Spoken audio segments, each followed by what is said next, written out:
Państwa. Raz. 3, 3, 3.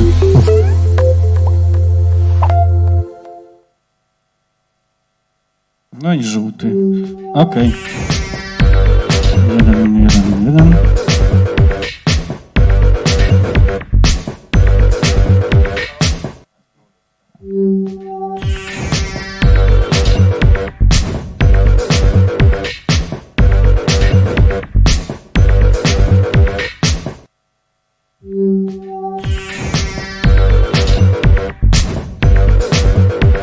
Jeden, dwa, dwa.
Już działa.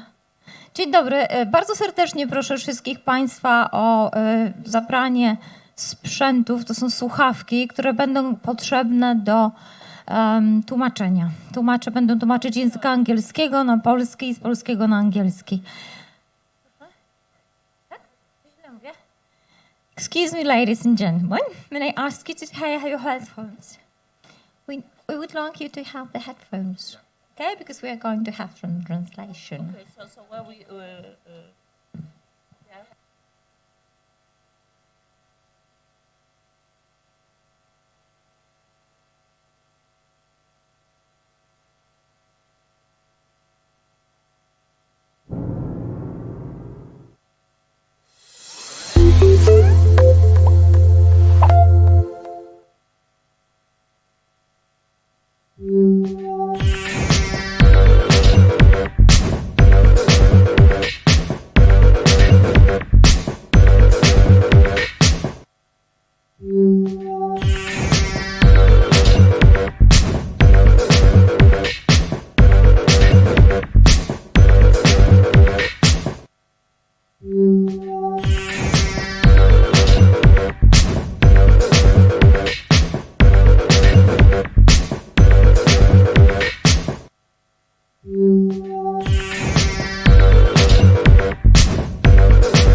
Próba mikrofonu.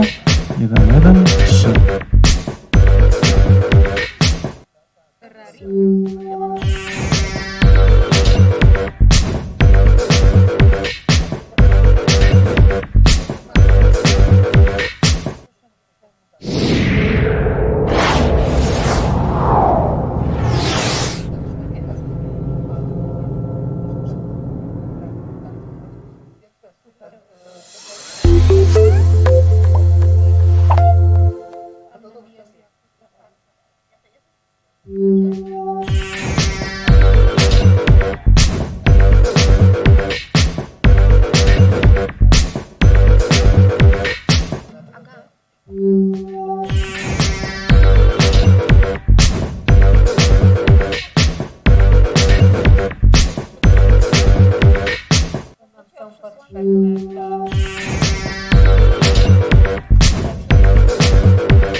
Bo jest tak, pani Nowacka, to wiem, pani zaraz, gdzie Zuzia nie będzie, pani profesor Bałachowicz, to jest ta siwa, ruda taka, ja ją tutaj zaproszę.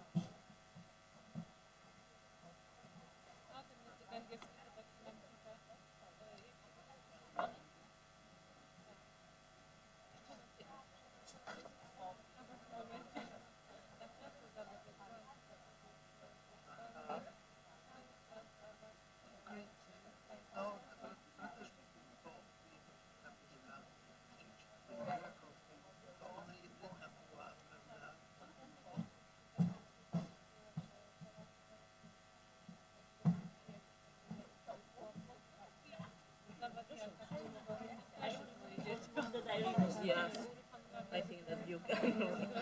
So what? Just this one? This part? Project Connect, European Project Connect that aims to link. I think that we can, because it's not related to the conference. Okay, so whatever you like, I will read. I don't know you.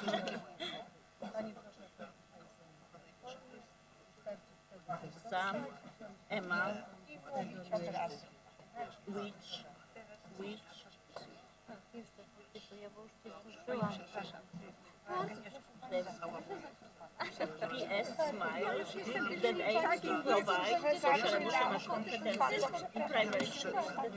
Dobrze, widzi Pani, dobrze, że jest primary school. No, thank you so much. Zawsze, więc... I position to represent you. I don't know, yes, person. So I meet this morning, you right? Chciał coś at your telling me. Oh,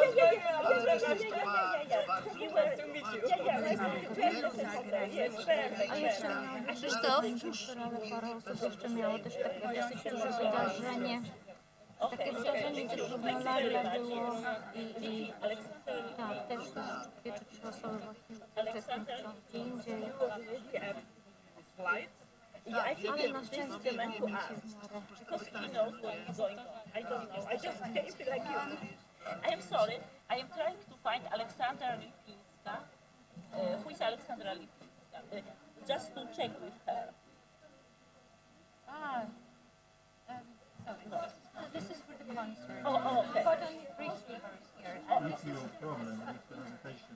Oh, okay, perfect. I can read this with the Okay, I will read it during the concert. Okay, so yeah, it's a professor emeritus PG, actually cross out S, and this is right, and cross out Z and so whatever they want. This is why I check, because it's like misrepresenting people is a very wrong idea.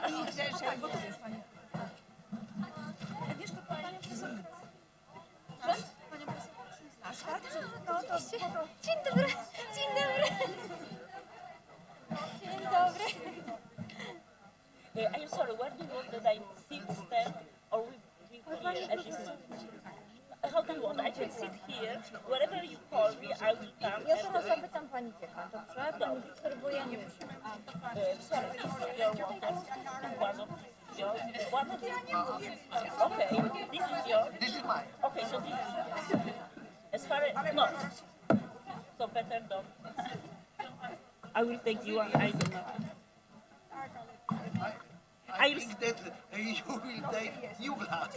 Maybe, yeah, I'm taking you because Mówimy, tak, ale ja ciągle pani jest śpiąca, zrozumiałem, ale wie pani co pani, jak ja rozumiem panią, jak pani mówi po angielsku, to się tak cieszę, że się w głowie nie mieści, bo ono... Uczę się. No tak.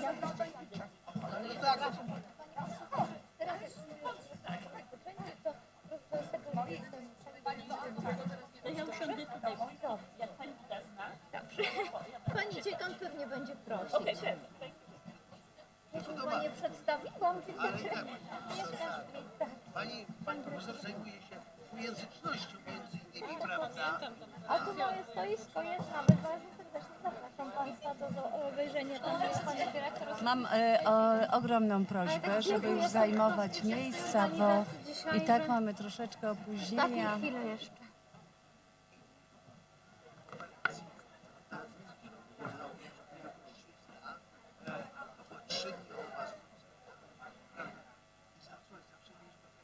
Także te były, ja nie wiem, czy są wysokie, czy nie wysokie, dla osób, które mieliśmy dyspozycji, a dla tych, którzy nie akurat tam, dlatego że obok jest hala, więc można zorganizować zajęcia i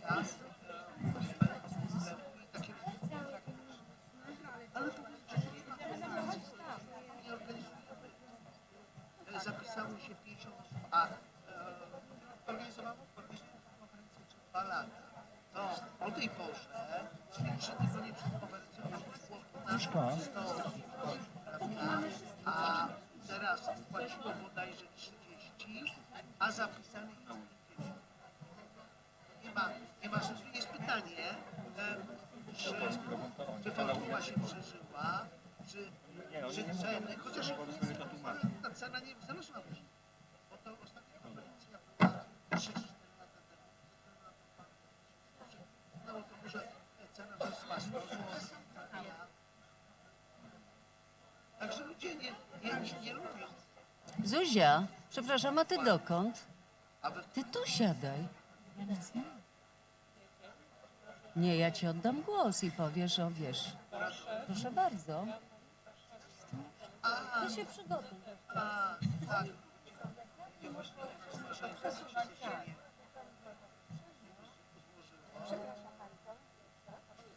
rękę tak, żeby lokali ciekawości, siadaj, Zuzia, możesz nie mówić. Dobrze, że mi wszyscy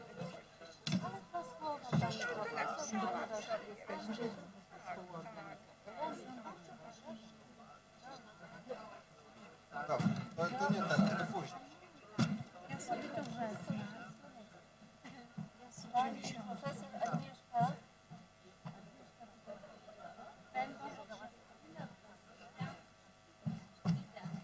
Agnieszka, usiądź.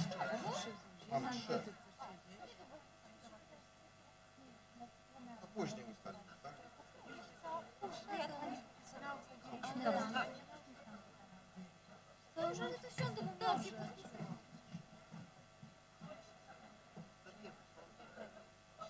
Ja już tutaj do popatrz na przykład, że masz ten no fajne. Tak, to jest bardzo dobry.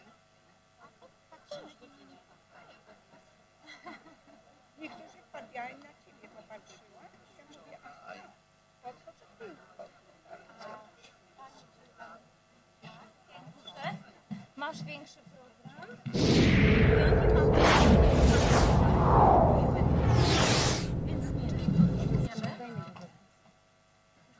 Co ci wydrukować?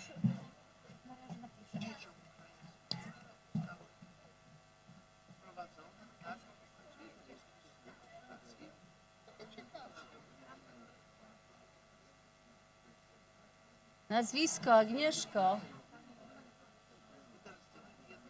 Dasz jej tu przyjść.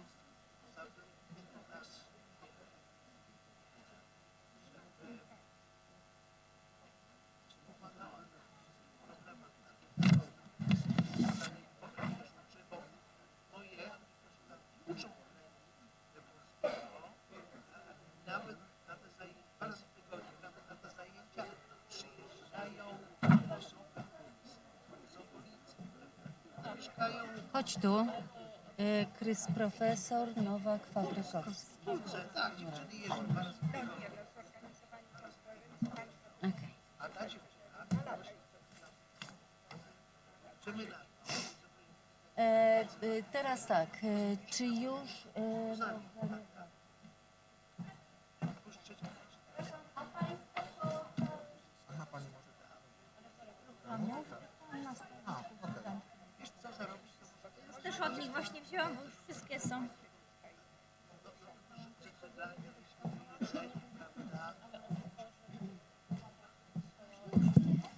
Krzysztof, włączcie. Że są kanały, w których język Dzień dobry Państwu. Bardzo uprzejmie proszę o zajęcie miejsc. Jeśli ktoś z Państwa jeszcze nie wyposażył się w słuchawki, to bardzo prosimy o zabranie albo podamy, jeśli jest to jakaś odległe usytuowanie.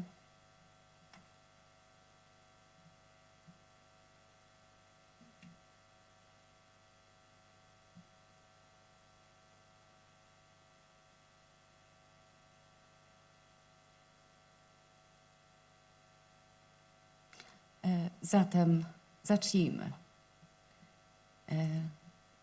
Szanowni Państwo, w imieniu władz Uniwersytetu Jana Kochanowskiego w Kielcach i władz Wydziału Pedagogiki i Psychologii, swoim własnym również, czyli dziekana tego wydziału, bardzo serdecznie witam Państwa na 2. Międzynarodowej Konferencji Naukowej pod tytułem Zmiany środowiska uczenia się we wczesnej edukacji podczas i po pandemii, badania, dialog, rozwojowe zasoby i codzienne praktyki. Konferencja oczywiście zorganizowana jest na Wydziale Pedagogiki i Psychologii. Współorganizatorami konferencji jest Akademia Pedagogiki Specjalnej w Warszawie oraz Sekcja Edukacji Elementarnej Komitetu Nauk Pedagogicznych Polskiej Akademii Nauk. Konferencję objął patronatem honorowym magnificencja rektor Uniwersytetu Jana Kochanowskiego w Kielcach, profesor doktor habilitowany Stanisław Głuszek, magnificencja rektor Akademii Pedagogiki Specjalnej, profesor Barbara Marcinkowska, wojewoda świętokrzyski Zbigniew Koniusz, marszałek województwa świętokrzyskiego Andrzej Będkowski, prezydent miasta Kielce Bogdan Wenta oraz Polska Akademia Nauk i Polskie Towarzystwo Pedagogiczne. Patronat medialny przyjęły Telewizja Polska Kielce i Radio Kielce. To doniosłe wydarzenie naukowe zyskało również wsparcie Ministerstwa Edukacji i Nauki w ramach programu Doskonała Nauka – Wsparcie konferencji naukowych. Miło mi powitać w naszym gronie panią wicemarszałek województwa świętokrzyskiego, panią kurator, która reprezentuje wojewodę świętokrzyskiego, Katarzynę Nowacką. Bardzo serdecznie witam i proszę o zabranie głosu i otwarcie konferencji.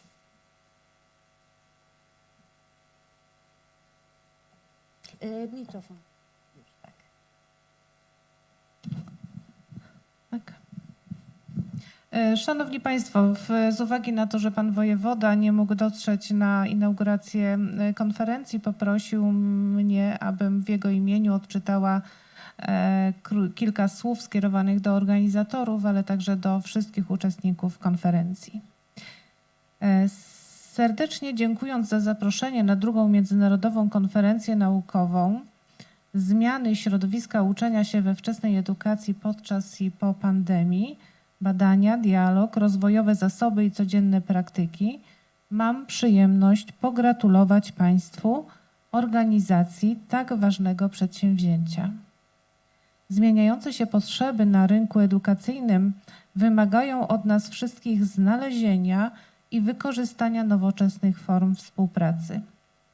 Wciąż rozwijające się dziedziny kształcenia muszą również opierać się na wymianie poglądów oraz sprawdzonych rozwiązań dla nauczycieli i środowiska. Wszystkim uczestnikom konferencji naukowej życzę owocnych obrad oraz nawiązania wielu cennych kontaktów służących edukacji naszych młodych pokoleń. Jestem przekonany, że podejmowane działania przyniosą zakładane efekty, a Państwa osiągnięcia będą budziły uznanie w środowisku naukowym. Wojewoda świętokrzyski Zbigniew Koniusz. Dziękuję. Bardzo dziękujemy. Dziękując tym samym za obecność na dzisiejszym spotkaniu dyrektorowi Świętokrzyskiego Centrum Doskonalenia Nauczycieli Jackowi Wołowcowi proszę o głos i otwarcie dzisiejszego spotkania.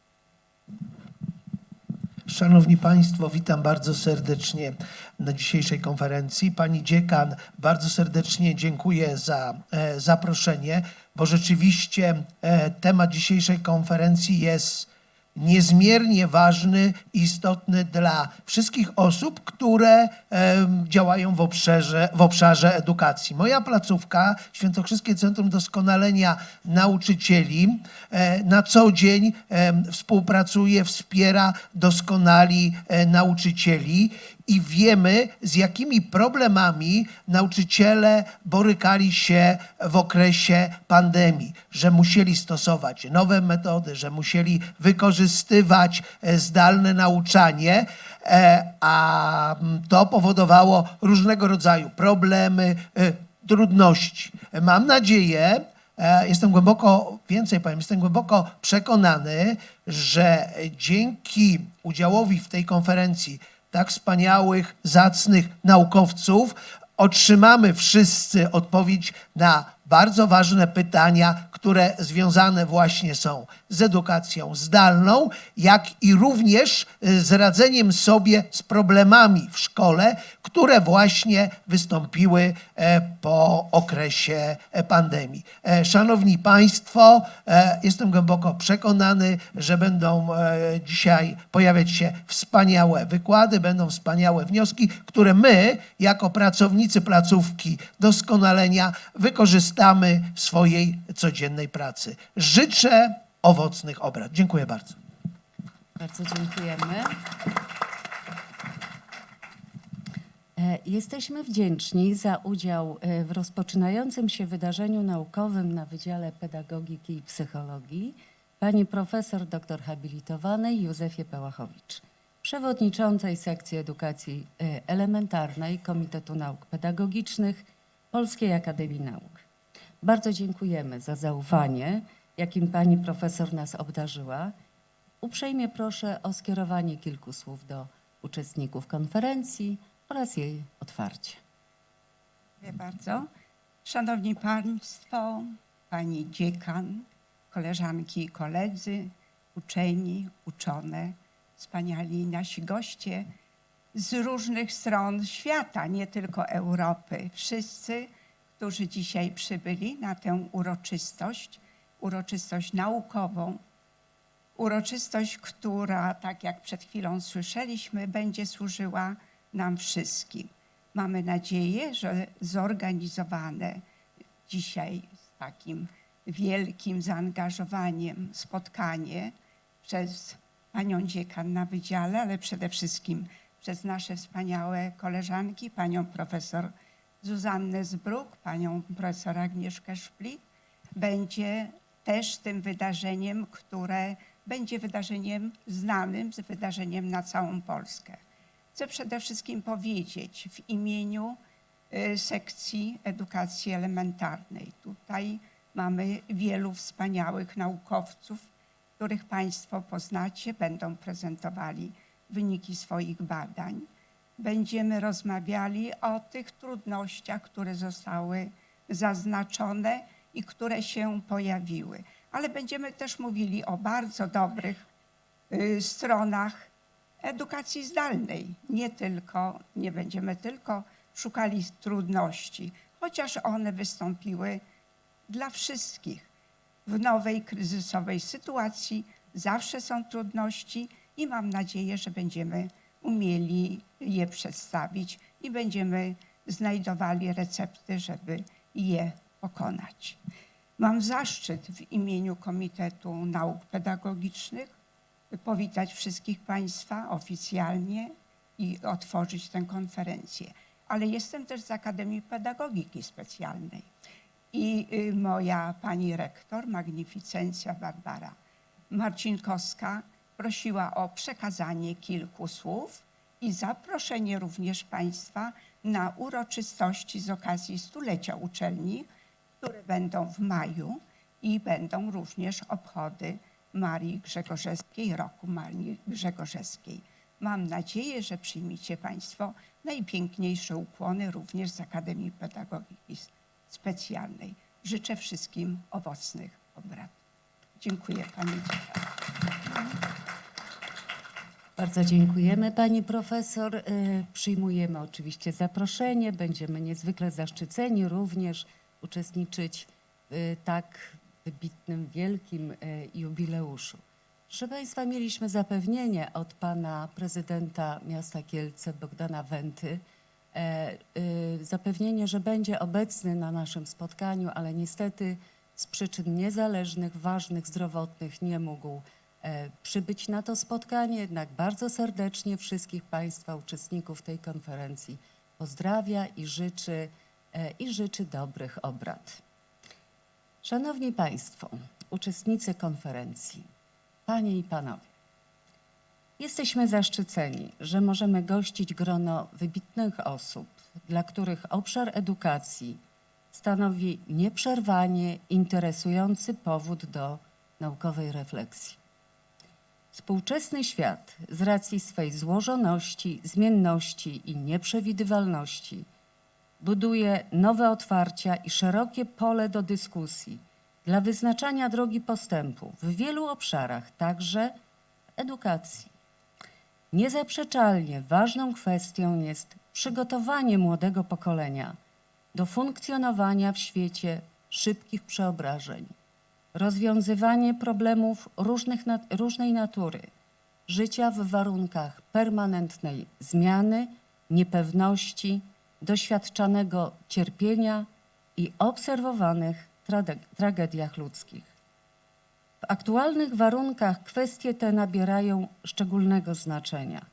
Wiele jest bowiem dowodów na pogłębianie się trudności w odczytywaniu współczesnego świata, radzenia sobie z wieloma trudnościami zarówno przez młodzież, jak i dorosłych. Pandemia spowodowała wiele zakłóceń w funkcjonowaniu ludzi. Pogorszeniu uległa jakość ich życia nie tylko w obszarze ekonomicznym, ale również egzystencjalnym, osobowościowym, społecznym. Wyostrzyła wiele ludzkich problemów, niepokojów, spowodowała liczne utraty. Jestem przekonana, że w ramach niniejszej konferencji sprawą kluczową stanie się omawianie złożonych problemów edukacji z uwzględnieniem wspomnianych kwestii, w które uwikłane są wszystkie podmioty edukacji. Mam nadzieję, że to ważne naukowe spotkanie będzie również okazją do zaprezentowania państwa naukowych dokonań, posłuży także wymianie doświadczeń oraz zacieśnieniu współpracy między ośrodkami naukowymi z udziałem zarówno doświadczonych, jak i młodych badaczy.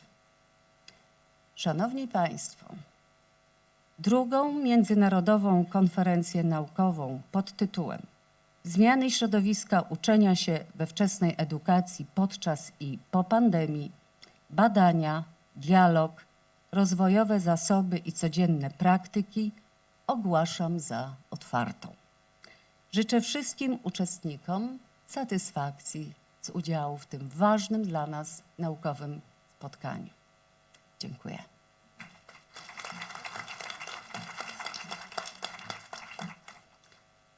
Po tej krótkiej, jak Państwo zauważyli, części oficjalnej przechodzimy do części roboczej naszego spotkania.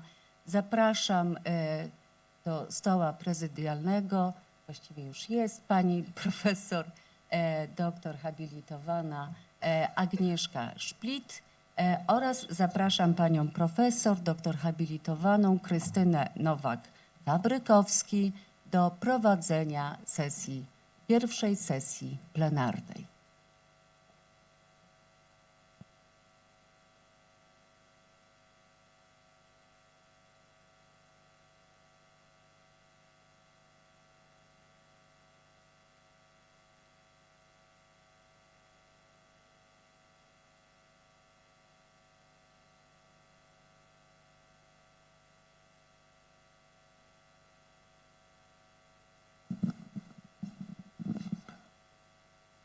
Słychać mnie? Tak. Dzień dobry. Witam Państwa.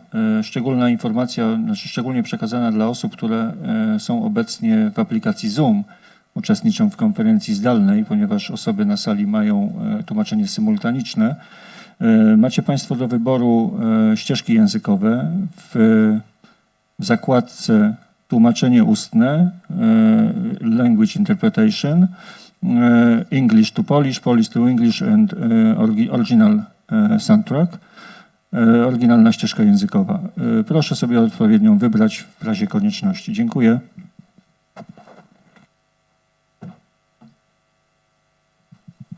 Hello everybody, good morning or good afternoon. It's dependent where you came from. Yes, it can be also different time in different zones.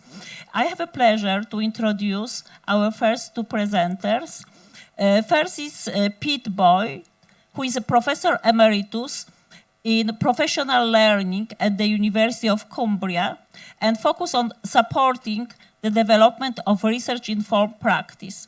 He works as education consultant, research mentor, and doctoral research supervisor with academics, lecturers, and teachers in universities, colleges, and schools. Pete taught in high school and in outdoor education for 15 years before moving to a teaching educator role in higher education. He has conducted various research and development projects, among them the project Becoming a Teacher, and has also published research on the work and identity of professional educators in nursing and applied health professions. He's a chair of the Assessment in Higher Education Network Conference and as associate of Advanced Higher Education, which is focused on developing shared academic standards. Pete is currently collaborating in research with school teachers focused on material dialogue teaching in mathematics and with academics on authentic assessment in professional fields. Welcome, Professor Peter Boyd.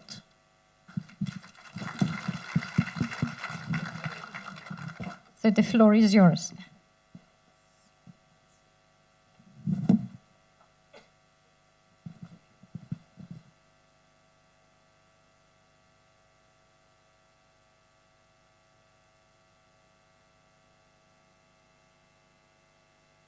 Hello, colleagues.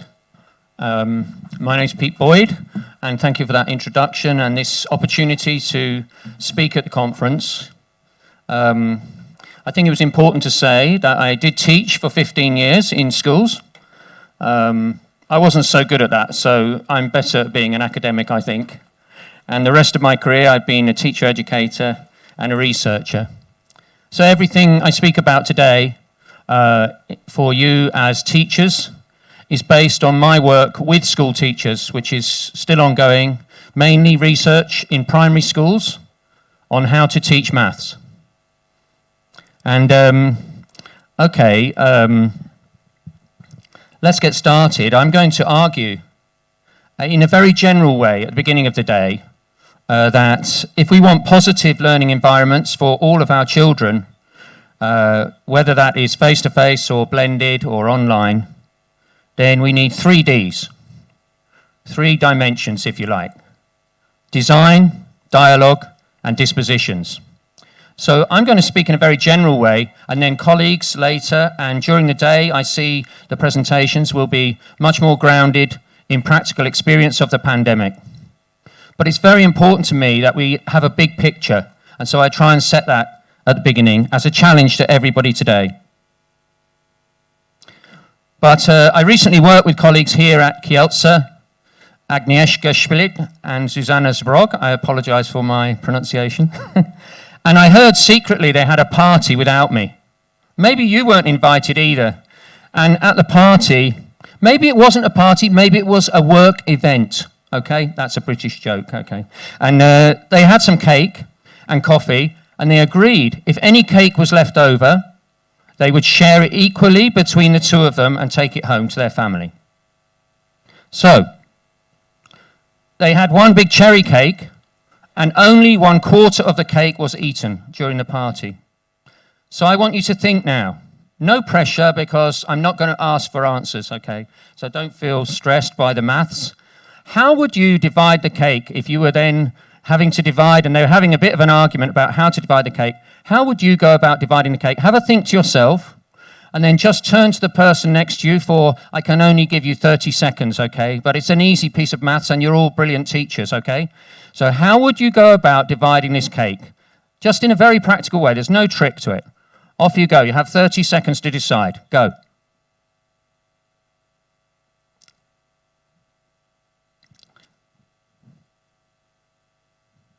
Talk to your partner. See if they've got a different method from you.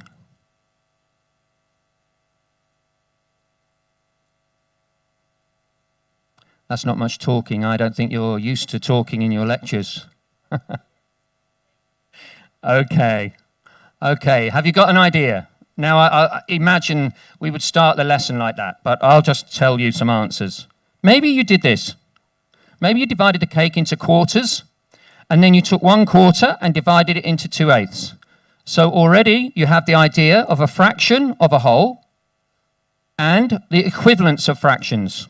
That 1/4 is the same as 2/8. And you may even have done some addition of fractions. Maybe use quarters. Maybe you had a different way. This is what most children in England would do. I think they would just divide the cake into eighths. Depending on how old they were, I would give them some practical materials to do this. But they would probably divide it into eighths and then just share them. But look, they're now doing addition of fractions, but also possibly multiplication of fractions. Okay, so we'll come back to this maths problem, so you can have the whole lecture to think about this maths problem and a much better solution. Okay. But this is the kind of problem that my teacher researchers are using in their maths lessons. How do they decide what and how to teach? Why don't we just tell the teachers, here's the evidence, teach like this?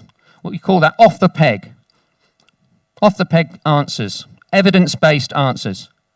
Well, the reason is because the field of teaching is so complex and it involves values and purposes and relationships. So you can't just apply a technical solution to a sociocultural problem. And education also, the evidence itself, as a researcher, I will admit, it is highly contested. It's not only interdisciplinary, but it's also multi-paradigmatic. What we mean by that is, if you had a problem in your lesson on a Thursday afternoon, the children maybe were off task, misbehaving, but we call it off task, okay, off task, and I could bring you 6 world-leading professors, and each one would give you a different answer, okay? So this is the problem. And finally, that the context of your teaching is so different. Even to come from England to Poland, and I believe there are so many connections between our countries, and that will continue for a long time. But even just coming that far, I can't start to really understand without working with you what it's like for you to teach in your Polish schools. So therefore, in our book, we emphasize that you need professional judgment, that teachers must be professionals making judgments on the edge of codes of conduct, on the edge of research findings, and they must use their practical wisdom to inform those decisions. So during today, other people will be sharing practical experiences, and they need to connect those in some way to theory and research, but in the end, it will be a professional judgment by experienced teachers that will decide the best way forward. So my research is informed by my collaborative research with teacher researchers, and you can read about that. It's open access papers from the beginning of the project. The important thing is that the teachers were involved in the analysis. So we were trying to produce findings that were grounded in the reality of a classroom and a school. So less theory, more a combination of public knowledge, that's published research and theory, with the practical wisdom of the teachers themselves. That was our ambition. In truth, over a 2-year project at the beginning, we had maybe 10 half days working with the teachers because we had to buy them out of school. We had to provide cover teaching. So that's small-scale qualitative research, and I just want to mention big-scale experimental research as well. This is an open access website. You can access it and use it, and most head teachers in England use this site. It's called the EEF, Education Endowment Fund, and they produce this teaching and learning toolkit. There's much more to the site. This is just a snapshot, but I hope you can see that they try to give an intervention like using metacognitive learning. They say how expensive that is. They give a measure of how robust the evidence base is, and then they give the impact. Now, I think this is a dangerous tool, but useful, because actually it's a meta-review. So they've selected randomized control trials, only that kind of research. Then they've added up and created an average of the effect size. And this effect size is measured in months of progress. So according to this, if you did the intervention of metacognitive learning, and I did not, then your children would make 7 months progress in a year on that aspect of learning, okay? So it's a complicated thing and it's very dangerous, so you have to use it wisely. But you can click on these measures and read the real research underpinning it, and you can develop a questioning approach to it. And in our book, you can read about how to understand the difficulties of using randomized control trials and meta-review in education. It has its uses, but it's also dangerously limited in some ways. So I would recommend that you always combine different kinds of research to inform your professional judgments.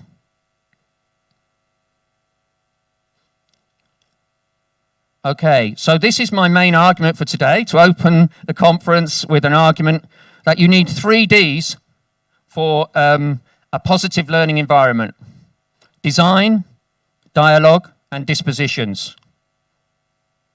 And you can read an outline of those 3 dimensions there.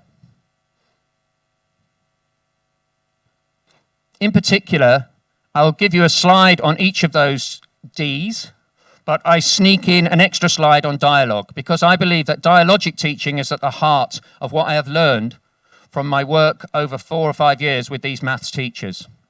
Dialogue is very important, and of course it offers challenges for during the pandemic to maintain dialogue with our students, with our learners, but also to create real dialogue, not monologue between the teacher, or and also we want dialogue between the children. And that is very difficult for you as a teacher, because when you're in the classroom, you can walk around the classroom and listen. But that's more difficult in remote learning. And so we look in particular at the first D, design. My teachers were implementing, they were already 2 years into implementation of a very detailed textbook scheme called Maths No Problem. Now, textbooks aren't popular in England in primary schools. So you might think it's strange for me, if I'm emphasizing the professionalism of teachers, to be promoting. I do support the use of this brilliant textbook scheme. It's been a privilege to see its impact on children and on teachers in maths. And ironically, this textbook scheme, it came from Singapore. It was developed over 20 years in Singapore. And now it's come back to England, so I call it The Empire Strikes Back. So my question for today is, how would well-designed textbooks or resource schemes support the resilience and flexibility for teachers and children? So by flexibility there, I mean in terms of the mode of learning, you know. And call me old-fashioned, but I remember my maths textbook from secondary school, from 1 year of that. I can picture it now, a little fat red book. It was a terribly designed maths book, but at least I took it home every day. I had it at home, a physical book. Now, I don't want to be old-fashioned and reminiscent, but there's something about a book for learning. There's something about hard copy for learning. So that's a challenge. I just throw it into the mix for today. And on dialogue, dialogic teaching is not what we're doing now, okay? This is a monologue. So how do we provoke classroom talk and collaborative problem solving? Well, we design open-ended tasks, and then we can try and promote, I just had a little go earlier on in the lecture, at buddy talk, talking to one other learner, right? Buddy talk. And then what I would have done in a lesson is then gradually done neriage. Neriage is a Japanese word. It means kneading, like kneading bread dough. And from the class, you draw out the different solutions and methods, and you say things like, is that the same as that? Which one? Is that cool, that method? What's cool about it? Or which one is more effective? Which method is most useful? And by gathering the methods, the different solutions, you gradually knead the maths, the principles of the maths from the discussion, and you promote basketball discussion. So in other words, instead of ping pong between the teacher and one child, you're trying to promote a discussion that bounces around the room like this, like basketball. Okay. And even this book is so well designed that the book doesn't, like my maths book that I remember, was the truth. It was a book that said, this is the truth about maths. But in this book, no. You open the book and we say, what do the children in the book, because there are characters in the book all the way through the year, and you'll say, what does Elliot, what does Jane think about this problem? And so you open the book and it continues the dialogue. It doesn't say, right, end of dialogue, now this is the answer. It says, what did they find? Okay, and it's very important in this kind of teaching to have a plenary where the teacher follows up with a plenary focused on the key mathematical principles. And something else goes in the plenary as well, the end of the lesson, but we'll come back to that. So in the question of the pandemic, I wonder whether going from room to room has some potential, but can it support buddy talk, teacher listening, and individualized support during the tasks, during the activities? And I sneak in an extra question about dialogue, because dialogue raises one of the biggest challenges of the pandemic. What we have learnt from it in England is that there is a huge crisis for social disadvantage, children who are experiencing sustained social disadvantage. And so in these critiques of dialogic teaching, we need to consider the materials we use, the material setup of the learning. So if it's online, how does that affect dialogue? How does the textbook affect dialogue? But above all, we need to manage diversity. We need teachers with real knowledge of understanding of social inequality and its impact and its intersectionality with gender and race. And the third D then is dispositions. By dispositions, I mean that the learning habits the children develop become a habit of mind. We want self-regulated learners who can learn alone. After all, the pandemic has taught us how important that can be. And so it's important for the teacher plenary at the end of a learning activity or a lesson to include a focus on metacognitive learning. Not just what did we learn today, but how did we learn it? So that we're supporting that. And I worry, to be honest, whether there was sufficient emphasis on that before the pandemic, but also during the pandemic and during the switch to more blended learning. How can we maintain the emphasis on metacognitive learning? Don't forget, it's the highest scoring impact according to randomized control trials and meta review. Metacognitive learning is the highest scoring impact you can have. So that's a real challenge, I think. Okay, so now I must start to wrap up my argument. I've argued that there are 3 Ds that we need. So during today, when you're looking at the solutions people developed during the pandemic and the way in which we developed learning and support for diverse students, learners, I think we need these 3 Ds. And so I'm asking you to bear them in mind as a kind of checklist. But what about this math solution? Did anyone come up with a more beautiful solution? Did anyone have a big knife or maybe a chainsaw? What could you do that was beautiful? One of the children in the book come up with this solution, which most teachers and children don't arrive at immediately. It's the most beautiful solution is simply to cut the cake in half that way. And this leads to division of fractions. So this one problem, an open-ended problem, in the English curriculum goes from the age of about 6, about the understanding of fraction of a whole and the equivalence of fractions, through all the way through the fractions development to division of fractions, the hardest thing that anybody in year 6, the final year of primary school, would tackle. And so it's an open-ended problem, but it leads to challenge for all of the children in the room. Even those with high prior attainment will be challenged by this problem. And my final prompt question for today is, how might teachers balance the issues of well-being and belonging across a diverse learning community, their children and the teachers and the parents in the school, with high expectations for progress and attainment of all children? It's a kind of tension in the work. I believe that paying attention to well-being will raise attainment, but you need to convince everybody in the school and the parents about that. So I hope I haven't done too much damage at the start of the day. I hope that's of some interest to you, and thank you very much for listening. Thank you very much. Thank you very much, Pete, and thank you for the cake. But I'm afraid I have taken a bigger part from the cake. Thank you very much for the marvelous speech, as usually, and for sharing some information how to integrate theory and practice. Thank you very much. Thank you. I just learned today that questions to the presenters will be on the end of the session. So I have already 2 questions to Pete, and I will not ask him personally. We will ask together, maybe more than just 2 questions.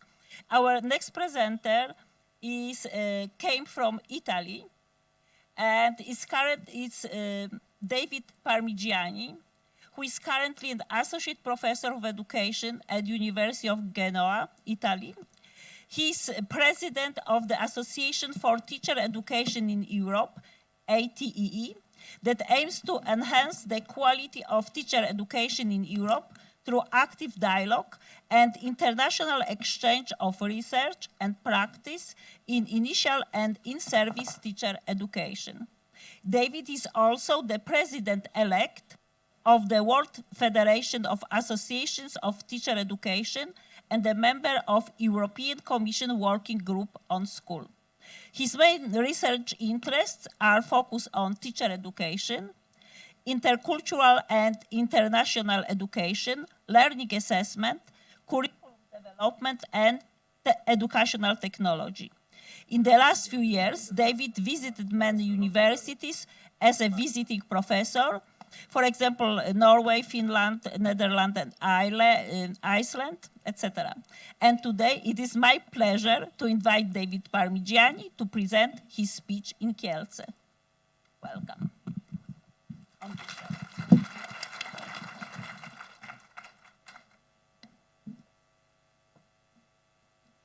Thank you very much. And first of all, I would like to say thank you to the organizer for inviting me.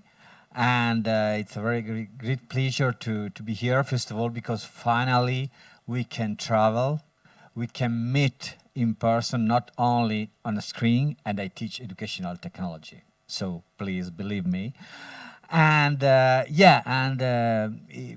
I'm president of the Association for Teacher Education in Europe, and my mandate will be ending in 2 weeks during the next conference in Dublin at the end of May. And we will have a new president, a Dutch colleague. And I'm particularly happy to announce you that my dear colleague, Agnieszka Split, will be the candidate for vice presidency of this association. So I'm particularly proud of this, of being here. So I would like to focus some important topics that everybody had to experience during the last 2 years, during the lockdown and the pandemic, because everybody had to create new learning environments. We were obliged to do it because suddenly we had to stay at home, arranging meetings, classrooms, learning processes on a screen, staying seated at home. And it was at the beginning, we were all surprised, upset, because the first question was, how can I do it? I will be able to create good possibilities, good relationships between myself and my students. So, if I can show you, this research has been published and you can find easily, it's open access, and you can find the indication in the slide. But the question is, during the first lockdown, unfortunately, Italy was the first European country that experienced the lockdown at the beginning of March 2020, and then all around the world, all countries in the world had to move from our rooms to our bedrooms. Because I worked for 2 years in my bedrooms, because I have 5 children and everybody had to study at home. I didn't have too many rooms in my house to many offices. It was quite impossible to rearrange also the family life. Anyway, at the beginning of the first lockdown, the OECD published this tweet. While teachers, students, and families have taken up digital tools en masse, the shift to virtual schools has exposed inequalities in access to digital resources. And the second tweet, issued by UNESCO's Statistic of Education, distance learning presents one solution to mass school closure, but how do we navigate the challenges, especially for vulnerable populations? So the main question was, how can we create inclusive practices? Because we were in trouble already in our classroom in order to create good possibilities for pupils with disabilities and special needs. And suddenly we had to recreate, reinvent this possibility online. So, starting with the definition of inclusive education, you can see that most countries recognize the importance of inclusive education to ensure equal educational rights. This is the main question to be underlined. And inclusive education should also consider how school organization is designed and understood as a set of spaces, programs, and activities, so that all pupils can learn, interact.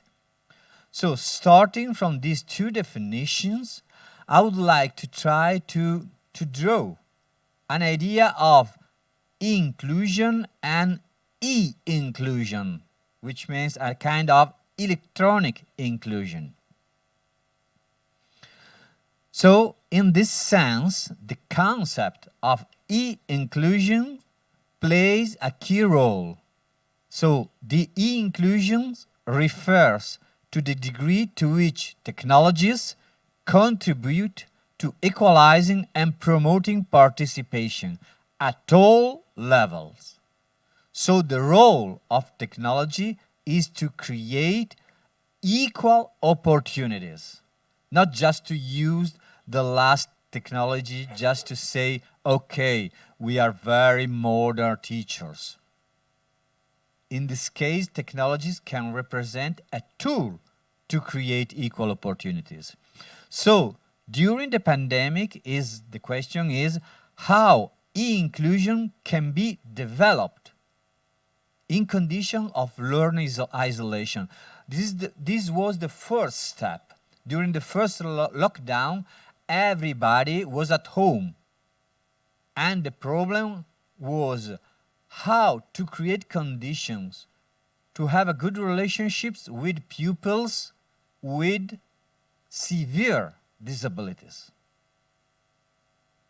And severe, my colleagues said before just, and people with social disadvantage, cultural disadvantages, linguistic disadvantages. So before the lockdown, there were many studies about e-inclusion, but the difference was that the most of the pupils were in the classroom, and just maybe 1-2 pupils were at home. The example is for hospitalized children, hospitalized pupils. Instead, during the lockdown, everybody was at home. So the learning environment has to be recreated. So I would like to pass immediately. Yeah, just a second, sorry. Oh, yeah, but I wanted to, yeah, you can see, I hope. Because I would like to underline some important points. And the aim was to understand which factors affected the possibility to create good e-inclusion, interacting with moments in the classroom and moments online. So our studies underlined 4 main factors, and you can see in this slide. So I would like to start with the factor indicated in the lower part of the slide, technologies. I don't know the Polish reality, so probably you could tell me about your reality. I'm telling about Italian reality.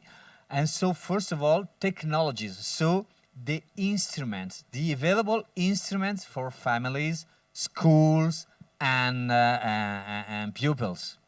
So as you can see, more or less, at least in Italy, 1/3 of the families didn't have good equipments to have good online activities. And this situation was getting worse for families with social, cultural, and linguistic disadvantages. So as you can imagine, the creation of new learning environments was more and more difficult where the situation was worse. Then, in addition to that, the level of technical competence were quite low for teachers and families.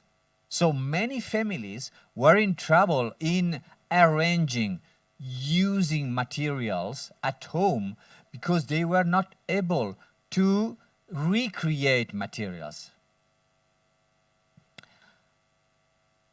And then the last question is, how many teachers, how many schools were able to use applications suitable for creating specific materials for pupils with specific difficulties? So as you can imagine, during the lockdown, each teacher experienced a terrible situation because suddenly they had to face new applications, new activities, and I clearly remember my wife, who is a primary teacher, trying to create just a tool. And it took more or less, I don't know, I don't remember, but 3-4 hours to create a tool, and the pupils took 5 minutes to solve that tool. And my wife said, again, I have to recreate another tool, because of course she wasn't able to use many kind of applications. Then the second factor is the relationship with family. This is a crucial factor. Why? Because as you can see, we had more or less again 1/3 of the families that completely rejected any kind of relationships. During the first lockdown, we lost the 30% of pupils with difficulties. They couldn't have the possibility to have any educational experience during the first lockdown. So I don't know the numbers in Poland, but in Italy was a terrible situation because 1/3 of the pupils and pupils with difficulties they lost completely one school year.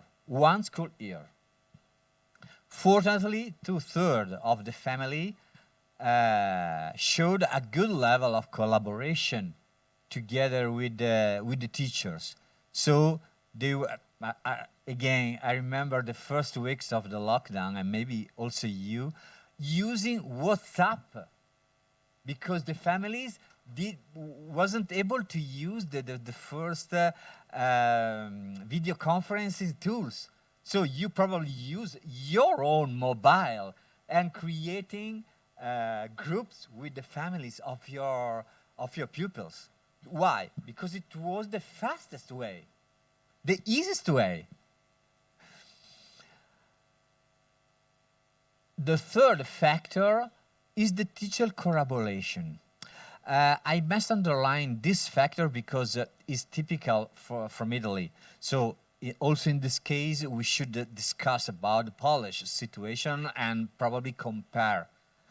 In Italy, all pupils with disabilities and special education needs are completely integrated in the regular classrooms.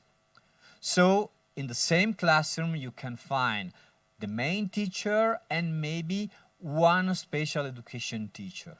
And they have to cooperate in arranging the activities for all pupils of the class. So during the first lockdown, at distance, they had to recreate a kind of collaboration for creating a new learning environment. So as you can imagine, how many educational steps they had to experience. In this case, we underline two main effects. The pull-in, which is the effect that the teachers had the opportunities to cooperate together in creating online activities. On the other hand, the push-out. The main teacher didn't want to cooperate with the special education teacher. Also in this case, we had different numbers depending on the school level, and the main difficulties were located in the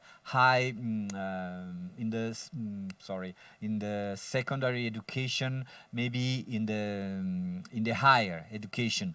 So in the grades from the 9th grade to the 12th grade of school. Why? Because of course the teacher of the secondary school are more focused on the subject. So the relationship with the special education teacher was more difficult to be created. Then the last factor, of course, was teaching. Which kind of teaching strategies we can use in an online environment? As you can see, our teachers use both modalities, asynchronous and synchronous, and mainly the strategies were interactive and cooperative. And of course, depending on the special need factor, starting from severe, really severe disabilities, through special learning difficulties, linguistic difficulties, and so on. The question is, these were the data coming from the first lockdown. How can we use them in the future? Of course, everybody hoped that the hard lockdown will not occur anymore. But how to create good blended environments in order to have good possibilities to grow together with pupils with whatever special education needs. So in this case, I can go to where is it? Oh, this one. I would like to focus my attention on this slide because this is not a result of the study. This is a kind of educational indication for teachers at all levels. So in order to create a good e-inclusion, which means a kind of mix of moments of online and in-person activities, our idea is to start with personalized asynchronous activities. So just as a starting point, just to say, I can give you a small task, a small personalized task, just for you. Then, after this first moment, it's important to set up a whole class activity in a synchronous or in-person way. Why? Because it's absolutely important to create face-to-face interactions. Then, after a moment with the whole class, it's important to create small groups in person or in a synchronous way. And in this case, I kindly suggest, I warmly suggest to use the tutoring processes between the pupils. Then it will be necessary to create individual activities with the pupils with special education needs. And in this case, if these kind of activities are located at home, the families can represent the key for creating this kind of whole learning environment, starting at school and continuing at home. Again, at the end, we can have again a personalized, asynchronous activity, and we can restart with this process. So, the main suggestion for the future is inclusion doesn't refer only to people with whatever kind of disability or special education need. Inclusion refers to all pupils with formal or not formal difficulties. Inclusion is a whole concept, is a large concept. And in this way, the idea is to create schools, not only specific learning environments, depending on the single teacher, but our school must be built in an inclusive way. And in this way, I can suggest you, I cannot show you now, but you have the slides so you can use. If you go, where is the mouse? If you go on this, you can see some links. These are some European activities just focused on the relationship between how to create blended learning in different solutions with in order to create inclusive context with blended learning. So clicking on these links, you can see the last one is Swedish, Portuguese, Italian, and then maybe the first, I don't remember to be honest, but anyway, you can see the first documents with many experiences. So you can find, I hope, good solutions for your context. I tried yesterday to learn how to say thank you in Polish, but I'm sorry, I forgot. Dziękuję. The whole dinner I tried to learn it. Thank you very much. Thank you very much, Davide. I will share the presentation with everybody, so you can click the links and you can check whatever you wish. Thank you very much, Davide.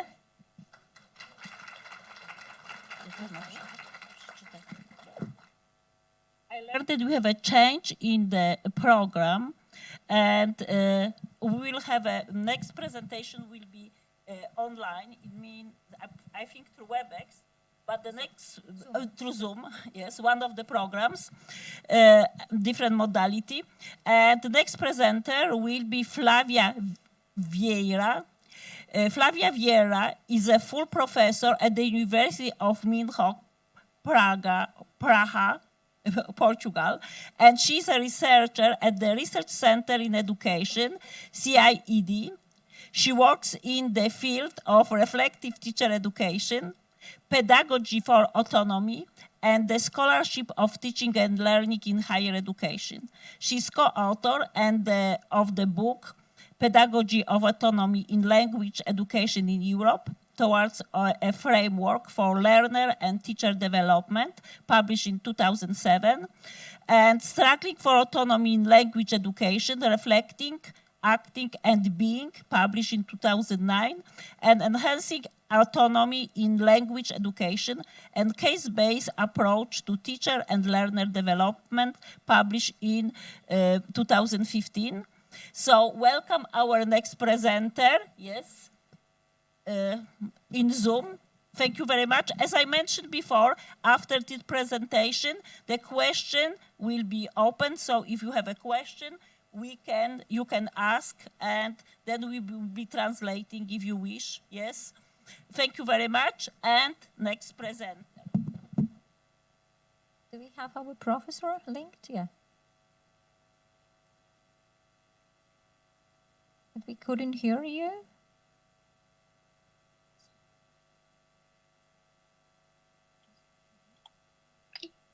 I'm sorry, can you hear me now? Yeah, yes, we can hear you. Thank you. Thank you. Are you seeing the slide? Are you seeing the slide? Yes, we see the first slide. Okay. Thank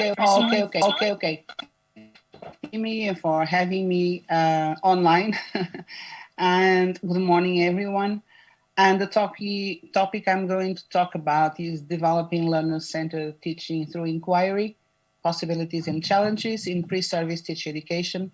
I've been a teacher educator for a long time, mainly within language teacher education. And I also work in primary language teacher education. So I hope that some of these ideas will resonate with your experience as teachers and teacher educators. Well, there have been a lot of arguments for teacher inquiry, for its transformative value. For example, it helps understanding teaching as an epistemic engine, that is an activity that generates professional knowledge. It challenges the divide between theory and practice, schools and universities, schooling structures and reform. Kinchlow stresses that teacher inquiry may be a path to empowerment within a constructivist framework. Shostak, for example, points out that it helps to construct curricula for challenge, for change, for the development of people and not engineering of employees. And basically, we can say that teacher inquiry is a contribution to the knowledge base of teaching and the transformation of dominant educational practices. So the first question might be, why challenge and transform dominant educational practices? And I guess these dominant depend on the context, but anyway, we always feel the need to challenge and transform some of the practices that for some reason are unsatisfactory or even irrational. There may be many arguments for challenging and transforming practices, but this is one of the best arguments I've found so far, and it dates from 2000, that millions of children leave school all over the world, each day no better able to engage in democratic action and make changes in their communities to meet their needs than when they entered. So rather than a curriculum that constructs subjectivities around failure, around knowing one's place, around complacent disregard of the misfortunes and experiences of others, around an apathetic acceptance that things can change, around a meritocracy that disowns its underclass, the chance always exists for education to construct curricula for challenge, for change, for the development of people and not the engineering of employees. So I say that the best reason is lack of democracy. So I tend to think that challenging and transforming educational practices is oriented towards more democracy. And in this regard, this quotation is one I like a lot because it uses the metaphor of derailing for change. So the key educational issue is how to get people off the rails. So if we imagine a formal curriculum as a chariot race where competitors go round and round in circles until some arbitrary finishing point is reached, then deliberate crashes, derailings, or simply stopping and not playing the game become the only real challenges to the system. The question is how we do this, and are we willing to provoke some kind of derailing, right? So I think the basic question for teacher educators and teachers is what research for what education? So what kind of research for what kind of education? And the underlying question is what sort of community is desired? Because this will determine the way we go about teacher education and teaching. And again, in this quotation, where this question appears in the end, what sort of community is desired, is I think important because it points out that it is important to address wrongs as a radical heart of emancipatory research methodologies and educational practice. So in a way, both teaching and research can be acts that question prevailing social, cultural, political, and economic conditions. So as they say, it is a return to the beginning. What sort of community is desired? In my university, since the Bologna reform, we've been exploring an inquiry-based culture in the practicum of pre-service teacher education programs, which is very much based on this idea that student teachers can learn to become more democratic educators through pedagogical inquiry. So they experiment pedagogical approaches rooted in current learner-centered democratic visions of education, and also learn to collect and analyze data for understanding and challenging and changing educational practice. Through this, they build various types of knowledge, not only theoretical knowledge, but situational knowledge, research knowledge, that have various roles in the development of projects. And they try to articulate teacher and learner development. And we use action research as the methodology to achieve these goals, to promote reflective practice through professional development rooted in educational experience. And so action research in this case is aimed at understanding and enhancing practice. This scheme points out some key elements. It refers to a specific master in teaching. It's the master in teaching English to young children and to young learners. We have, since 2015, English is compulsory in primary education from grade 3 on, and it is optional in grades 1 and 2. And so a master was created back then to support the training of teachers of English to young learners. And so when they go to the practicum, they develop action research projects, small-scale action research projects, and these are some of the basic elements. The topic that they choose should be situationally, theoretically, and personally relevant, and this implies the analysis of context, lesson observation, readings, and reframing previous beliefs and experience, and of course, designing an action plan. In that action plan, and in thinking about the topic, the conception of the learner is that he or she is a proactive, reflective actor. So it is important in these projects that student teachers try to promote learners' initiative, choice, cooperation, metacognitive knowledge and strategies. The approach that they use might be very diverse. However, it should be inquiry-based and learner-centered and in a way innovative. So they have to develop a plan with pedagogical and research goals and strategies through which they develop both communicative and learning competencies, and they try to explore current strategies and materials for teaching English to young learners.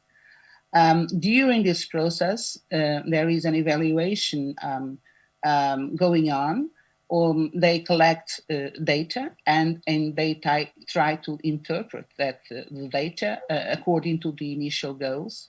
So they develop cycles of planning, acting, reflecting, and they try to understand and problematize their experience. They write reflective portfolios, and in the end, they produce a final report that is defended publicly. And this report focuses on the action research project. So these are the main elements. Just to give you briefly an idea of an example, this is a title of one of the action research projects developed by a student teacher in a 4th grade class in a primary school. And the title is Once Upon a Time, Building Citizenship Through Stories in English Learning.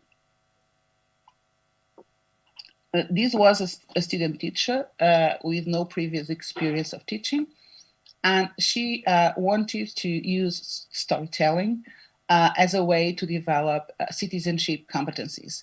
I must say that since English became a compulsory subject in primary education, there has not been a lot of consensus regarding the approach, because the tendency is always to transfer strategies that have been used in upper levels of schooling.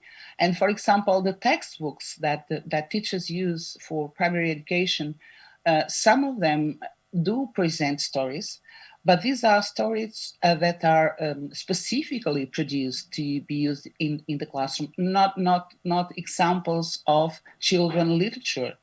On the other hand, these stories are sometimes used to consolidate vocabulary or whatever, so not to develop reading abilities or to develop other kind of cross-disciplinary competencies. So this student teacher wanted to use stories in a different way, focusing on citizenship. And she developed a plan for 9 hours, 9 teaching hours, 3 sequences of learning tasks, using 3 stories, 3 picture books, one, whoever you are, and there's a giraffe in my soup. And through these stories, she tried to explore with the children 3 topics: bullying, multiculturality or multiculturalism, and the protection of wild animals. Of course, she had to integrate linguistic contents, but also cultural contents. And she developed not only communicative competencies, but also learning competencies. So her goal was to promote education for citizenship, to engage children in meaningful learning experiences, and to develop cooperation, self-confidence, and autonomy. For example, one of the topics that 4th graders learn is playground activities. And these are usually introduced by pictures, not real photos like these ones, but pictures of children doing different kinds of activities. In this case, she explored children's rights. For example, we all have the right to play. And she used real pictures of children from different parts of the world, trying to raise learners' awareness of diversity, and also of this basic right that children have to play. In another activity, for example, she tried to raise learners' awareness of differences and similarities among people. In this case, students worked in pairs, trying to figure out the meaning of some words that were given using the dictionary. Some of these words come from the story that have been explored. And the students in pairs had to organize these words in 2 columns, things that may be different, for example, homes, schools, lives, and so on, and things that are the same, like love, joys, or smiles. So this was another activity in one of the sequences. A third activity within the same sequence, and this was a sequence on multiculturalism, was a role play. So the student teacher prepared some role cards with children from different parts of the world. And at the back of the cards, there was some information on these children: the name, the age, the country, the continent, their favorite word, animal, and activity. And the children were given different cards, and they had to put themselves in someone else's shoes, filling in an identity card, and then performing a role play based on a script, and finally building or completing a text on their partner, the other children they have been interacting with. At the end of this sequence, the student teacher used a questionnaire this questionnaire, which is in Portuguese, sorry. But the two first questions are, what did I learn with the story, whoever you are? And then a sentence where she wrote, we are all different, we are all the same. Do you agree or disagree, and why? And the third question is for children to say whether they liked the different activities that were done. And from the answers of the children in questions 1 and 2, these answers were analyzed, and the graph you have there is the number of occurrences. So she categorized the students, the children's answers to these questions according to the Council of Europe's framework for citizenship or developing competencies for democratic citizenship. These are in Portuguese, sorry, but these are the competencies that come from that framework. And what you have there is the counting of the occurrences that emerge from this categorization for the 3 stories that she used. So the blue one is one story, and the green is another story, and the yellow is the other story. So she could conclude, as she says in her report, this is an excerpt of the final conclusion. She says, because I believe that learning a foreign language promotes the acquisition of values of tolerance and respect for differences, contributing to the formation of a democratic and citizenship spirit, and by using a storytelling approach, recognizing that stories address universal themes beyond the utilitarian level of basic dialogues and daily activities, and that through stories, children can play with ideas and feeling and think about important issues, citizenship issues considered relevant for children were addressed. The children were exposed to different experiences through a pedagogical approach that I believe has favored the social, multicultural, and environmental awareness, as well as the development of citizenship competencies. So, action research in the practicum, is there any problem? What's the problem? Well, actually, there are many problems, and these are some of the challenges. There is a conceptual problem. So, what is action research? Who should conduct it, and how, and what for? There are different views on this. There is also what we could say is an epistemological problem. So that relates to the traditional divide between teaching and research, between school teachers and academics, with implications on the status of action research within research traditions, especially in academic settings, and also some implications on how we do research training. When we talk about research literacy for student teachers, what are we really talking about? And there is also a policy and organizational problem, because we observe a shock of cultures when student teachers go to schools and try to implement these projects. It's not always easy, because schools are not inquiry-based environments. So it requires a lot of negotiation with mentors in schools. And the university-school partnerships is another thing that we should consider, because sometimes what university does is different from what schools do. And this dialogue between universities and schools is not always very easy. And this has implications for the roles and agency of supervisors, not only the faculty supervisors, but also the school supervisors. And there is what I call an ideological problem that is related to the visions of education and teacher education, which are quite diverse. And this has implications for what kind of action research is developed. And basically, do we want to reproduce what is happening in schools, or do we want to transform what is happening in schools? So these are really challenges for inquiry-based teacher education. And this leads us to the question, what are our choices? And I agree with Zeichner and Conklin when they say that in the end of this quotation, they say, in the end, the determination of excellence in teacher education programs is always dependent on moral and ethical questions and cannot be determined by empirical research alone. Because as they say, strengthening the ability of a teacher education program to prepare teachers who are proactive decision makers and who are critical of school policies that they do not judge to be in the best interest of their students would not be a desirable outcome for advocates of the idea of teachers as compliant implementers of scripts. So in the end, as they say, it depends a lot on how we teacher educators see education and what our role is in teacher education. So in a way, it is a moral imperative to move in between reality and ideals, to move in between reproduction and transformation by exploring the space of possibility.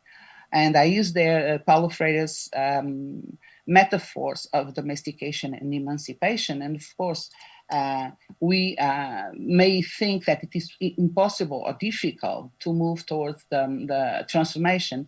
And my work with student teachers and also in-service teachers is always how we can explore the space of possibility.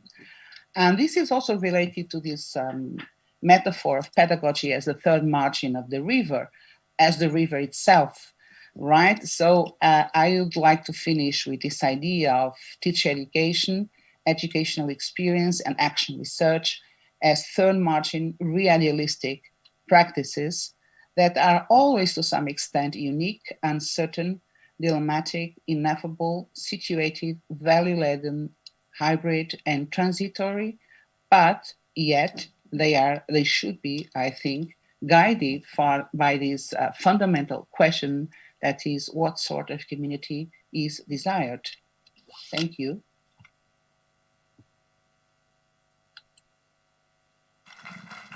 Thank you very much. Thank you for a marvelous speech, especially important for me as I deal with teaching English as a foreign language. And I think this is a very important issue right now in Poland because we have a lot of teachers and learners and families from Ukraine, and we need to teach them Polish also as a second language. So thank you very much once again.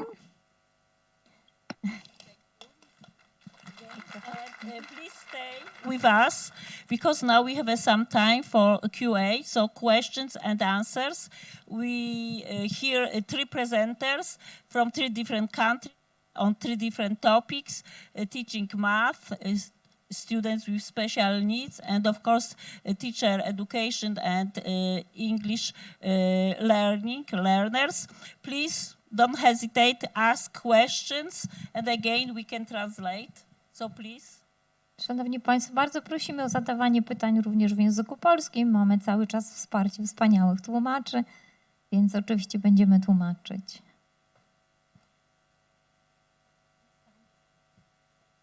Please, there is one on the back.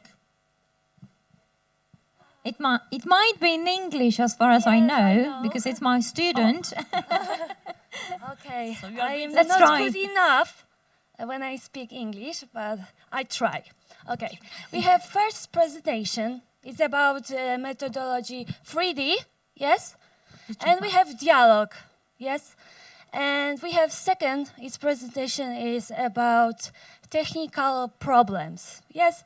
How to use this technique, and now I'm stressed, sorry. But you're getting there. Yes, and okay.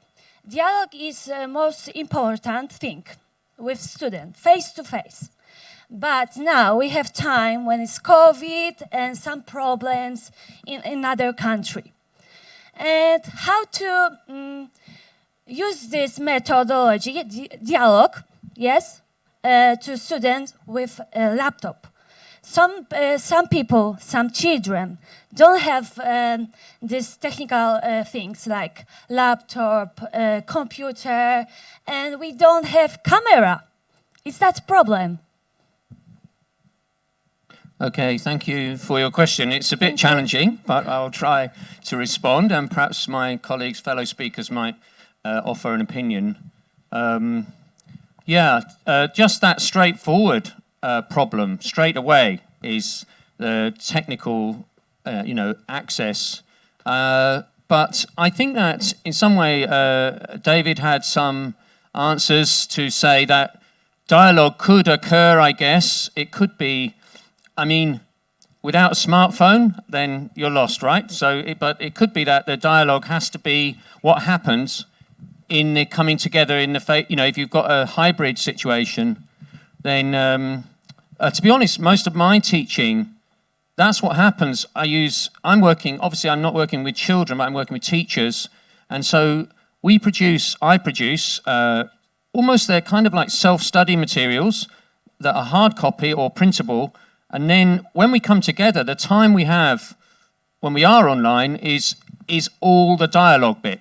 So we just have, they seem like chaotic, the teaching sessions, because they're almost chaotic whole class interactions, sometimes breakout groups to discuss something, then come back with some comments. So I suppose if you had a hybrid situation, the thing you would spend your time in the classroom doing is dialogue. So I admit there's no easy solution to the technical access problem.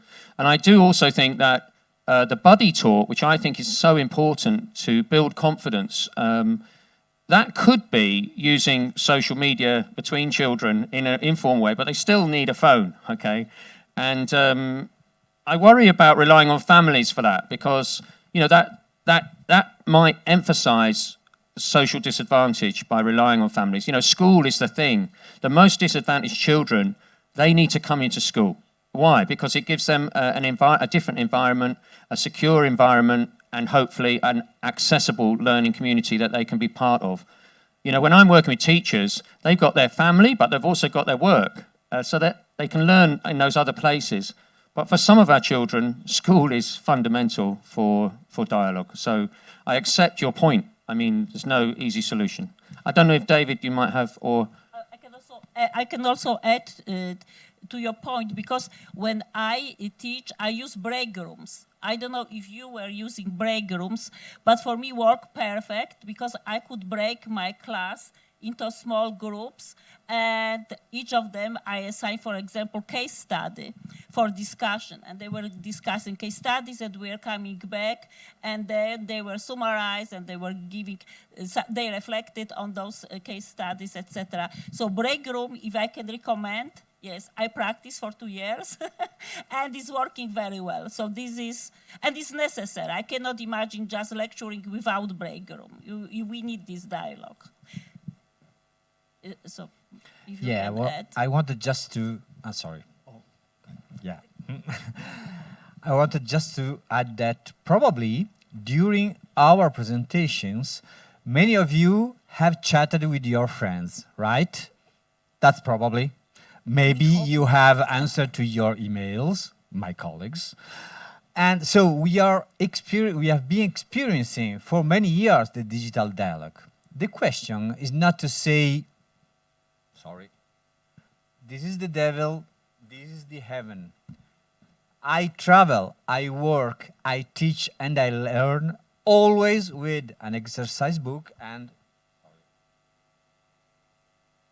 a pencil with the eraser to write, cancel, write, delete, write, and my mobile. Why? Because I have to combine the affordances of both technical instruments.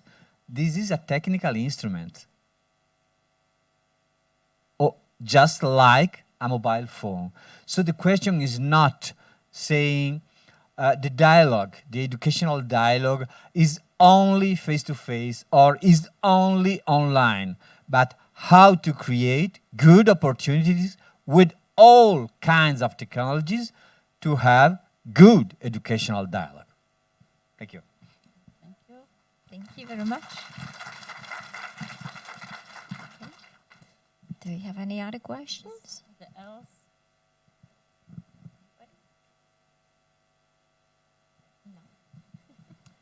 I would like to ask a question, actually.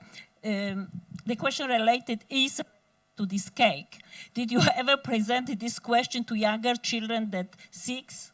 What were the answers? Because the research is showing that the most creative are children that are 4 years old. So maybe the 4 years old will have more exciting answers. I agree that if you had the concrete materials, then you get all kinds of solutions. Some people like to slice the cake the other way, which is quite complicated. Yes. But there we go. Thank you. It's just you may try the same with the 4 years old. Yes. Thank you. Maybe some more questions, please. Formal, informal. Yes, we have a question. Great.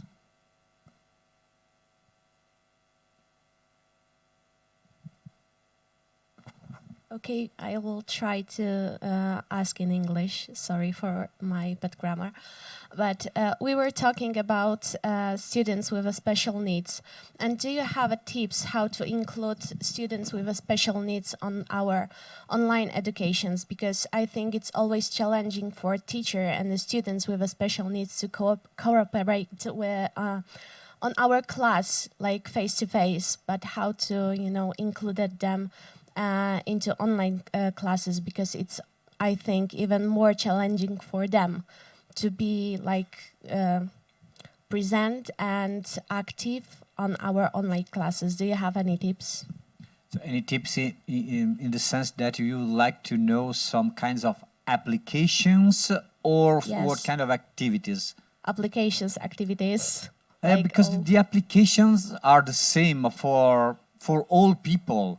So the question is on how to use. Of course, just to be precise, there are some specific applications mainly for specific disabilities. So I don't know, for blind pupil or deaf pupils, or there are some interesting applications for pupils with autism.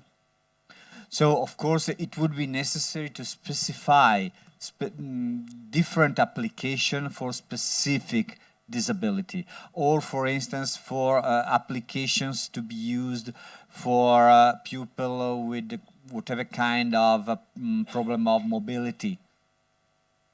I cannot be so precise because fortunately and unfortunately, there are many applications.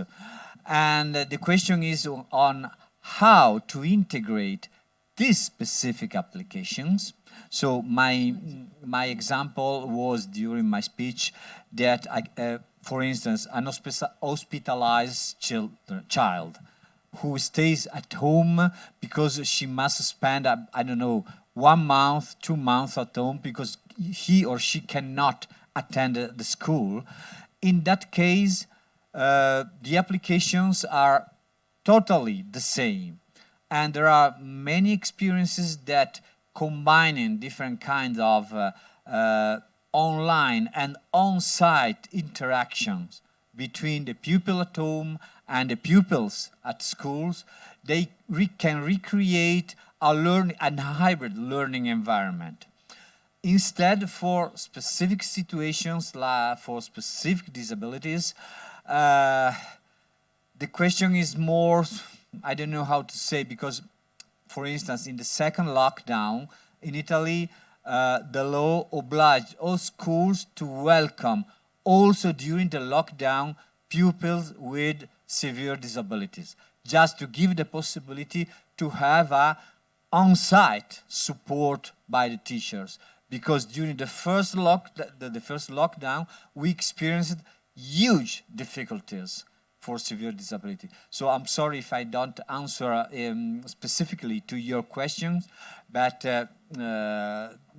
I can quote, for instance, there is a specific institution in Italy. Maybe if you want, I can give you the webmail addresses, specifically focus on how to create applications for pupils with disabilities.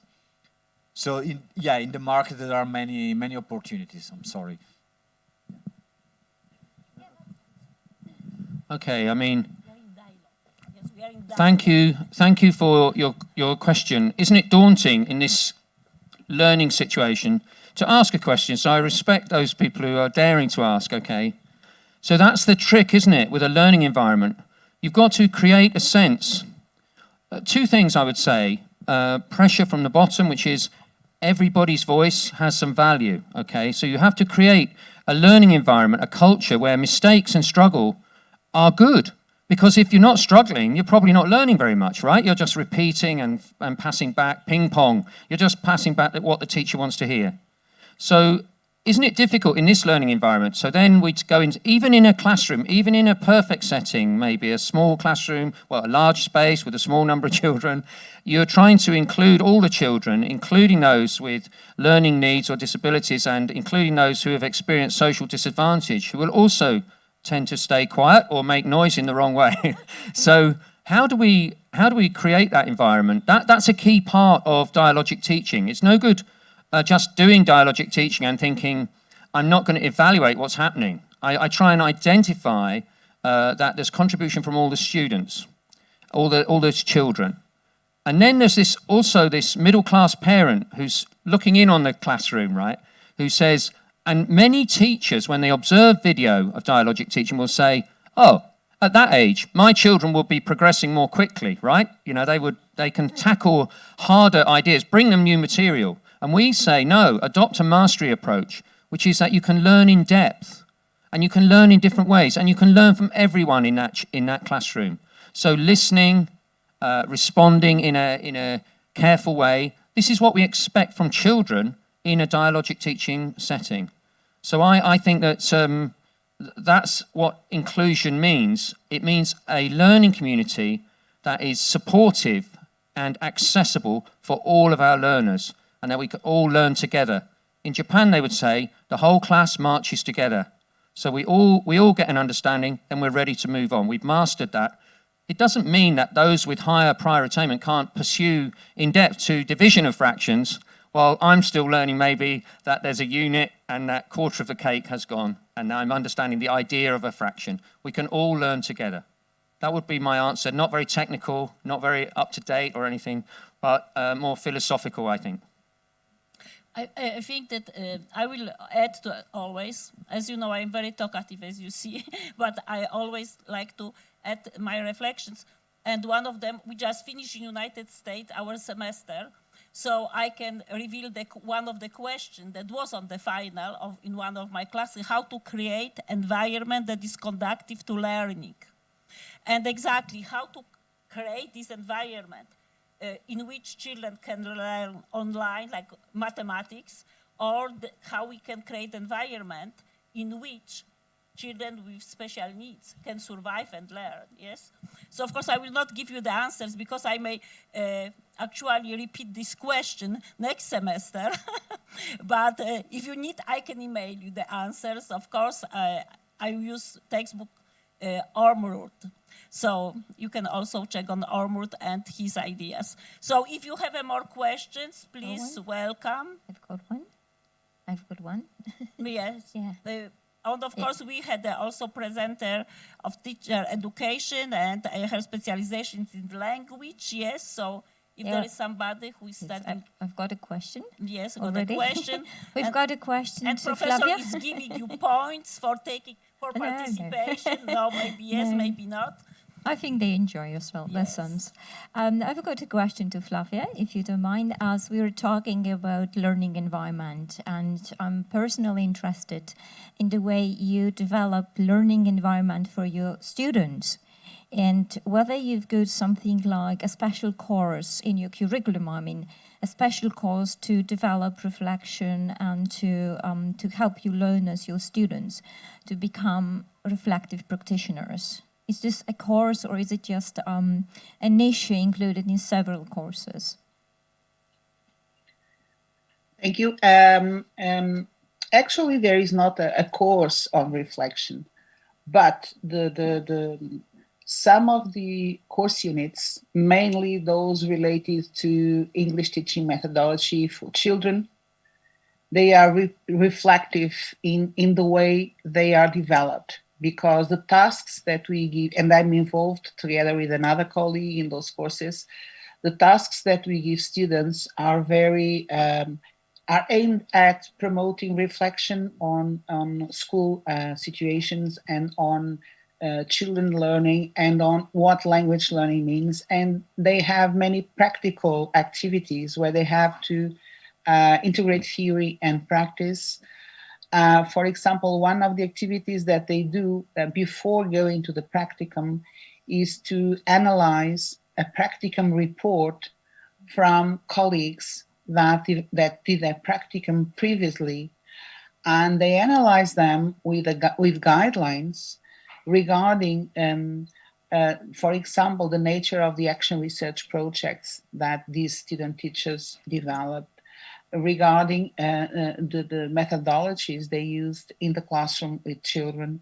And so by analyzing critically those practicum reports, they not only become more aware of what the practicum is about, but also more aware about how reflective practice can be developed in classroom with children and how action research can help teachers develop students' abilities, not only language abilities, but mostly learning abilities. And of course, in the practicum, which is developed for 2 semesters, they have lots of activities that develop their reflectivity, because there is a period of context analysis, and they have to write a report on the context analysis, which involves, for example, lesson observation in schools, but also analyzing the school itself and how it is organized, analyzing the course books that are being used for English teaching in the school, analyzing the regulations of the school, and also European policies, not in national policies regarding teaching English to children. And this analysis of the context is very useful for them to design the project. Within context analysis, they also question the children about their learning and their attitudes towards English. So in order to know more about the learners with whom they are going to interact. And then they start their teaching and they develop a small-scale action research project, which in itself is a strategy that promotes reflective teacher education. So it's not that we have a course, and we talk about reflective teacher education, of course, but it's not that we have a specific course unit on reflective teacher education. It is in the way we teach as teacher educators and in the types of tasks that we propose students and student teachers to do, that they can develop competencies to become reflective teachers. Okay, I say thank you very much for sharing your procedure. Thank you so much. Do we have any other questions? Probably not. We need some coffee. Yes, we can announce 10 minutes break and welcome back, please, with your reflections, yes. So thank you very much. See you in 10. Szanowni Państwo, jeszcze Pani Dyrektor chciała Państwa zaprosić na specjalne spotkanie. We've got some special invitation. Może nie spotkanie, ale w imieniu Dyrekcji Instytutu Pedagogiki i Studentów Recording in progress. Praca socjalna. Zapraszam Państwa na poczęstunek tutaj w holu po lewej stronie. Regionalne słodycze przygotowane własnoręcznie przez studentki pracy socjalnej, które wspierają akcję pomocową dla Ukrainy, między innymi w ten sposób. Także zapraszamy serdecznie. Nie słychać. Szanowni Państwo, ta przerwa jest króciutka, 10 minut. Właściwa przerwa kawowa będzie po następnej części sesji plenarnej.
jeżeli ktoś z Państwa, poza oczywiście studentami, ma potrzebę wzięcia słuchawek, to mamy nową porcję.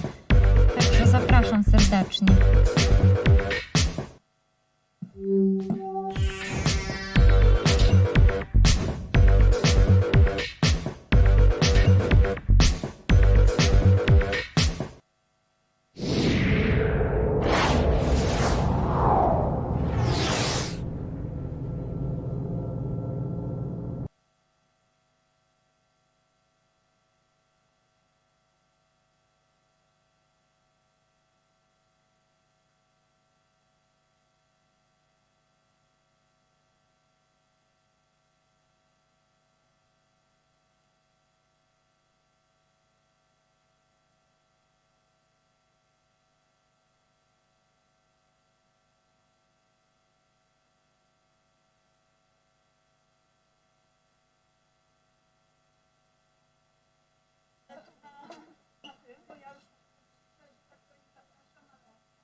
Pani profesor, to ja zacznę, tak?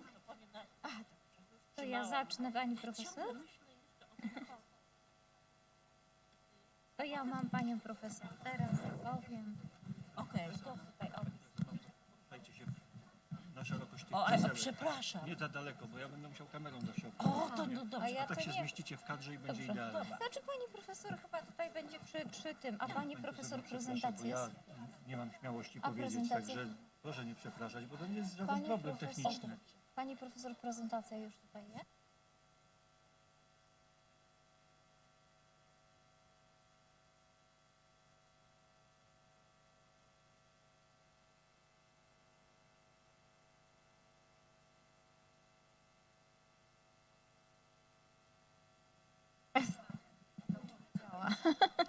Szanowni Państwo, jeszcze raz serdecznie zapraszam. Jeżeli ktoś z Państwa potrzebuje słuchawki, są słuchawki, będzie tłumaczenie tej sesji z języka angielskiego na polski, z polskiego na angielski, więc serdecznie zapraszam, jeśli ktoś z Państwa jeszcze potrzebuje. If you would like to use the headphones for this session, there are still spare headphones, so you can take them and use. And we are going to translate everything from English into Polish and from Polish into English.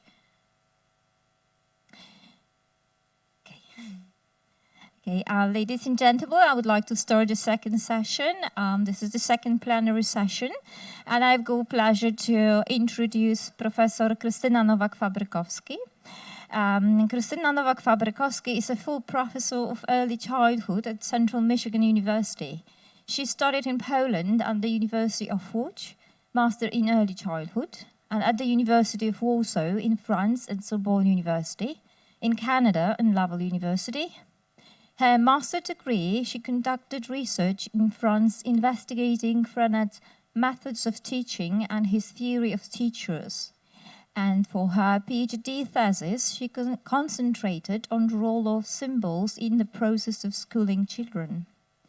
After leaving Poland in 1981, she lived and studied in France and then moved to Canada, where she continued her studies. She also taught children French in French immersion schools. She has been teaching at universities in Canada and the United States for over 25 years. Her research is related to the development of moral disposition, especially caring, the role of play and symbolic representation in early childhood teachers' preparation. She's publishing in the USA, Canada, England, and Poland. She published 2 books, Different Perspectives on Caring, Making Caring a Metacognitive Activity, and Educationism, Transition, Changes in Eastern and Central Europe, and also authored or co-authored over 40 articles. So let's invite our professor for the presentation. The floor is yours. Production, yes. We love to be at this conference. Yes, everybody. Yes, we enjoy, we learn. And when I created this PowerPoint presentation, I thought how to start. And now on first slide, you see my university, Central Michigan University, of course, in Michigan, in United States.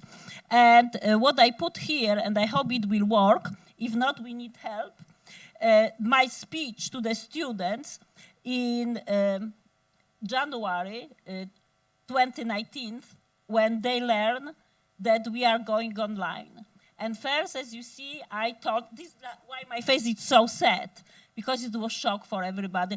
And then, of course, I carry on online for almost 2 years. We are still wearing masks in United States, and we are still not over. Dear students, I will resume teaching normally on Monday, except that it will be online. I will post everything on the Blackboard. All face-to-face presentations will be after April 6, and all writing, journals, and other assignments will be just done online. I will post, according to the syllabus, all the assignments and all the shortcuts that we can do it. Just stay healthy and happy, and don't worry. This is the most important, and we can do it. So I wish you health, and we stay online for the remaining time, at least until April 6th. Thank you. Thank you very much. You know, this is probably your professors recorded too. I had to record on Panopto, special system, technology, and put on the actually on the web, on Blackboard. So my students will be not that shocked and stressed out, because we thought that is the end of the world. When this is the abstract, I thought which idea will be the most interested for, especially for this public, for teacher education, and I conducted research projects. And there are many slides, so I have to speak maybe faster, but I always speak fast. So when we look at theories in parents' involvement, and there are many, probably you learn in your lectures, commerce, CDM, changes theory, the Ohio collaborative, all they stress the parents' engagement is a key to the child achievement, and identify their role, this means role of the parents as co-teacher, co-leaders, co-researcher. And there is another body of research by Siegel and Hartzell in 2006 that emphasized that parents must be mindfully present during connecting interactions. Yes, so please keep in mind this mindfulness. The pandemic, of course, that started in 2019, put on parents struggling with health, financial problem, etc. Also new demands to participate in the children's daily lessons. So we, of course, are talking about the different type of co-teaching, co-learning, etc. And parents, beside all, had to learn new technologies. That was another struggle, and keep children engaged. So this study addresses teacher suggestion for the parents and what they could do during the pandemic to stimulate their children learning and development. I use mixed method research, and I conducted in Midwest, and you probably guessed that it was Michigan. And the system for analyzing data, it was Qualtrics. Probably you are familiar with that as well. And I collected data from 83 teachers of young children. The study is still ongoing because we are still in the sessions. It means my students are still in schools. The teachers are in schools as well. So it's a problem with answering survey. They are not that motivated. So I will present some suggestions that teachers gave to parents. And we know the effect of pandemic, the child's relationship with family members, schools, peer group, and community environment, as emphasized by research of Bronfenbrenner. I think all of people here know who Bronfenbrenner was and his ecological theory.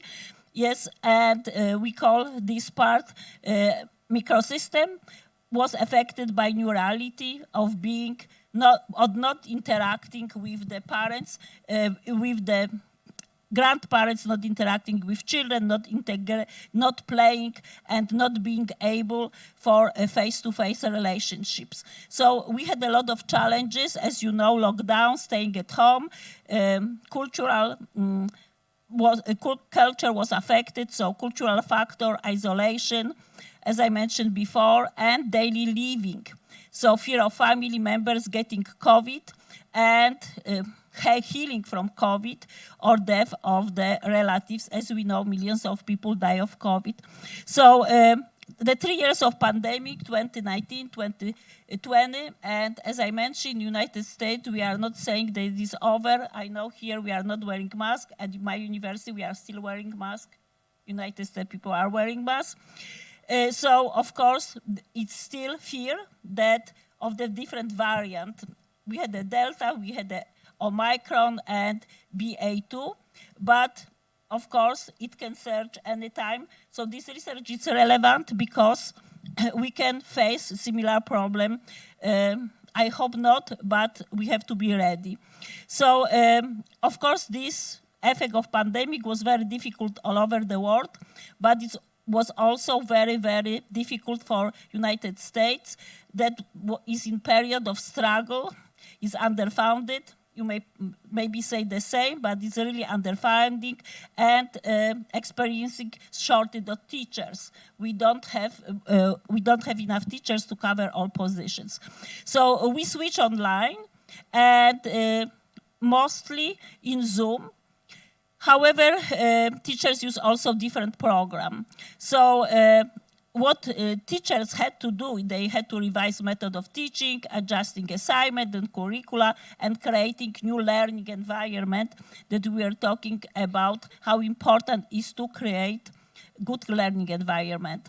And it put on parents, of course, different demands and on the teachers too. So as you see, private home became classrooms and teacher offices and schooling had to be redefined and reorganized. As you know from our presenter, bedroom could be, yes, office or school as well. And it's common around the world. Now we look back in the situation in the United States, and the very new research, Barnett 2021, emphasized that COVID pandemic disrupted early childhood education. My specialization is early childhood, and maybe most of yours too, in the US by closing some private programs and shifting public school online, and it overwhelmed health and education, suggesting rethink, transforming of infrastructure, technology, and human interactions. And all the pictures that you see are credit to the CDLL lab. So in my building where I teach, you saw on the first slide, there is a children lab where we conduct research, or I conduct research, and all the slides will show the classrooms in the lab. So how COVID affected the university, how this affected also teaching young children. Of course, many research projects were conducted. I was trying to shift between them, and I found one that actually embedded all, and it was carried on in 2020, so very current, by National Institute for Early Education Research. It's called NIER, and they found 7 impacts of pandemic on children education and on parents. And you can compare in your head, reflect if the same is valid here in Poland. So first point is the decline in enrollment and in-person participation from pre-pandemic level in the both larger at age 4 and age 3. Moreover, children in poverty, and in some of the presenters mentioned that, were the mostly affected. Families in United States that we call family with of poverty are it's a family of 4 that income is $25,000 US dollars. Because sometimes people ask me, what does it mean for you poverty? This is the poverty. Just to explain, a loaf of bread can cost $4. So when you if you say, oh, this is a lot of money, as you see, this is really, really poverty. So just 13% of those in poverty were reported to receive in-person preschool education, defined and included any type of childcare center, preschool, and Head Start. Especially children, they are, of course, attending Head Start. They had a big disadvantage because they didn't have enough stimulation. They didn't have enough food at home. So school provided also food for them. And, of course, they were cut off this. Another point, yes, to our presenter about special ed, that support for children with disabilities appear to have suffered, and the percentage of young children with an IEP declined from 9% to 7%. Yes, a lot of problems with creating IEPs and maybe searching for new ideas and new actions. So this is another picture from the lab. Many more children had high level of social and emotional difficulties than expected, and we probably all know that isolation, lack of pro-social skills, etc., fear. Many children were depressed, so of course affected children emotionally and socially, or emotional and social development. Another point found by NIER, it was assuring all young children who need nutritional support. I told you that these children were going home and there was no food. They were hungry. They get used to getting food at school, at least 3 meals, and what's next? So some teachers, some good teachers actually were bringing food that they made and were putting on the doorstep of the houses or apartments. So this is what many of my teachers that I know did, because otherwise the children will go to sleep hungry. And then parents experience, of course, also difficulties because of the not being able to provide adequate education for children. They didn't know much of technology. Teaching remotely, it was hard for them. Like even it was hard for my teachers, but also for the parents of young children. And so they were overwhelmed, and teacher had to help them somehow. So another, parents experienced a range of hardship due to pandemic, and again, some of them lost job because they couldn't manage both. They couldn't manage both being co-teachers and also working.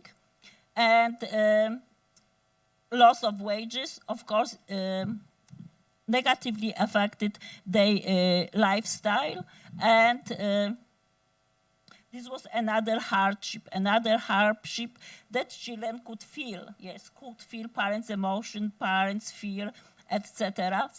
And parental support for home learning activities declined for reading to their children and teaching fundamental of literacy and numeracy. Of course, not every parent is prepared to teach even young children basics because they are lacking, the tools. They are lacking the method of teaching, etc. So, of course, this affected children academically. So we know that this affected children psychologically, emotionally, and also academically for the results.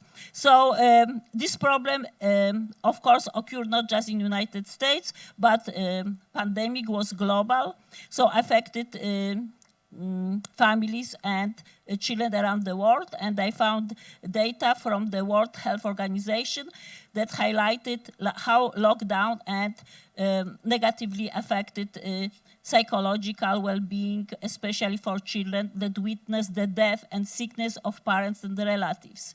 I don't know if we'll have a presentation on this topic, but this is also interesting because as you see the data, very, very dark numbers, 3.3 million people, yes, that actually die of COVID. And it's still, as I told you, it's not over. As in the United States, we are still talking about cases and hospitalization, etc. So parents were frustrated, scared. Some lost job, some didn't know how to manage technology. And then I look for the situation around the world. Before I started doing my research, we know that the problem started in China, and the research was conducted by Dong and Cao and Li, 2020, and they ask parents what they think about teaching online and teaching children receiving education online. And parents, of course, were very negative about the process, and they complained a lot about this type of education, especially for young children. They thought that it's harmful. It's harmful for children. We can look at this because, and of course, parents don't have a professional knowledge how to help children. So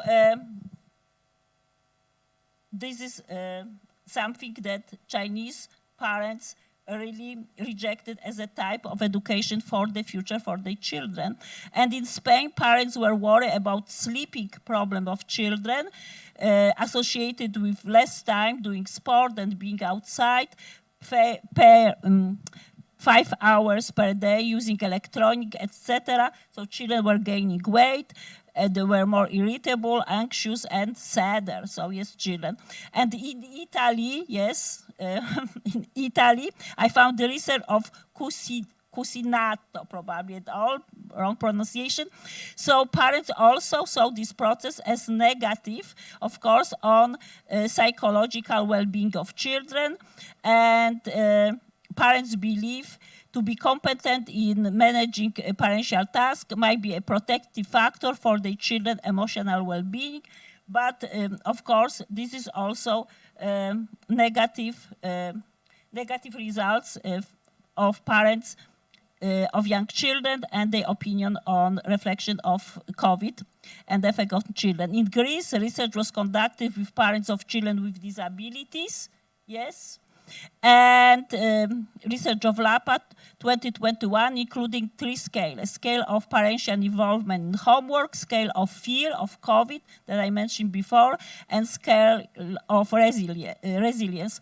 According to the results, both mothers and fathers expressed high fear of COVID, low sense of resilience, and were involved in homework mostly in terms of parental control. So they look how children were actually doing their homework, but not more. So in Poland, I found study in Poland too, and it was by Knopik et al. I am not familiar with Professor Knopik, but probably you are. And the research was interesting because it's divided how parents participated and how this engagement and involvement could be name, and they gave actually name parents as committed teachers, and parents as committed teacher interviewer and intervener, and parents as autonomy supporting. You can read what I describe here, but there is lots of slide 36, so I know that I have to go very quickly, and this is why I'm doing shortcuts. And the best was, of course, the last one, because the children were more independent. So parents were mostly guiding their children, but they were not doing homework for them, and they were not always on their case. So they were just supporters. So please read more the research. These are your people. So in 2019, Lepkowska gave few tips how to teacher on how to involve parents, and of course give parents a lot of information about school day. We know that school day was a little bit different, and they give information about school trips. You know that it didn't exist. Trust parents in making the right decisions, etc. And we know that all these actually advices that were given may not work in the time of pandemic. And so another question mark, what shall we do? And so I read all of this, and then I was trying to think, what is the difference between parents' involvement and parents' engagement? I taught course on parent involvement, but then we learned that actually we are using mostly term parents' engagement right now. And involvement is volunteering, helping with homework, as we know, participating in the parents-teacher organization, etc. So this is mostly what we know in the past, but now in the future, it's rather collaboration. Engagement is listening to parents, listening to their ideas. So we are using United States mostly now, parents' engagement. And again, when I was trying to look at the different research on parents engagement, and I found 2016 and different theory that I mentioned in my abstract, so I will not repeat this. But so I conducted research. I sent to 83 teachers. Some of them were also parents. Those were my master students from the past. Questionnaire. And I asked them, they knew me, I hope that they will be better rate of answering questions, but it was low. So this is research in progress. The highest, I think, number that answered some questions was 22. Some questions were answered just by few of the teachers. So this is why I put on the slide in footnotes that this ongoing research. And from this, what I learned, most of the teachers that answer had more than 20 years of teaching experiences. So unfortunately, not that many young teachers answer my questionnaire. And I asked which modality they were using. And the majority use Zoom. We are using Zoom here too, yes? And I use at work WebEx. I like the most WebEx. But we also use Microsoft Teams. So some of the others were Microsoft Teams. And I asked also if they had a formal preparation for teaching online. And as you see, most of the people, this is why I am showing the research. It's not just, my idea or asking few of my students the questions, but they said, no, we didn't.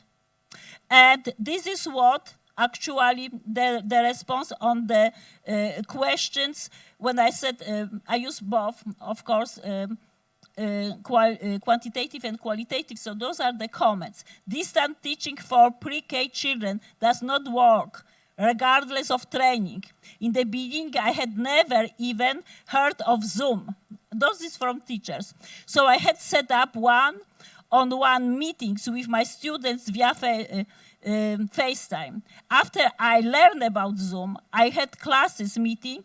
It was very scary in the beginning, since I have never taught a class online, and adding 18 hours and 5 years old made it seems impossible. I had no clue how to use Zoom and how to teach online.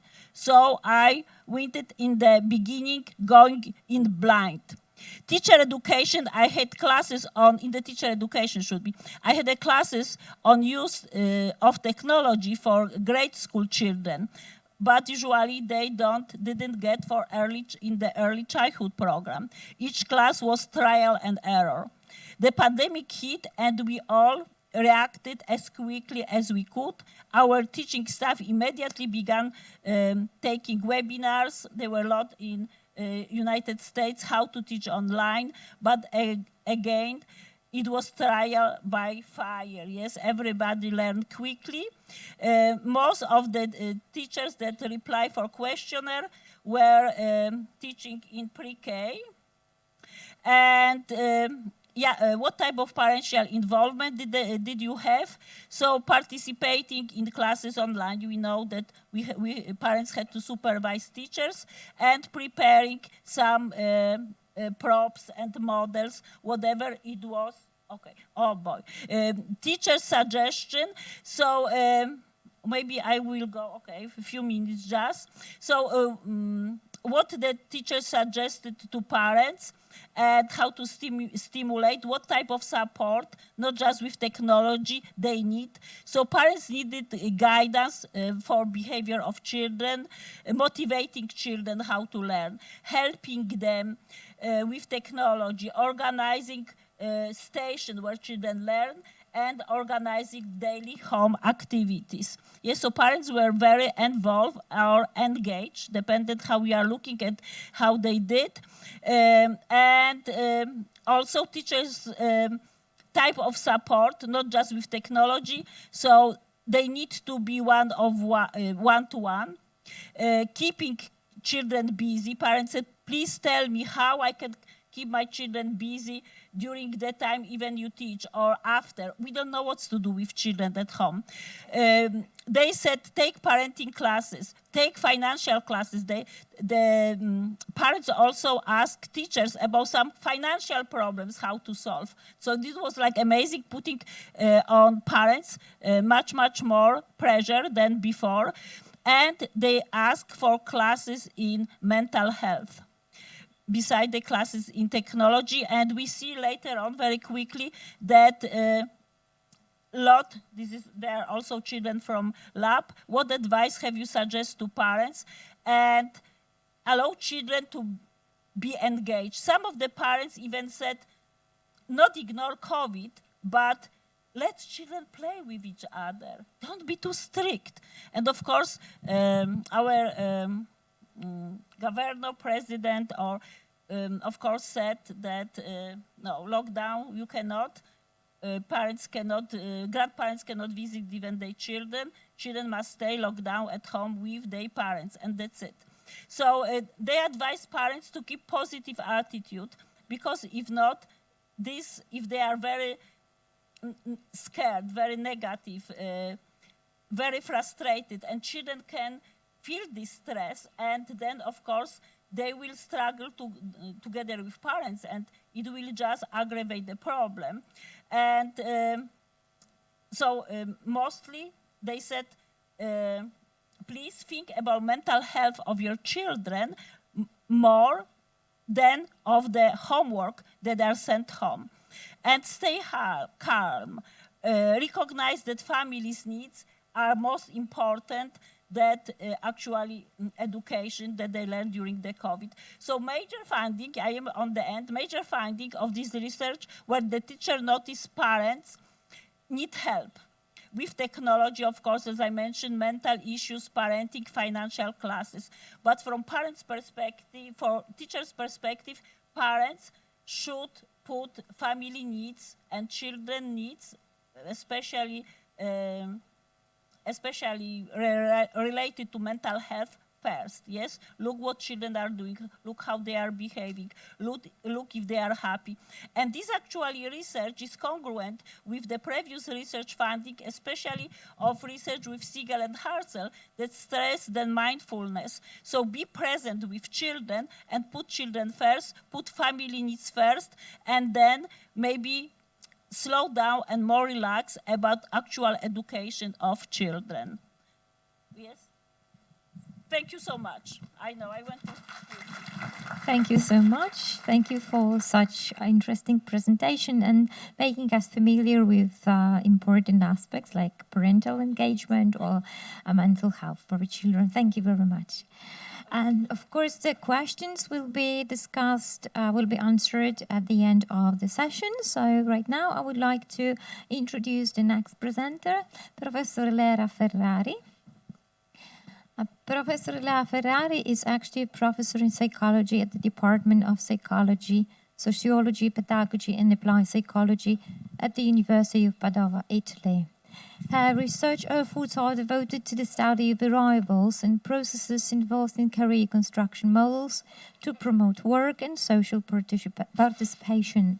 She teaches diversity management in the workplace and psychology for inclusion for people with disability. Together with Scott Solberg from Boston University, she's actually coordinating the International Research Network on Social and Emotional Competences and Career Development that aims to study similarities and differences across culture and foster socio-emotional learning skills in educators. She is involved in some European projects, among which we can see PS Smile that aims to promote social-emotional competences in primary schools. She serves as an editor of the Turkish Journal of Education and is also the manager of the newsletter of the IAPP Counseling Division 16. She is also a reviewer of many prestigious international journals and a member of the board of directors of the NIIC Foundation, that is the educational trust focused on creating learning frameworks for scholarships and competitive examinations. So it's nice to see you here today. Lea, the floor is yours. Thank you to Professor Spritz for inviting me to share with you our work, the work that we did more or less in the last 3 years. And also I am honored that she also is member of our network. And so we are started to collaborating as concern the SEL perspective of Polish teachers and educators. So as concern my presentation, the co-authors are two, Professor Kimberly Howard from Boston University. I am really honored to work with her because I consider her one of the most important experts in early career education. And also I work with Professor Teresa Maria Sgaramella, that is my colleague. I share with her my office, so you can of course, understand how strict is our relation, not only in terms of work and job, but also we share many other aspects of our life, also related to social and emotional aspects. As concerns my presentation, I will go through a quick introduction, focusing a little bit on SEL and career development. I would like to show you two models that to give you an insight about some concept, and then I will progress to two kind of proposals that can focus more on practice. So it's a way to connect theories and practice. In terms of theories, I start on focusing on social and emotional learning. This is the CASEL model. CASEL is an association, American association, organization that promotes evidence-based curriculum development and policy promotion as a framework to help educators to address social and emotional issues and in their educational mission. And as you can see here, we have two components that focus on self-management and self-awareness. They stress the importance of recognizing emotions and identify also goals and set goals for the present and also the future. And also there are two components, the orange and the light green, that focus on social and relational aspects. So it means be empathic with people and also try to build positive relation with the people.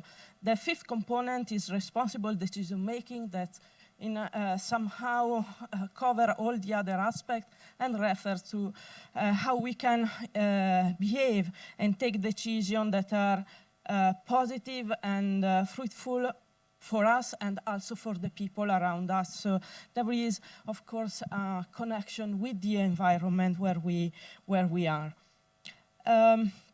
Why SEL, social-emotional learning, is so important? There are more than 20 years of research that, and some meta-analysis. Darlak is one of the most important authors that stress the importance of SEL for academic success, good mental health, and positive development, mainly for children, but recent research also is moving also toward teachers and the relationships that they have with their children. Recent research also showed the importance of SELs in terms of transformative impact, and Jägers and collaborators adopted a sociological perspective, and they stressed the importance of SEL for promoting civic participation, so it recalled the VA representation in somehow, and how when children and adults work together, they can work in a way that can help to reduce inequalities and promote more equal participation in their community. So there is this, I think, very interesting also perspective in terms of also addressing diversities in many that also emerged during COVID pandemic. One of the stress of the important things is that it seems to emerge the importance of focusing on SEL in the school curriculum, so near to the content, maths, language, and so on. It seems to emerge that focusing on these components could be also important. In terms of career development, I don't know how you familiar are with this content. Sometimes think in terms of early career development, so since kindergarten should be quite scary for teachers, for parents. We could say work in early ages not seems too strange, but there is an emerging field in this kind of research. We can consider career development as a lifelong process that starts in childhood and occurs in dynamic relation to other areas of development. So there is an interconnection with other aspects and also with SEL skills development. And what we see is that during primary and elementary school, children learn about the world of work thanks to the adults and the experience that the adults offer them. So the idea of dialogue arrives also in this content. And it is also, there is also an impact from social media, TV, and so on, sometimes also in terms of stereotypes that they provide related to job. It is also in this age that children start building the idea about time and construct their career identity in terms of values, in terms of activity that they perceive to be connected with themselves, their interests also related to job. One of the most important advancement in terms of model related to the cognitive process of choice and attainment was developed by Howard and collaborator, and she identified 3 approaches to career choice and attainment model, so 3 ways of reasoning of children. Of course, the first one that emerged during kindergarten ages stress the connection with fantasy, sometimes we can say irrational ideas or creative ideas of children sometimes, but they are not connected with processes. I show you this example just to give you an idea. This is Maria in kindergarten that say that to become a dentist, it is enough that she raise her hand when the teacher asks her. So it's a very simple idea, and there is no information or ideas or thought about studying to become a dentist or a teacher or something else, for example.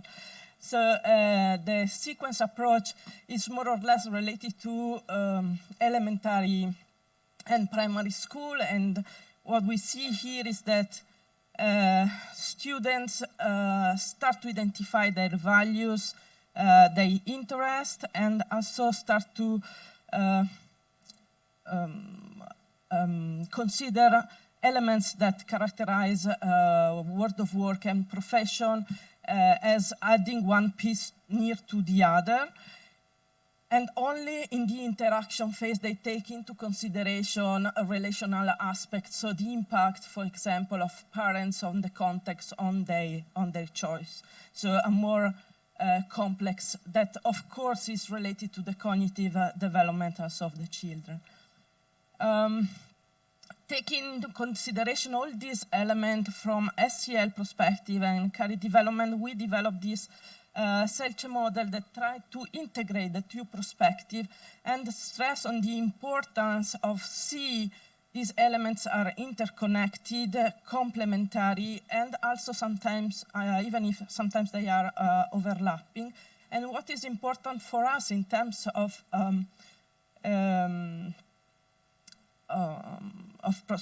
theoretical perspective, but also practical perspective, is to start to think that SEL and career development are two elements that could be combined also in practice. So we can have a training program, intervention, or curricula for children that focus on SEL or career development that are completely separate in schools. Or we can have the combination of two. But what is more challenging for us is try to think new perspective and new intervention that combine these two perspectives since the beginning. So when we are planning this kind of intervention, we can try to focus on combining social-emotional learning and career development, and so try to see if they are integrated since the beginning, if there is a developmental perspective that take into consideration the age of our children, and if we give, so in the activities that we propose, attention to the present, but also attention to the future. So this combination was very important for us. And in our paper, if you are interested, you can go through these guidelines, and they are described more in detail. I would like to go through some activities that could answer some of these principles.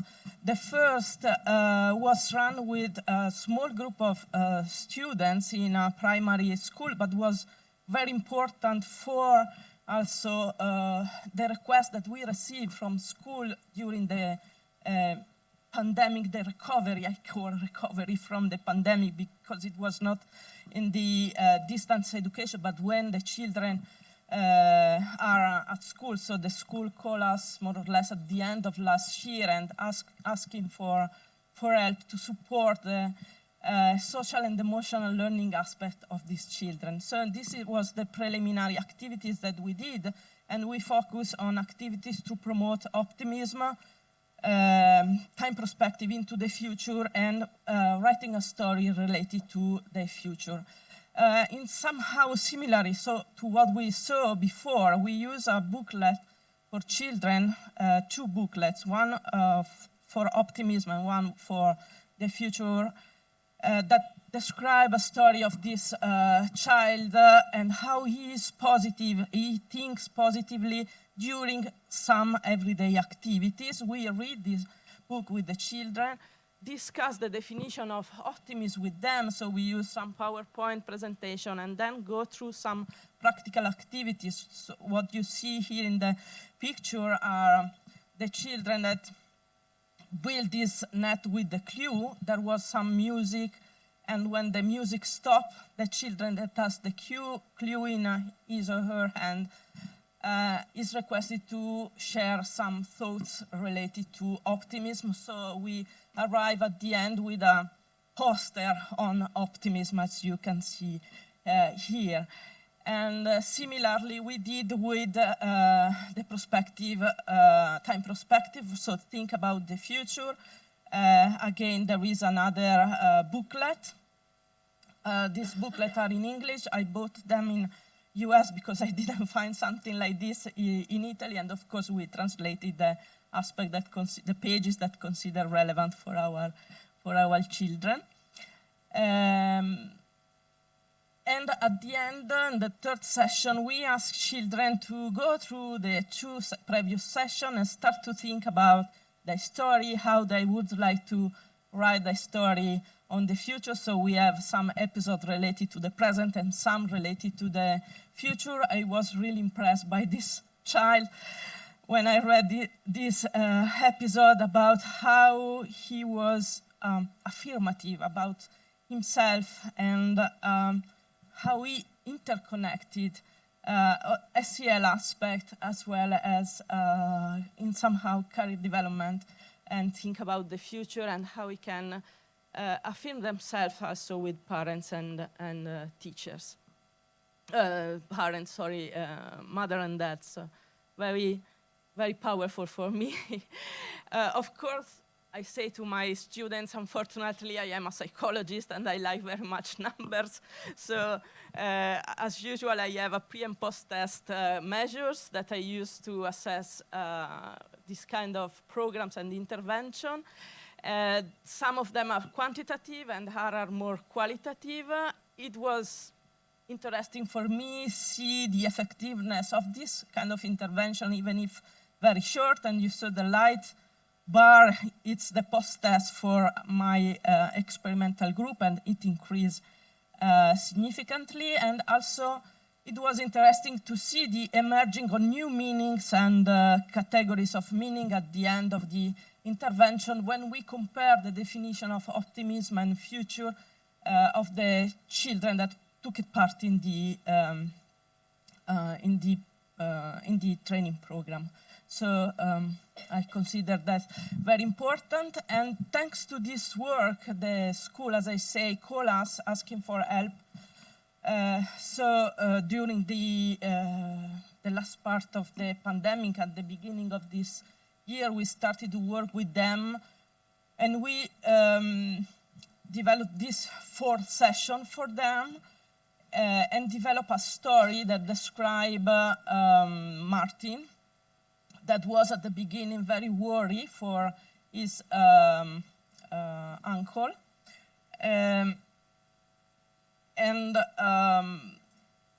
the story, of course, he described his worries, his pain, the fact that at the end, the mom described what is happening into the hospital and she suggests, and they work together to find some solution to, in any case, provide some support to the relatives.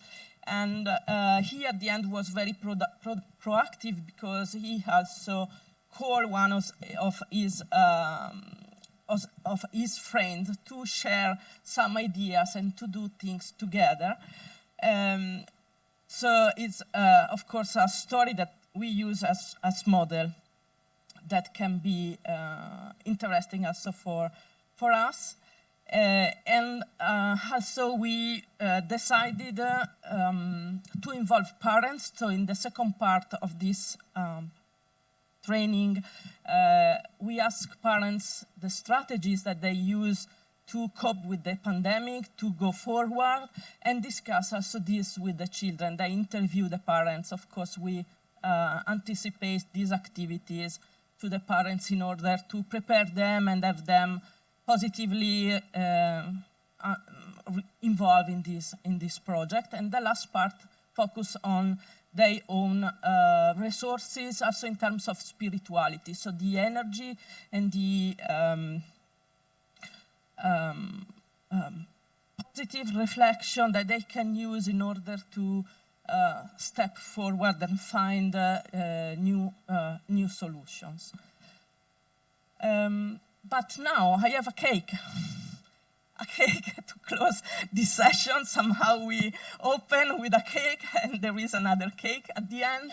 I would like you have a paper and pencil, so you can design your cake more or less similar to this.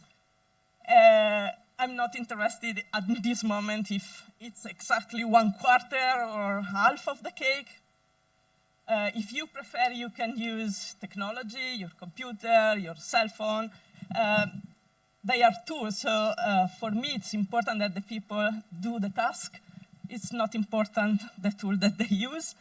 And then you can write around your cake the aspects that characterize your life.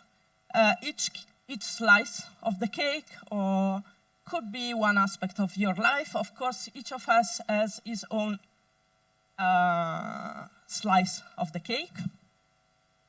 And the task then is to cover, based on the importance of these elements in your life, try to design where you put the line, and you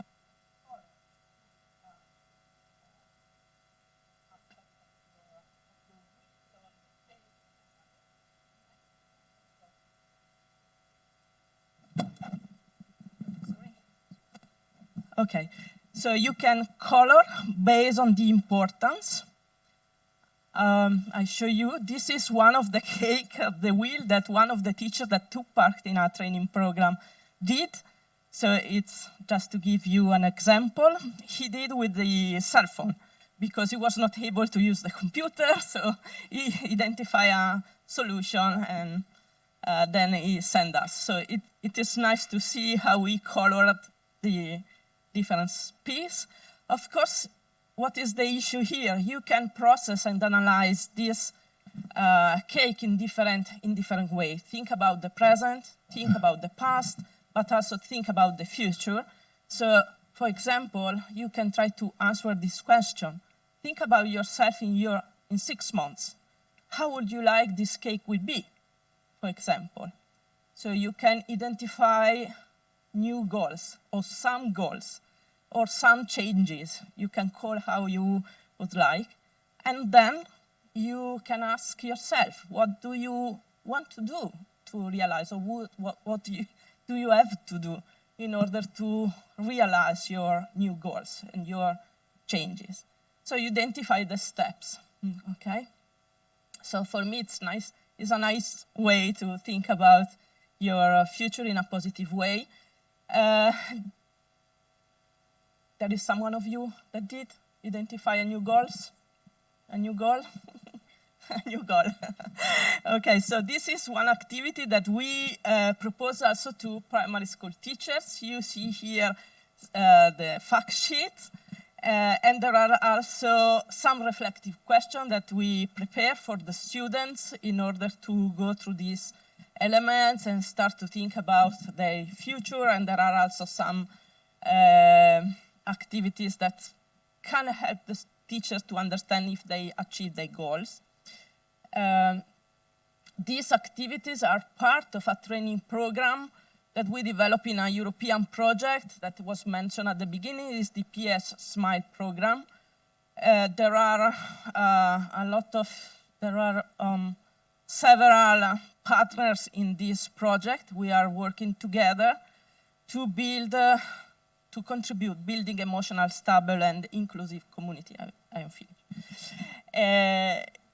And of course, we prepare methodological materials for teachers. It was, you can have an idea about the amount of work. There is a training, training program for teachers that now we are implementing on the platform, and that will be available at the more or less end of September. So if you are interested in watching it and you learn more, you can connect and see how it works. It will be free, it will be in English, and also translated in the languages of the project. We are also working on an app related to this content. It will be also available in a couple of months. And it was really important for us because when we involve the teachers in this program for helping them to be prepared for implementing the curriculum with students, they arrive during the program and raise the issue of parents and how it could be also helpful working on SEL skills also with parents. So we are working with them to prepare some activities for the next year. This is the theoretical model that we develop. More or less, you can recognize the SEL component. What we introduce in an innovative way, I think, is this attention to the future. You can find 32 activities for children if you are interested. And of course, my final thought is that, of course, the content is important. We can think about ourselves as teachers and try also to promote our SEL skills. And of course, we can think about families, they are important. I was looking for a different picture about family, and I go with this family. Thank you very much.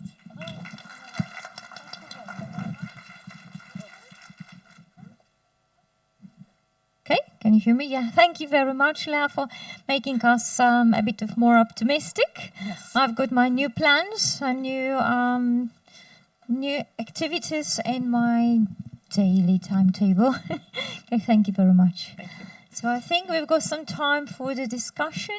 So if you would like to ask a question in English or in Polish, this is a good time.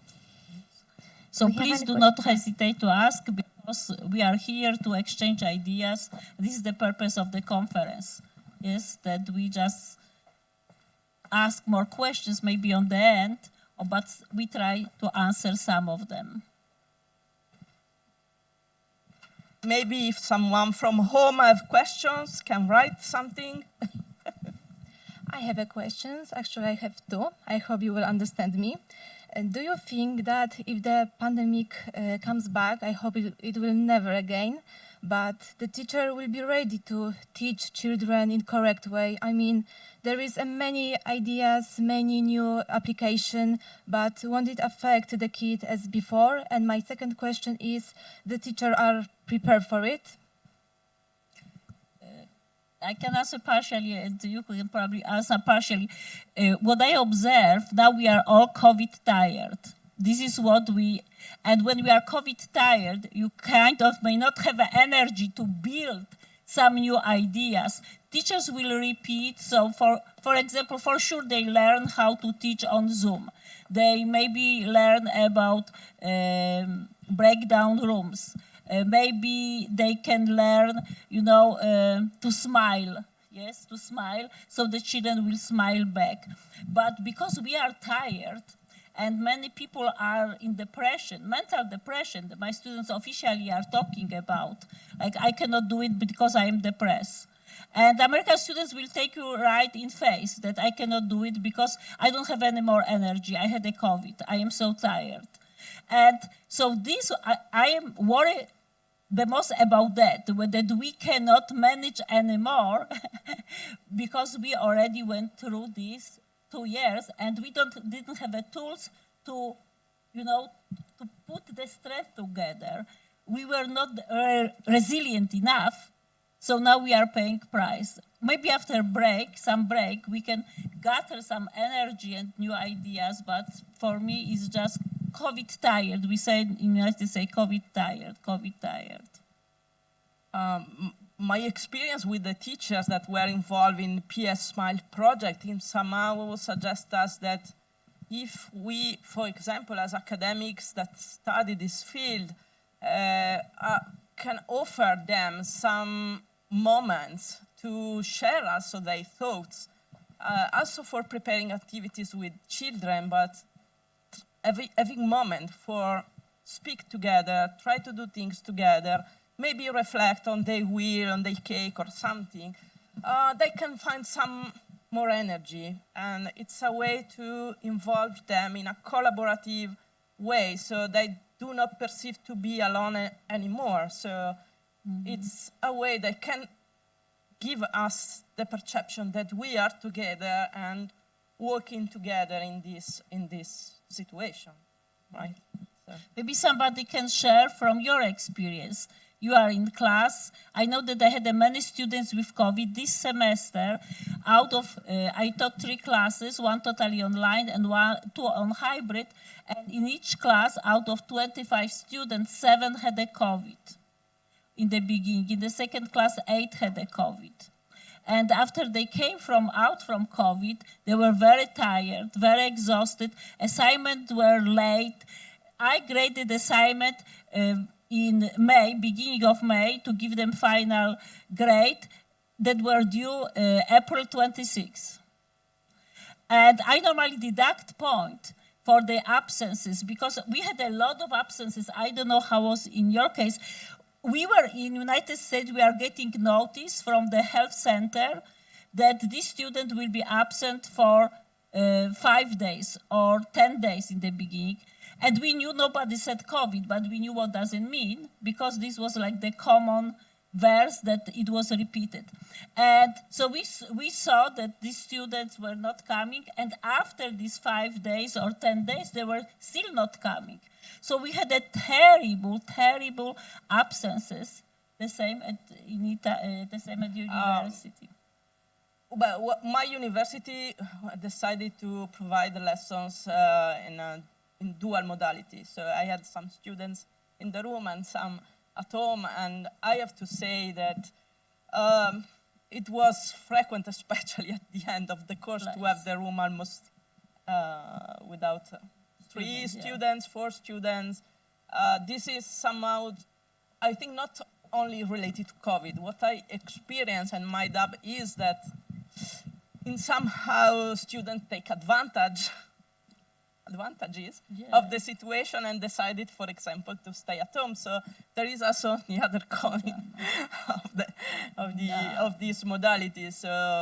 Was it the same it's here? A complex situation, but I think we can reduce this kind of modality yet. So High flex didn't work. We tried high flex, terrible idea. You are right. You know, they had the choice, come or not. So some, especially professor in chemistry and physics, etc., were really, I should stay here. I was told to stay here.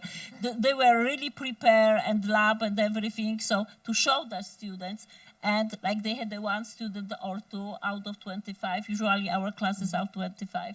And high flex didn't work, so they stopped. Hybrid worked the best. So they came to some classes and some I taught on WebEx. This worked much, much better. But I don't know. We are planning at my university to go face-to-face. The same, yes? It's the same, but we don't know. The same, we don't know. I just don't know if we have enough the social, emotional, you know, energy and preparation to continue the same way. I don't know. Yeah, we were locked at our homes for two years. And now we've got our lessons here in the buildings. So we have in-person meetings. I would like to ask if there's another question from the audience. So if there is no question, probably we need a bit of coffee. So thank you very much. Thank you very much for appreciate your visit, you. your presentation. Thank you so much. Very much. Dziękuję. And now we're going to have a short break. But please,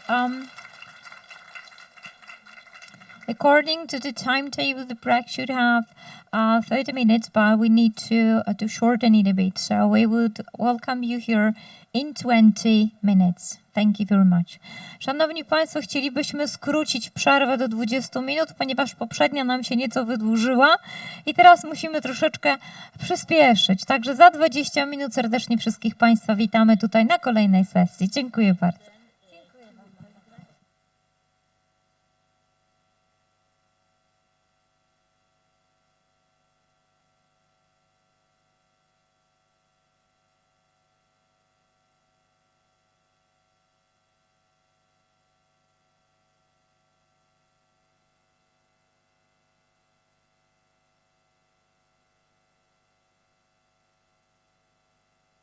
Recording stopped.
Dzień dobry.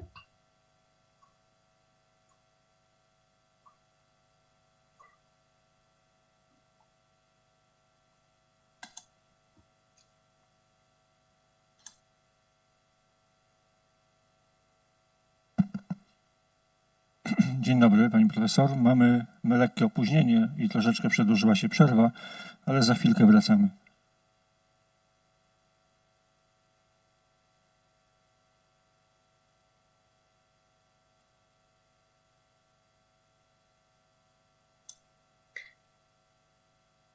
Mam prośbę, czy mogę pana poprosić o pomoc we włączeniu prezentacji?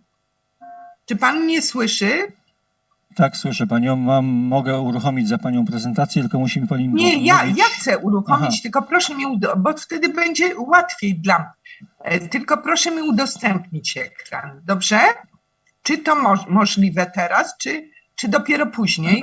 Jak wyłączę planszę, będzie pani mogła udostępnić jak najbardziej. W tym momencie jest to zablokowane. Aha. Także ja po prostu, jak skończy się przerwa, wyłączę tą planszę, którą pani właśnie widzi i będzie pani miała możliwość udostępnienia ekranu. Tak. A gdybym miała kłopoty, gdybym zaczęła się miotać, to proszę za mnie to oczywiście zrobić pomogę. i wtedy pan będzie przerzucał. Tak, ja będę Czy tak? przyciskał, tylko będzie musiała mi pani mówić do przodu, do tyłu. i to Dobrze, wszystko. dobrze, ale postaram się sama to zrobić. Proszę bardzo. Widzę, nie ma tak dużo osób na sali, czy tak? Przerwa jest. Tak, ale wcześniej widziałam członków, czy to tylko na Zoomie 10-12 osób, czy tak? Na Zoomie jest, nie wiem ile było w tym momencie. Było 12 osób. Tak, być może. A sala jest pełna? Prawie. No, to fajnie.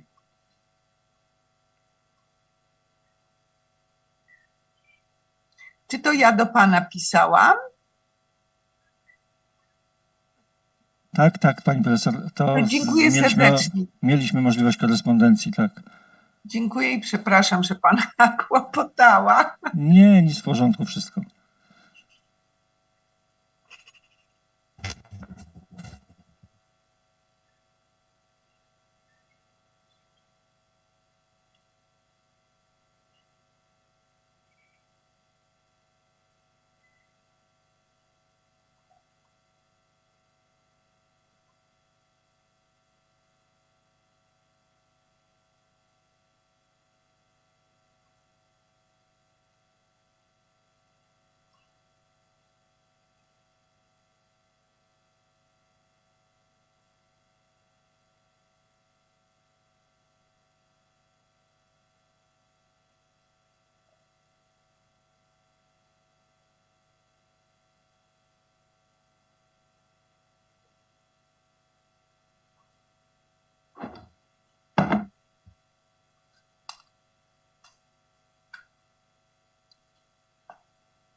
Potwierdzam, pani profesor, prezentacja jest widoczna. Wszystko jest w porządku. Tak. Oj, udało się.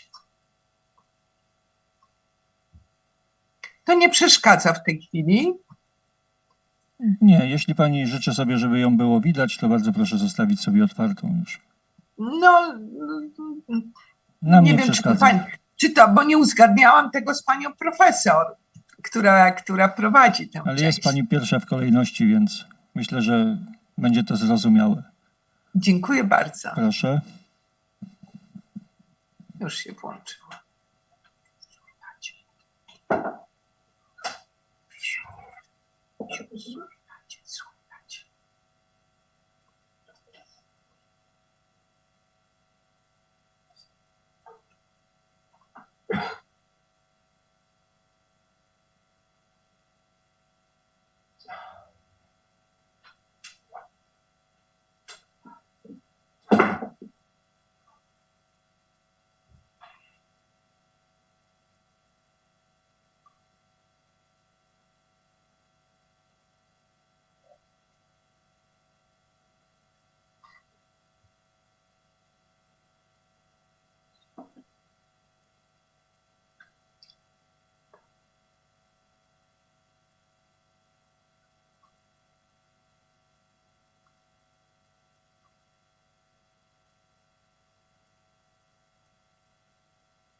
Nie mam, już wypiłam.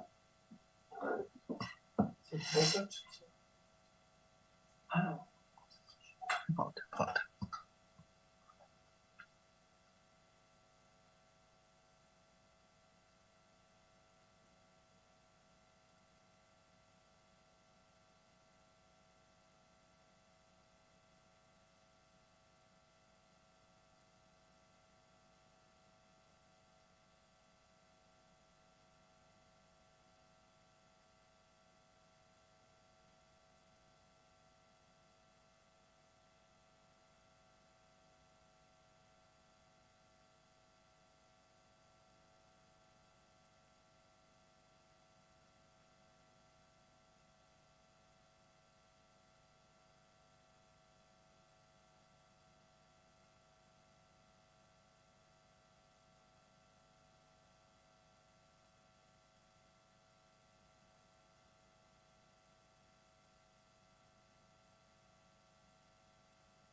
Recording in progress.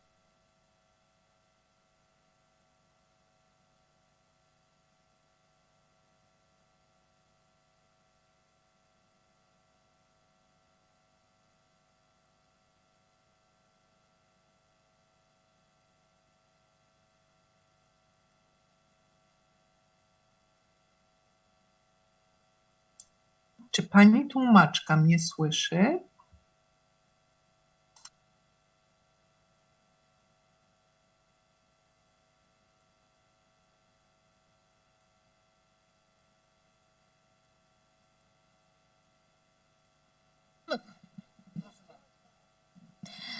Witamy Państwa bardzo serdecznie po przerwie. Mam nadzieję, że regeneracja nastąpiła. Mamy poślizg czasowy i obiecałam organizatorom, że teraz już tego poślizgu nie zwiększymy pod żadnym pozorem, ponieważ będziemy musieli jeść zimny obiad. Także proszę Państwa, musimy się bardzo mocno teraz sprężyć. Mamy przed sobą 3, w moim przekonaniu, wyjątkowe spotkania naukowe, ponieważ po drugiej stronie łącza są osoby wybitne i bardzo się cieszymy, że będziemy mieli okazję wysłuchać tych referatów. Choć z łezką wokół, bo bardzo bym chciała panią profesor Barbarę Smolińską-Tajs przytulić i powitać tak prawdziwie, ale rozumiemy przyczyny, dla których tak się stało, a nie inaczej.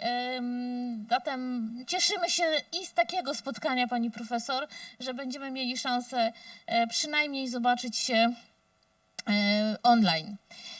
Myślę sobie, ponieważ są tu studenci, że warto parę słów o naszej prelegentce powiedzieć. Niedługo, aby się właśnie zmieścić w czasie, zwłaszcza młodzi ludzie, bo pewnie pracownikom naukowym w ogóle nie trzeba przedstawiać pani profesor Barbary Smolińskiej-Tajs, ponieważ jest instytucją w pedagogice, choć to nieładnie mówić pani profesor w ten sposób, ale jest to osoba, która tak na dobrą sprawę walczy o pedagogikę polską jako pedagog społeczny od dłuższego czasu.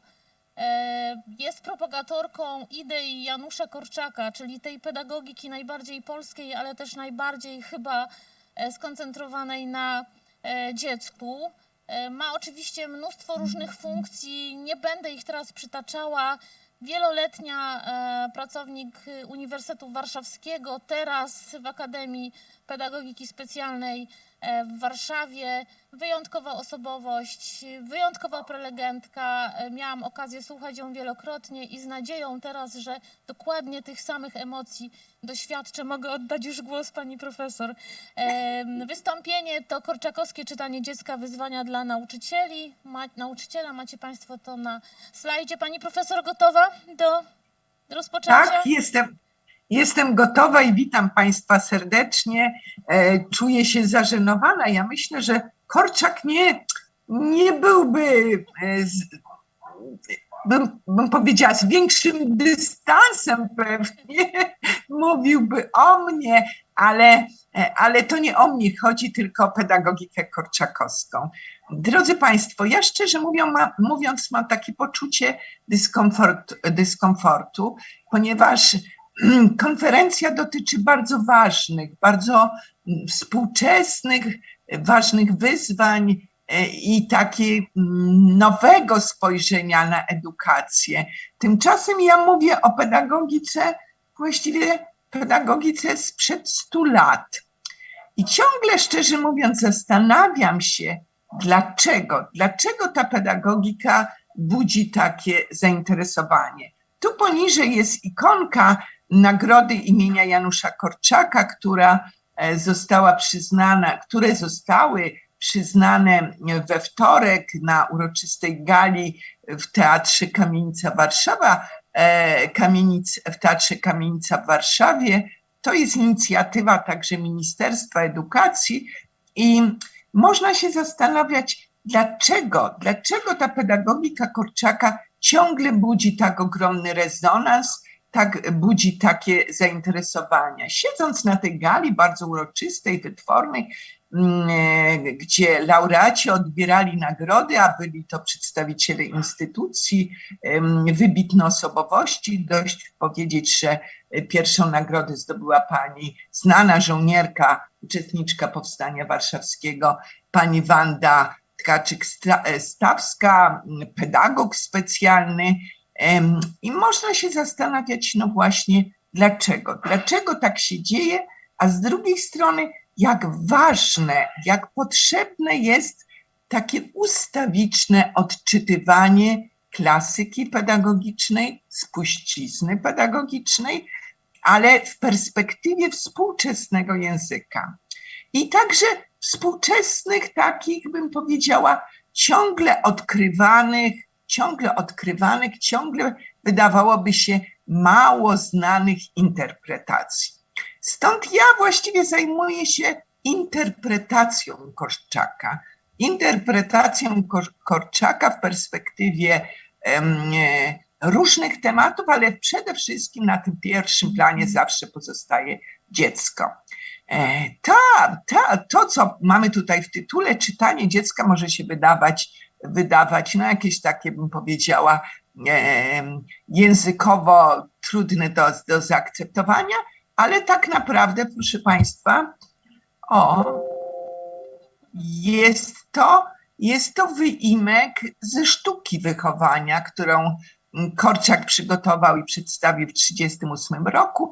Ta sztuka wychowania to jest w zasadzie bardzo krótka, no trudno powiedzieć rozprawka, w zasadzie chyba 5 stron tekstu, gdzie Korczak przedstawia 18 aforyzmów.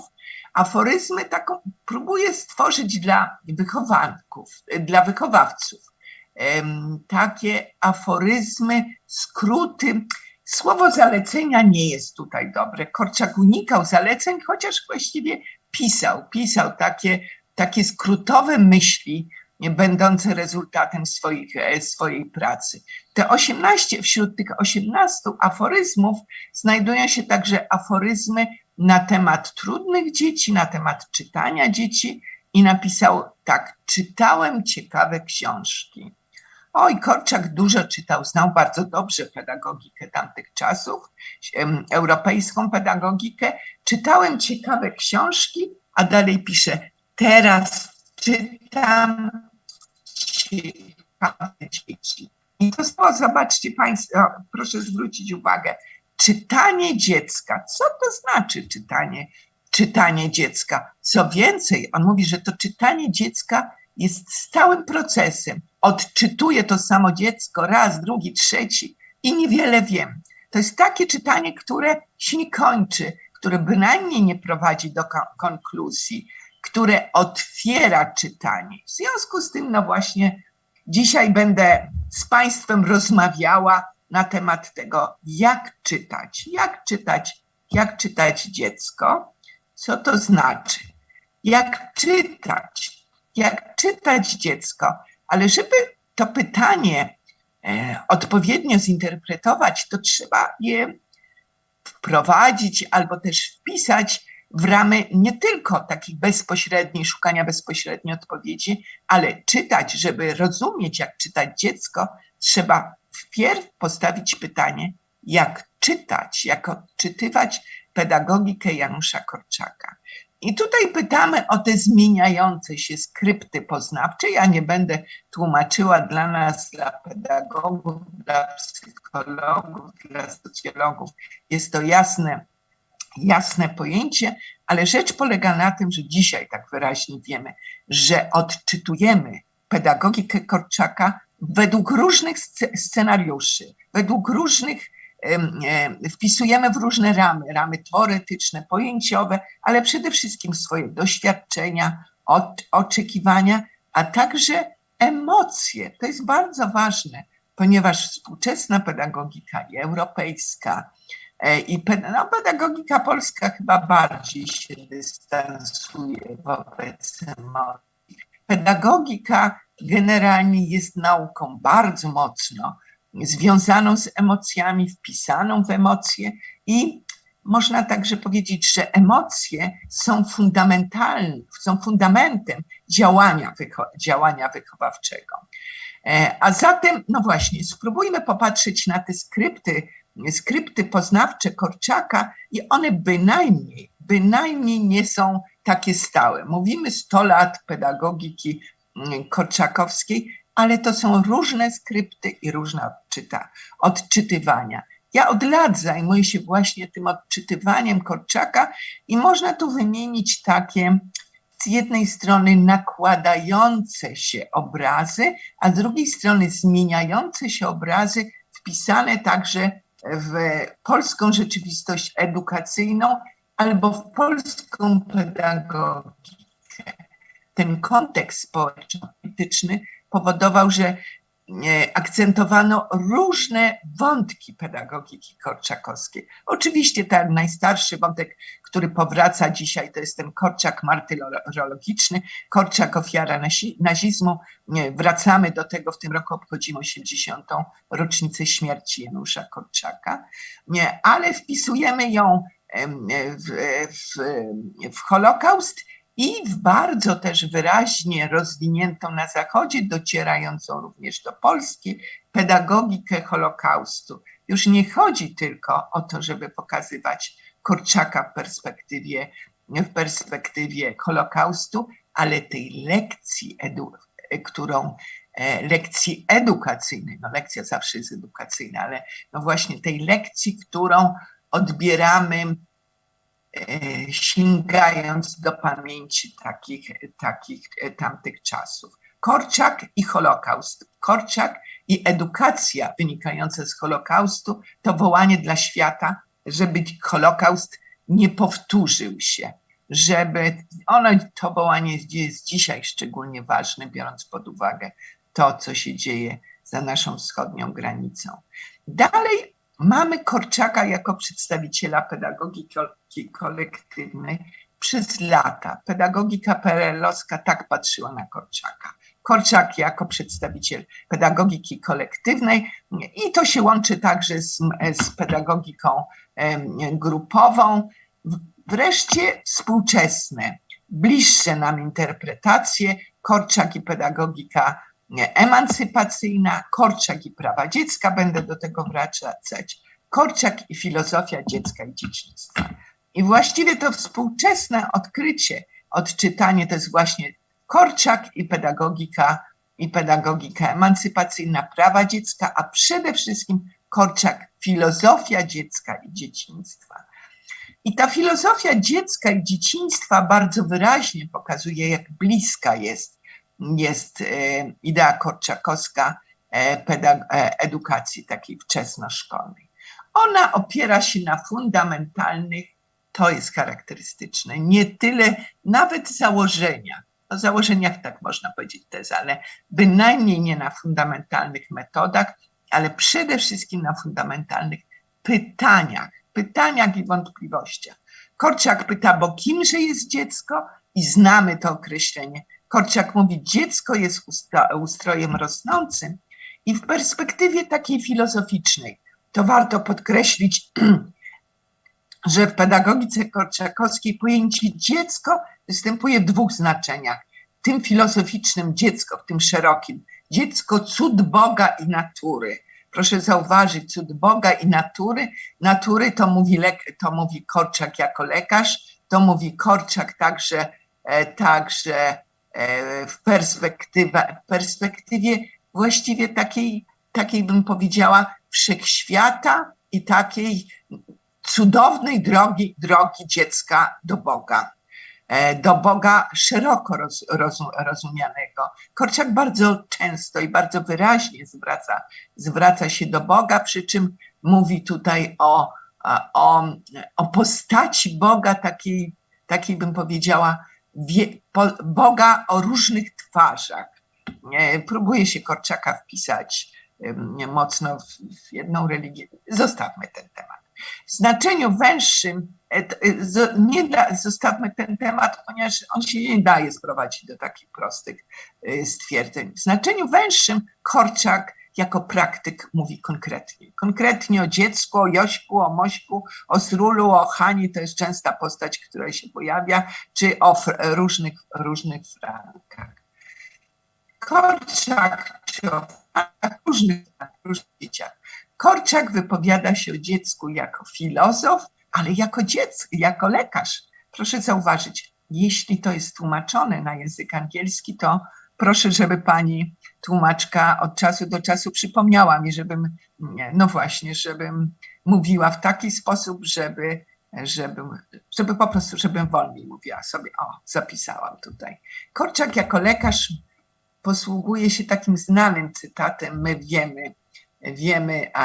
wiemy o tym, do niego często wracamy.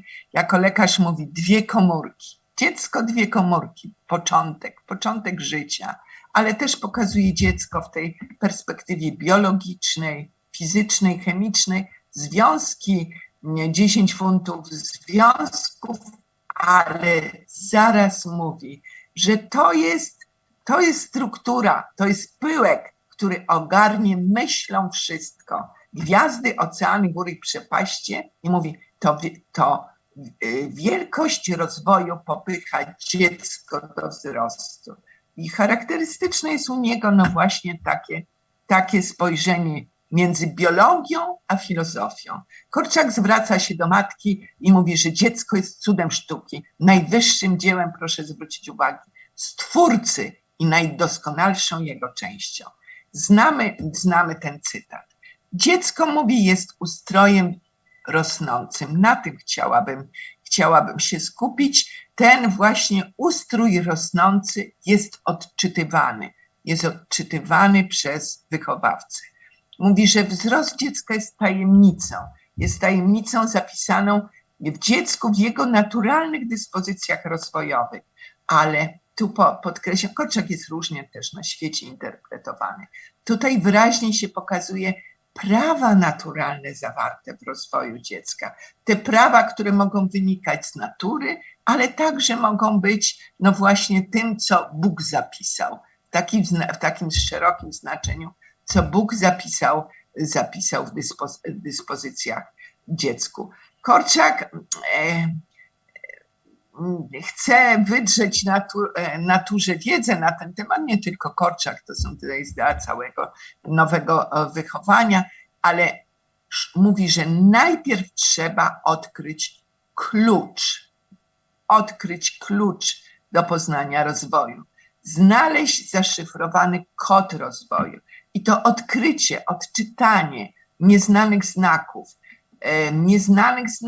i też trudnych sposobów odczytywania. W takim znaczeniu mówi, dziecko jest hieroglifem. Dziecko jest hieroglifem, podaje, że dziecko jest jak pergamin szczelnie zapisany znakami. Trzeba te znaki odczytać, odkryć. I stąd odczytywanie dziecka jako zadanie wychowawcze. Korczak specyficznie rozumie wychowanie. On nie za bardzo lubi samo pojęcie pedagogika i wychowanie. Generalnie częściej mówi o rozwoju. Gdybym szukała takiej metafory jego specyficznego podejścia do wychowania, to bym powiedziała, że to jest taki palimpsest. To jest takie zapisywanie, wycieranie właściwie tego, co było wcześniej, zapisywanie po raz drugi, nakładanie na tę tradycję, na pedagogikę nowych znaczeń, nowych pojęć. I ten palimpsest w tej ostatniej, najwyraźniejszej warstwie pokazuje 3 kategorię, wokół której Korczak buduje całą pedagogikę i poznawanie, odkrywanie, odczytywanie dziecka.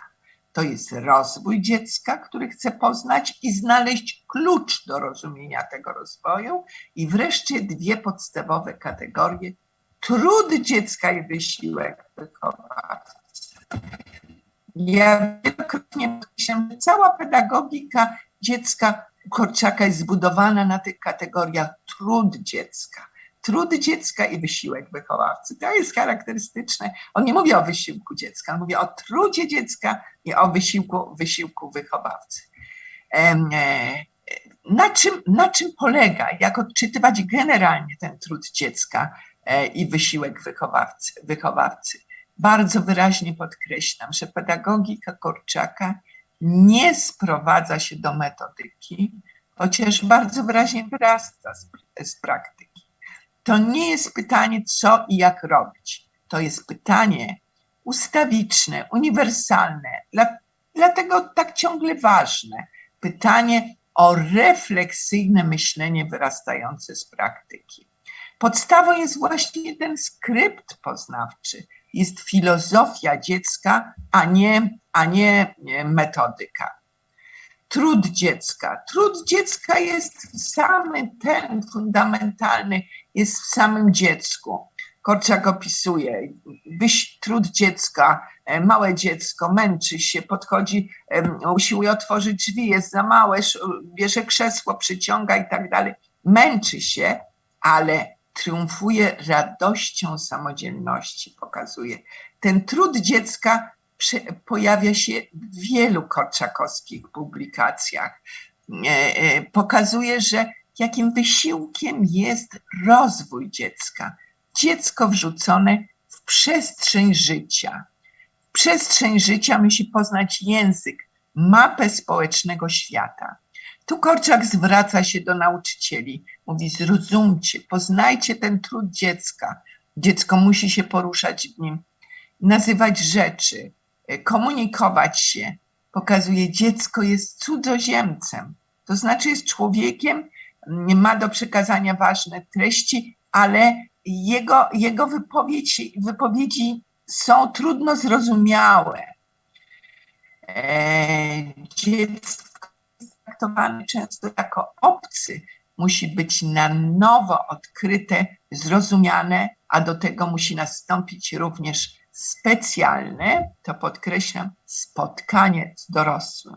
Dlatego pedagogika, wychowanie, trud, wysiłek wychowawcy jest często u Korczaka rozumiany jako spotkanie z dorosłym. Czym jest ta relacja dorosły i dziecko? Niektórzy usiłują wpisać Korczaka w alternatywne, bardzo mocno alternatywne pedagogiki. Generalnie Korczak, można go różnie interpretować, ale Korczak bardzo wyraźnie pokazuje tę relację dziecko-dorosły, że dziecko potrzebuje dorosłego, potrzebuje pomocy, wsparcia i proszę zauważyć, co łączy dorosłego i dziecka, co nadaje tej relacji bardziej symetryczny, chociaż nigdy to nie jest symetryczny, Korczak mówi, demokratyczny charakter, to przede wszystkim proces uczenia się, nie nauczania. Korczak mówi o szkole, ale Korczak zwraca się do dorosłego i mówi, to jest proces uczenia się. To jest proces uczenia się dorosłego. Dorosły uczy się dziecka. Nie nauczamy studentów pedagogiki, jak uczyć się dziecka. To oni także w tych strukturach najróżniejszych, w tych kodach, które muszą odczytać, uczą się. To podkreślam, to jest to pojęcie bardzo mocno też eksponowane w oświacie dorosłych, chociażby przez profesora Malewskiego. W tym ciągłym byciu z dzieckiem, dialogowaniu z dzieckiem, dorosły nie tylko uczy dziecko, nie uczy się dziecka, ale uczy się od dziecka. Znana, wielokrotnie powtarzana teza, ale też fundamentalna teza. Na czym polega wysiłek wychowawcy w tym przypadku? Wysiłek rodzica. W jakiej roli on występuje? On występuje w roli refleksyjnego badacza dziecka.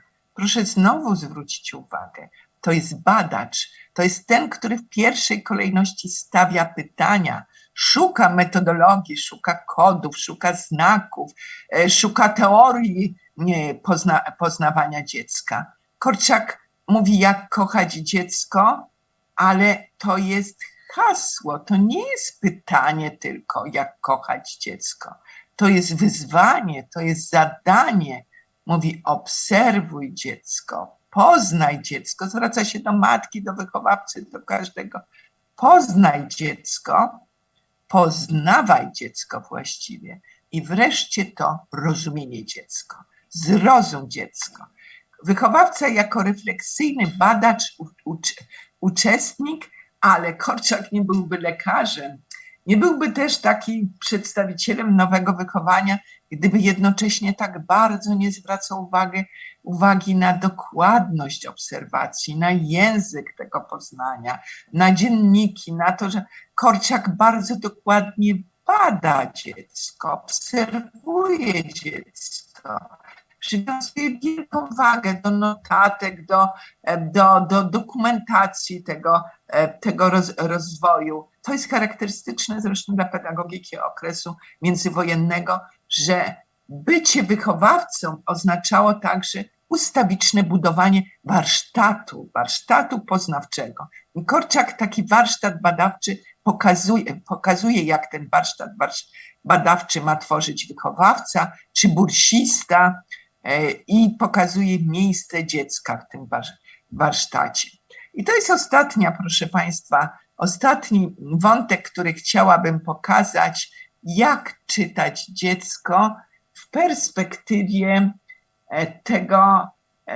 perspektywie programu kursów dla wychowawców, w których Korczak uczestniczył. To jest kurs z 28 roku. Program przygotował Korczak, Babicki, Radlińska, Wanda Szuman, podkreślam to, Wanda Szuman, żeby nie mylić z jej bratem. Przywołuje ten program kursów, żeby zwrócić uwagę, na co akcentowano w edukacji i w działaniu wychowawcy, według jakich kategorii pojęć, problemów wychowawczych, sytuacji dziecka odczytywać dziecko. Co jest ważne, co było ważne, na co Korczak i grupa tych wspaniałych pedagogów z tamtych czasów zwracała uwagę, jak kształcono wychowawców, jakie narzędzia mu dawano. To jest to korczakowskie odczytywanie dziecka według jakich narzędzi.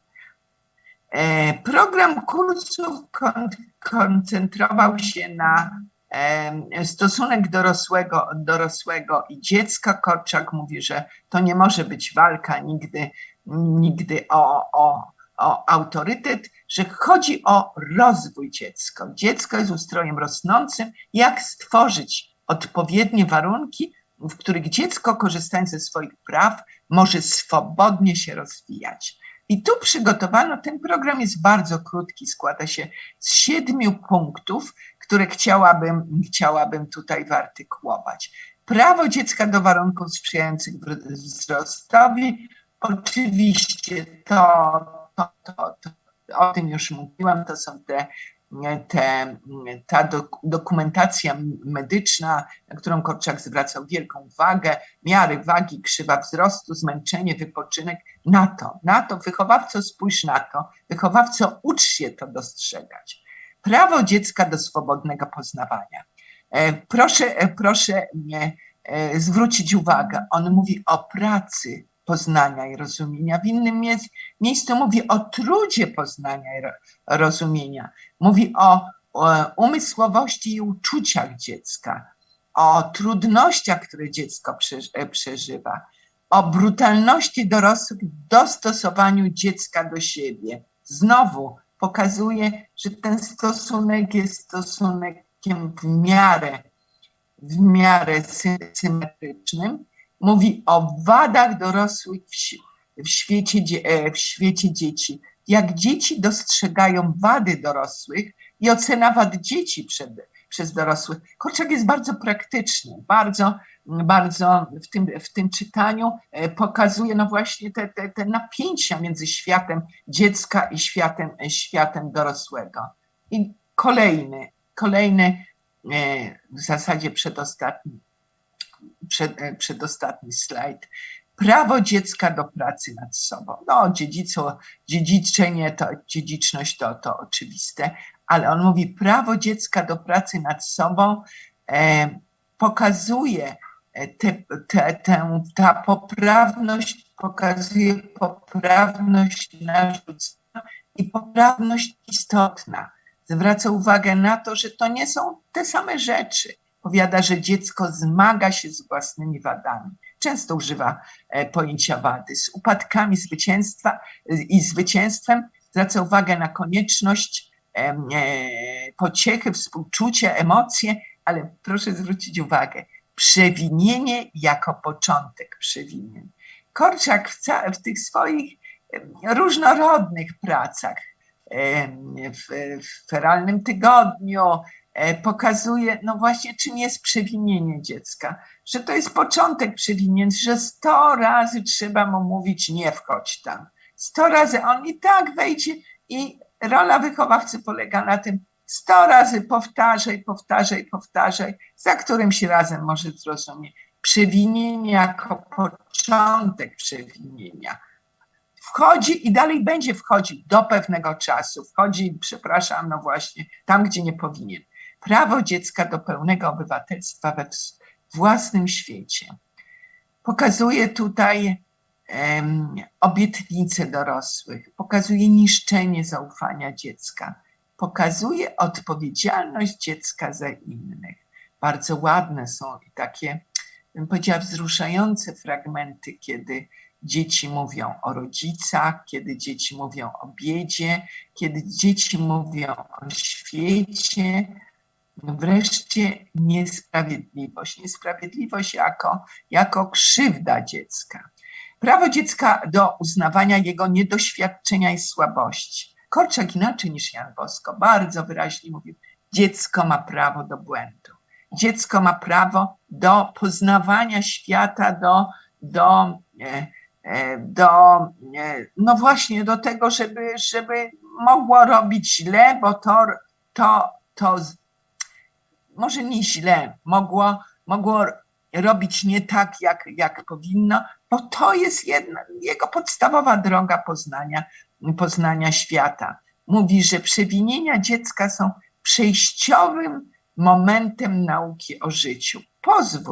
Pozwól mu poznać w sposób czasami dla niego dokuczliwy. Wreszcie prawo dziecka do radości i rozrywki. Korczak, cała pedagogika korczakowska, tak jak mówiłam, bardzo mocno rozwija emocje, jest ufundowana na emocjach.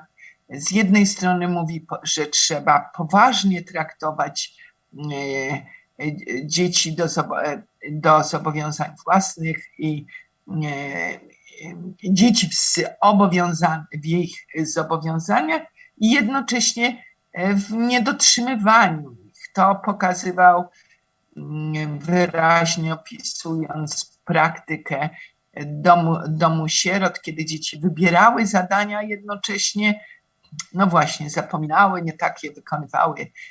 I wreszcie mówi, że dziecko ma stosunek do teraźniejszości, przeszłości i przyszłości.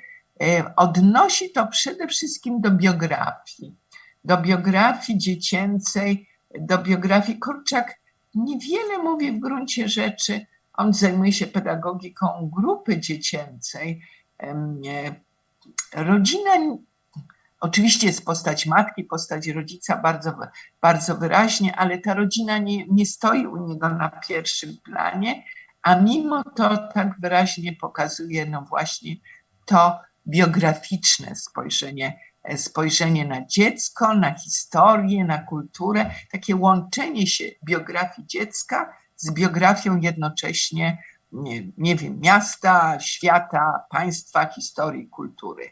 I ostatni element właśnie programu kształcenia wychowawców, prawo dziecka do demokratyzacji wychowania, indywidualizacja, dziecko samo dla siebie, pokazuje różne postaci dzieci, pokazuje swobodę, ale także w jakiejś mierze przymus. I bardzo wyraźnie, to jest konkluzja tego programu. Autorzy tu posługują się takim pojęciem wychowawca jako rzecznik dziecka. Proszę zwrócić uwagę, mówimy czytanie dzieci, ale jednocześnie to czytanie nie jest dla samego czytania, nie jest tylko dla samego rozumienia. Wychowawca jest rzecznikiem dziecka. I ostatni slajd. Co wynika z tego czytania dziecka? Doskonalić warsztat, uczyć się o dziecku z dzieckiem i od dziecka, czytanie ze zrozumieniem, rozwijanie skryptów poznawczych i co najważniejsze, ustawicznie ciągle towarzyszące nam pytania o sensy i znaczenia bycia z dzieckiem, rozwoju z dzieckiem, istotę dziecka i dzieciństwa. I dopiero na tych fundamentalnych, takich filozoficznych pytaniach stawiamy pytania o metodę. O metody, jak kochać dziecko, jak czytać dziecka. To nie instrukcja, ale tak naprawdę szukanie, intelektualne poszukiwanie różnorodnych, zmieniających się kluczy do zbliżania się do odpowiedzi na pytanie o sens dzieciństwa, sens mojej relacji z dzieckiem, sens pracy wychowawczej. Dziękuję bardzo.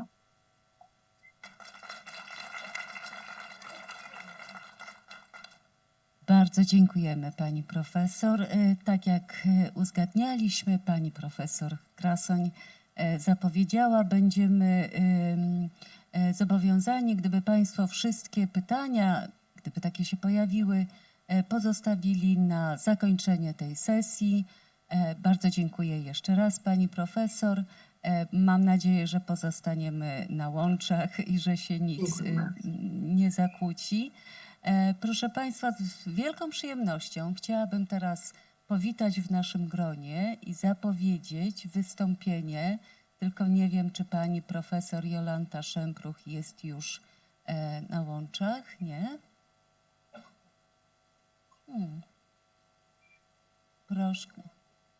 Proszę o chwilkę cierpliwości. Dzień dobry, witam panią dziekan i państwa bardzo serdecznie. Tak. Więc zacznę jeszcze raz. Z prawdziwą przyjemnością pani profesor, witamy panią w naszym gronie. Z panią profesor, wybitnym pedagogiem, pedeutologiem, łączą Wydział Pedagogiki i Psychologii bardzo liczne naukowe doświadczenia. Pani profesor współpracuje z nami od wielu lat. W dzisiejszej konferencji będzie co prawda reprezentowała Uniwersytet Rzeszowski, ale jeszcze raz chciałabym podkreślić, że opieka pani profesor nad nami, można tak chyba szerzej, no, jest nie do przecenienia. Żałujemy, że pani profesor nie może być z nami tu na miejscu, ale myślę, że to jest wywołane jakąś wyższą koniecznością.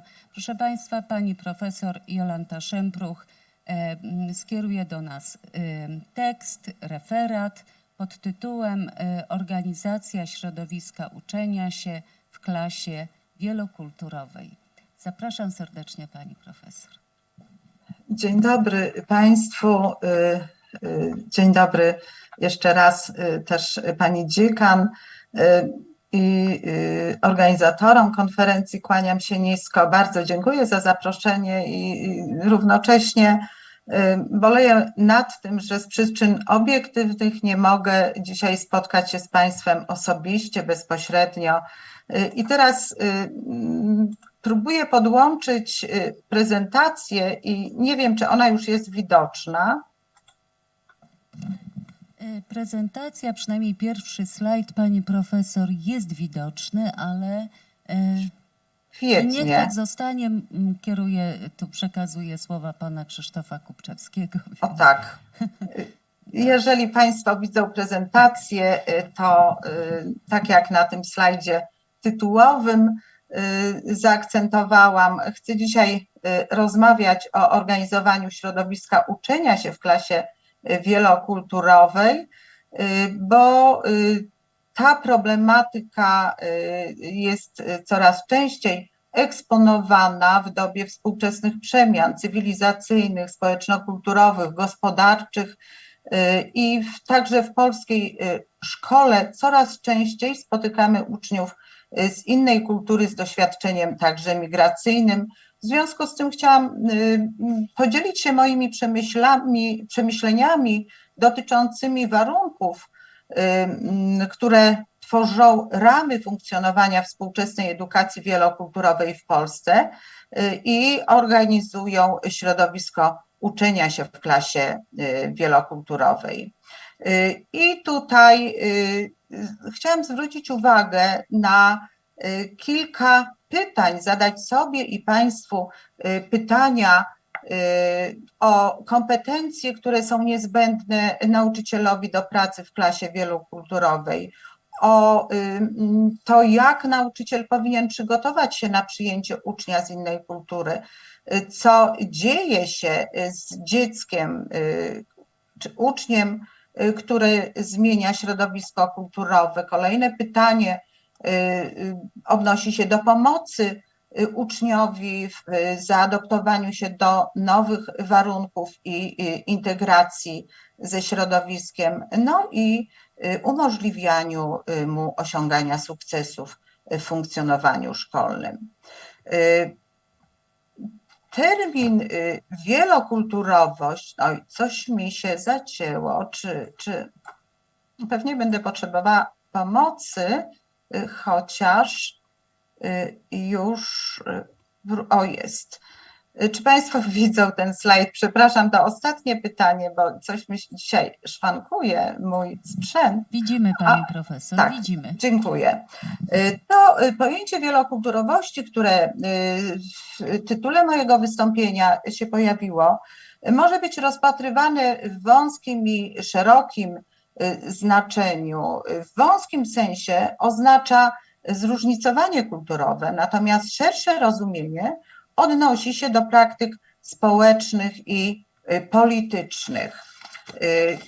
3 poziomy rozumienia wielokulturowości proponuje Wojciech Burszta i odnosi on sposób pojmowania tej kategorii do pierwszego poziomu deskryptywnego, który oznacza zjawiska demograficzne związane z wielością, zróżnicowaniem populacji danego społeczeństwa z powodu występowania przedstawicieli różnych kultur w tym społeczeństwie.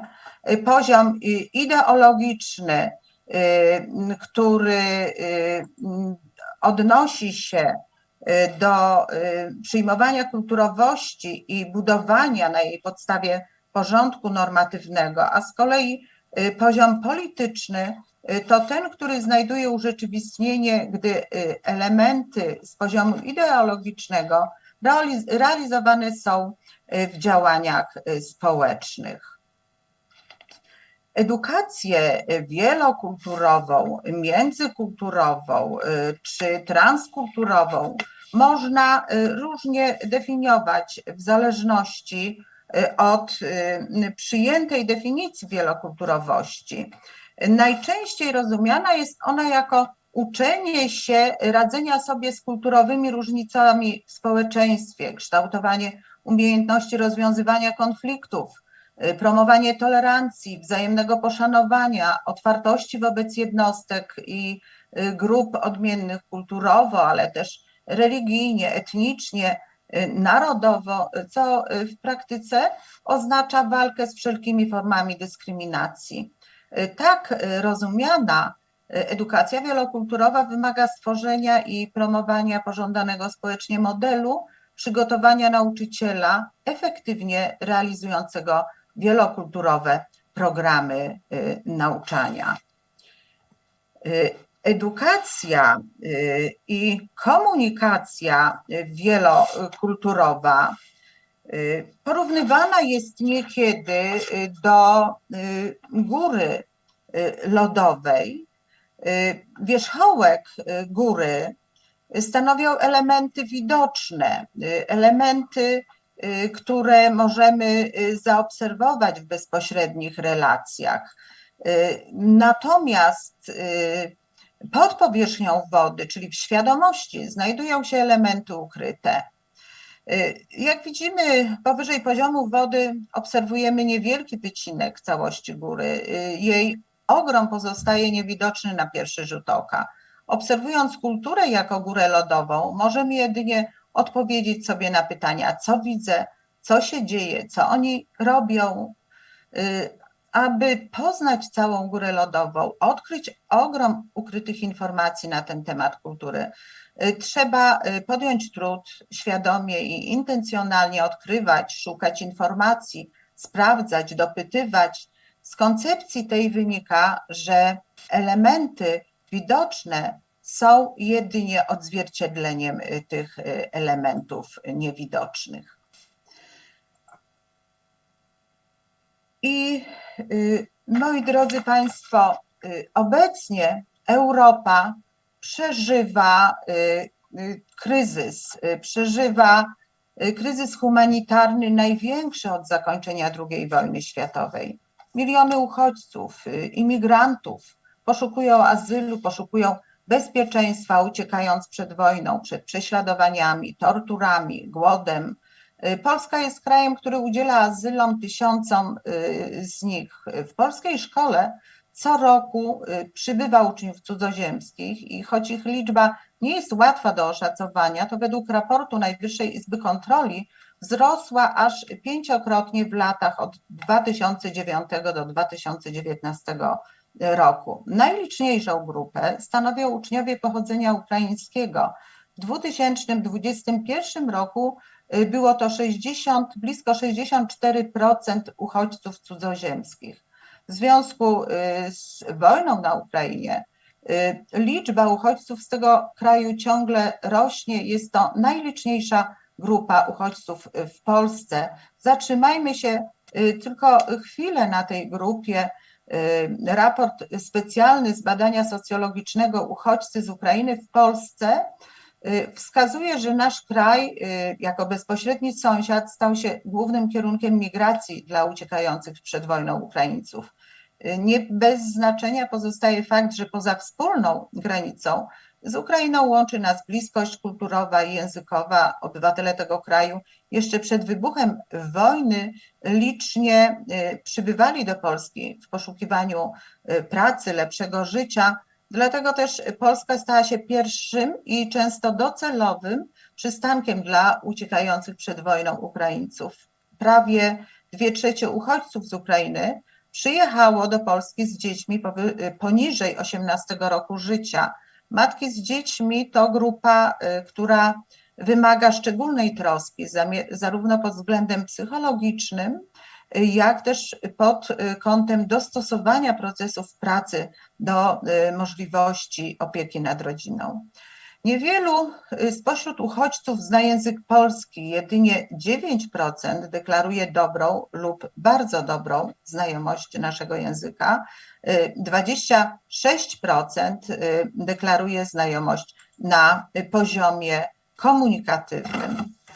Uchodźcy tutaj wybierają Polskę w związku z bliskością kulturową, na co wskazują najczęściej z posiadaniem przyjaciół, rodziny w naszym kraju, a także twierdzą, że skłoniło ich do wyboru Polski przyjazne nastawienie Polaków do obywateli Ukrainy.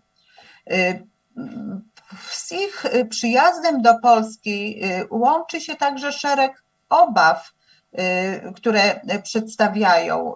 Są one związane z życiem poza granicami kraju i łączą się z trudnościami w zatrudnieniu.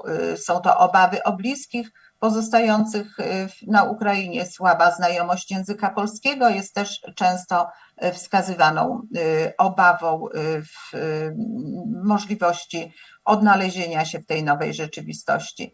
Ponad 63% uchodźców, tak jak powiedziałam, przyjechało z dziećmi i znacząca część tych dzieci rozpoczęła już naukę w polskich szkołach, powoli przystosowując się do życia w nowym miejscu. Większość uchodźców czeka jednak na zakończenie wojny, co jest zrozumiałe, by móc powrócić do ojczyzny. Jak Państwo widzą tutaj w diagramie jedynie 7% planuje na stałe pozostać w Polsce, 13% jest jeszcze niezdecydowana. Na slajdzie mają Państwo, w kolejnym slajdzie, dane związane z podjęciem nauki przez dzieci ukraińskie na terenie właśnie województwa świętokrzyskiego. Obecnie 3012 uczniów ukraińskich uczęszcza do szkół na różnym poziomie na terenie naszego województwa. Najwięcej uczniów znajduje się w szkołach podstawowych i przedszkolach, mniej w szkołach ponadpodstawowych, w szkołach średnich. Przyjeżdżając do innego kraju, dzieci wkraczają w nowy system kulturowy, system odmiennych norm, wartości, zachowań. Może to skutkować szeregiem nieporozumień, poczuciem zdezorientowania, stresem, złością. Moment zetknięcia tych dwóch rozbieżnych systemów w świadomości dziecka i towarzyszące mu uczucia i reakcje nazywany jest szokiem kulturowym. Kluczowe jest tutaj budowanie poczucia bezpieczeństwa, a także odbudowywanie poczucia siły, sprawczości, decyzyjności. Dlatego niezmiernie istotna jest rola nauczyciela, który powinien przygotować uczniów i rodziców na przyjęcie takiego dziecka do klasy, zapewnić mu wsparcie, ułatwić zrozumienie niejasnych dla niego norm naszej kultury. Na sytuację uczniów zasadniczy wpływ mają różnorodne czynniki, między innymi wspomniane już przeze mnie bariery językowe, ale też różnice między systemami edukacji w Polsce i krajach, z których dzieci pochodzą, status prawny dziecka i rodziców z innej kultury, lęk przed odmiennością, niedostateczne przygotowanie nauczycieli i szkoły do pracy z klasą wielokulturową, pojawiają się trudności w nawiązaniu kontaktu emocjonalnego, opracowaniu materiałów edukacyjnych, także różna jest motywacja grup imigrantów do zdobywania wykształcenia, ale także mają tutaj znaczenie kompetencje społeczne i kulturowe rówieśników. Nauczyciel powinien przygotować się na przyjęcie ucznia z innej kultury i przygotować także na to spotkanie pozostałych uczniów w klasie.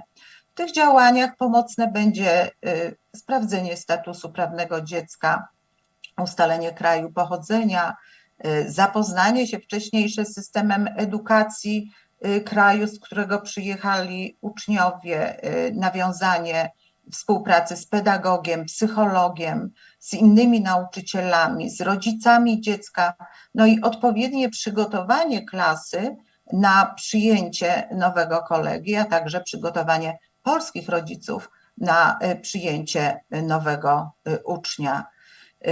Powinien nauczyciel tak planować działania edukacyjne w szkole, aby różnorodność wyzwalała w nim pozytywne nastawienie, rozumiane jako tolerancja, otwartość wobec szeroko pojmowanej inności i często specyficznych, trudnych czasem zachowań i poglądów uczniów z innych kultur. Oczywiście ta różnorodność wiąże się także z koniecznością dokonywania wyborów, które dotyczyć będą procesu dydaktyczno-wychowawczego, ale także właśnie relacji interpersonalnych z tym powiązanych. Oczywiście to obcowanie nauczyciela z różnorodnością wzbogaca i doskonali jego warsztat pracy, ułatwia autorefleksję. Taka organizacja edukacji międzykulturowej powinna mieć na celu rozwijanie umiejętności rozumienia innych i doceniania współzależności w duchu właśnie poszanowania wartości, pluralizmu, wzajemnego zrozumienia, pokoju, różnorodności kulturowej, w trakcie tej edukacji przestrzegane są zasady interakcyjności. Ona oznacza, że zarówno nauczyciel, jak i uczeń swoje poglądy opierają na określonym światopoglądzie i w procesie komunikowania się używają swoistych dla tradycji ich grup znaków, symboli, uznając równorzędność kultur. Także mamy tu na uwadze zasadę zorientowania na problem, ponieważ edukacja międzykulturowa jest doświadczana w trakcie aktu komunikowania się, a nie jest ona opisem innego. No i pojawia się zasada zorientowania na dziecko, gdyż ona dotyczy możliwości percepcji i emocjonalnej gotowości do analizy odmienności. Edukacja wielokulturowa jest procesem wielostronnym. Tak jak powiedziałam, nie wystarcza sam kontakt z przedstawicielami innych kultur, by proces ten uruchomić. Konieczne jest wsparcie, konieczna jest pomoc pedagogiczna, której zadaniem jest stworzenie odpowiednich warunków. W realizacji edukacji międzykulturowej istotny jest wybór metod kształcenia, który powinien oddziaływać w 3 płaszczyznach, powinien umożliwić oddziaływanie w tych 3 płaszczyznach poznania, emocji, działania, uwzględnić dostosowanie do zaplanowanych działań, do środowiska kulturowego, umożliwić realizację celów szczegółowych, odwoływać się do podstawowych wartości, tak istotnych w obecnym czasie jak godność, sprawiedliwość, solidarność, kształtować umiejętność krytycznego myślenia. Obok takich klasycznych metod podających, poszukujących, w edukacji międzykulturowej stosować należałoby także i stosuje się metody specyficzne, takie jak metody poszukiwania wiedzy o innych, poszukiwania wspólnych korzeni, rozwiązań, pracy ze stereotypami, zrozumienia i poszanowania odmienności, spotkania, wymiany młodzieży czy metody budowania scenariuszy współpracy. Na poziomie klasy szkolnej wybór metod kształcenia uwzględniający różnorodność oznacza koncentrację na uczniu, jego wielorakich potrzebach, predyspozycjach, zakłada więc daleko idącą indywidualizację nauczania i wychowania. Termin indywidualizacja tradycyjnie rozumiany jest jako uwzględnianie w systemie dydaktyczno-wychowawczym różnic indywidualnych między uczniami, stosowanie zabiegów pedagogicznych sprzyjających maksymalnemu rozwojowi osobowości uczących się przy uwzględnianiu tych różnic. I bardzo istotny i precyzyjnie odnosi się do właśnie pracy z klasą wielokulturową, bo każde dziecko z doświadczeniem przymusowej migracji ma swoją niepowtarzalną historię, ma swoje odmienne cechy charakteru, temperament, zainteresowania, też mocne strony. Warto pamiętać, że pracujemy jednocześnie z grupą dzieci oraz z konkretnym dzieckiem w grupie, uwzględniając jego potrzeby, indywidualne cele rozwoju. Nauczyciel w pracy, stosując indywidualne podejście w grupie, powinien pomóc uczniom zrozumieć, że nie może stosować jednolitych standardów w przypadkach, gdy nie służą one równości szans. Na przykład uczniowie, którzy nie znają języka polskiego, nie mogą być oceniani według tych samych kryteriów, co pozostali. Polskie przepisy dają uczniom cudzoziemcom z doświadczeniem migracyjnym oraz uczniom z mniejszości narodowych i etnicznych żyjących w Polsce prawo do zajęć wyrównawczych, do dodatkowych lekcji języka polskiego, objęcia ich wsparciem przewidzianym dla uczniów ze specjalnymi potrzebami edukacyjnymi. Ponadto organizacje kształcenia i wychowania i opieki dzieci i młodzieży będących obywatelami Ukrainy reguluje rozporządzenie ministra edukacji i nauki z dnia 8 kwietnia 2022 roku.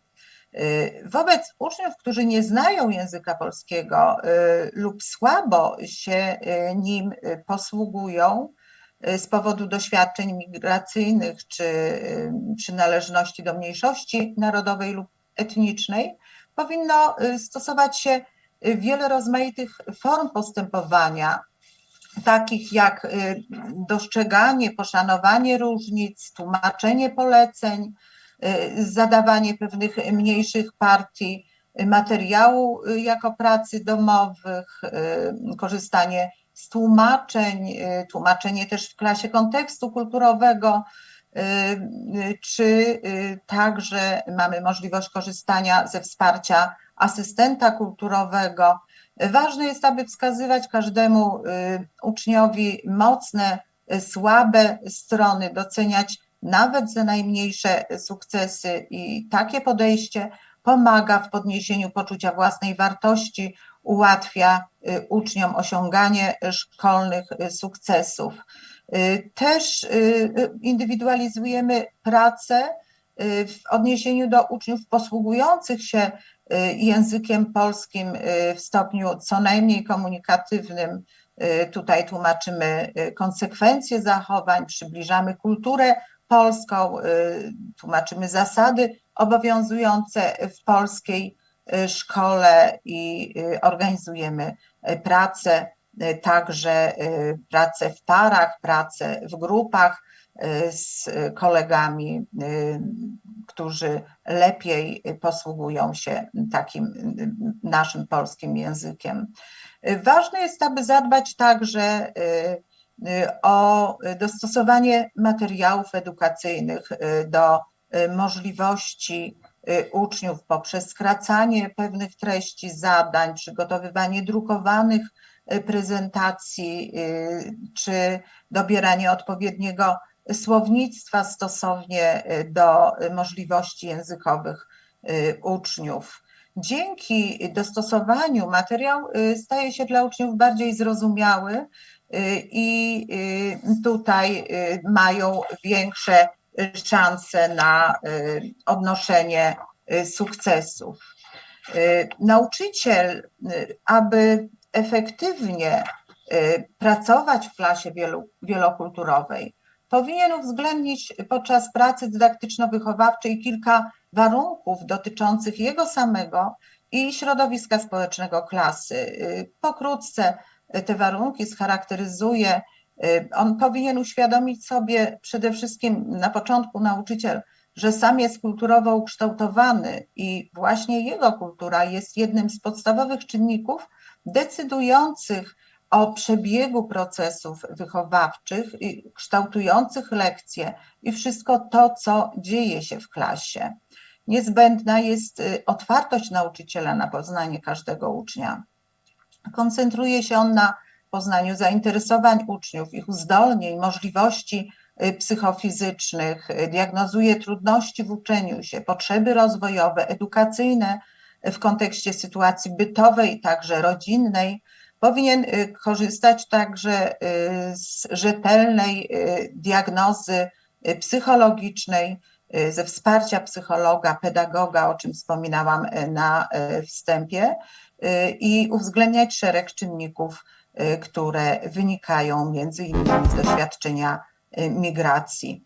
Ważne jest, aby każdy uczeń w klasie wielokulturowej czuł się dobrze. Rolą tu nauczyciela jest zapoznanie uczniów z odmiennością kolegów, ich zachowaniem, trudnościami w poznawaniu świata, udzielanie wskazówek dotyczących tego, jak reagować w konkretnych sytuacjach, na przykład w obliczu niezrozumiałych zachowań.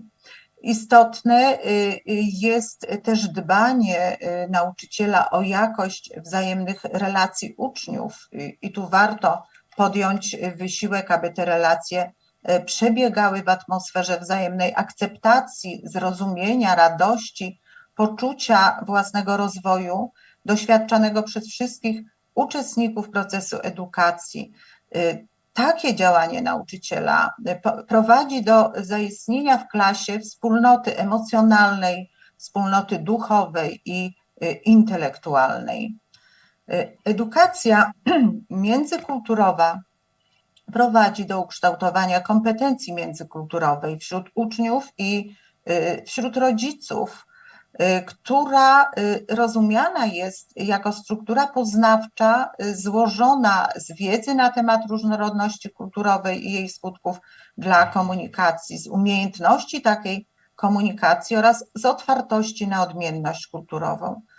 Tworzą te elementy trzon kompetencji międzykulturowej i wzajemnie się uzupełniają.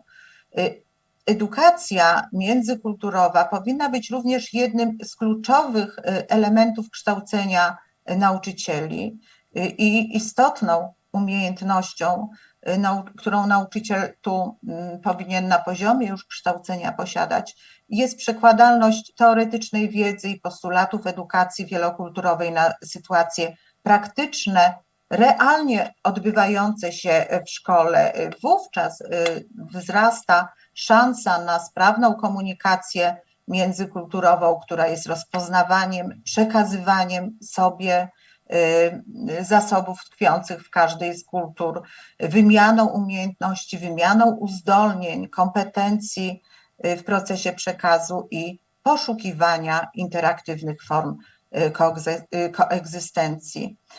Tak pojęta komunikacja jest otwieraniem się na dziedzictwo kulturowe jej uczestników. W procesie tym ważną rolę pełni stworzenie w szkole odpowiedniej atmosfery i warunków wszechstronnej edukacji i rozwoju dzieci z innych kręgów kulturowych. Ważne jest, aby wspieranie uczniów odbywało się równocześnie na kilku płaszczyznach. Chodzi tu o stworzenie warunków do nauki języka polskiego jako drugiego, bo jest to warunkiem rozumienia siebie i rozumienia innego. Kolejnym bardzo istotnym obszarem działań jest pomoc nauczycieli w odnalezieniu się uczniów w nowym środowisku i przeciwdziałanie skutkom szoku kulturowego. Następnym warunkiem integracja ze środowiskiem rówieśniczym.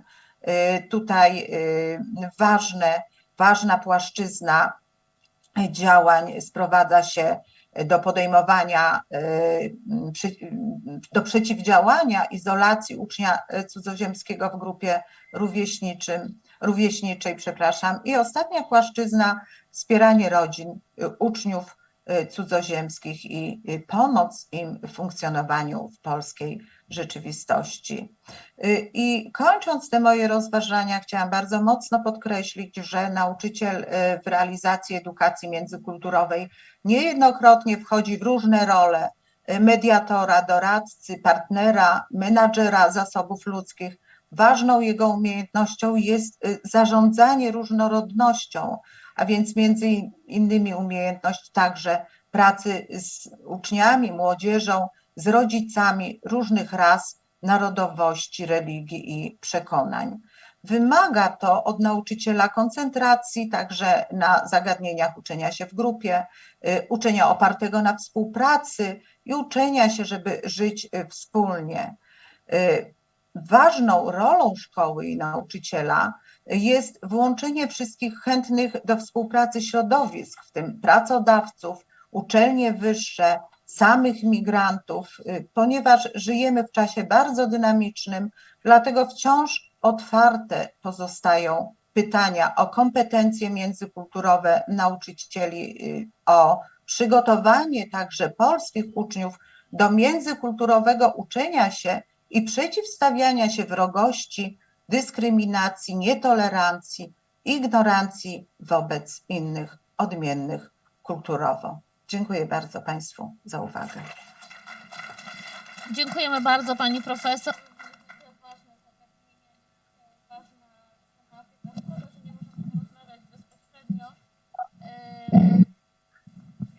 Przepraszam, teraz będzie mnie słychać chyba. Bardzo dziękujemy Pani Profesor. W takim razie nie będę już się powtarzać.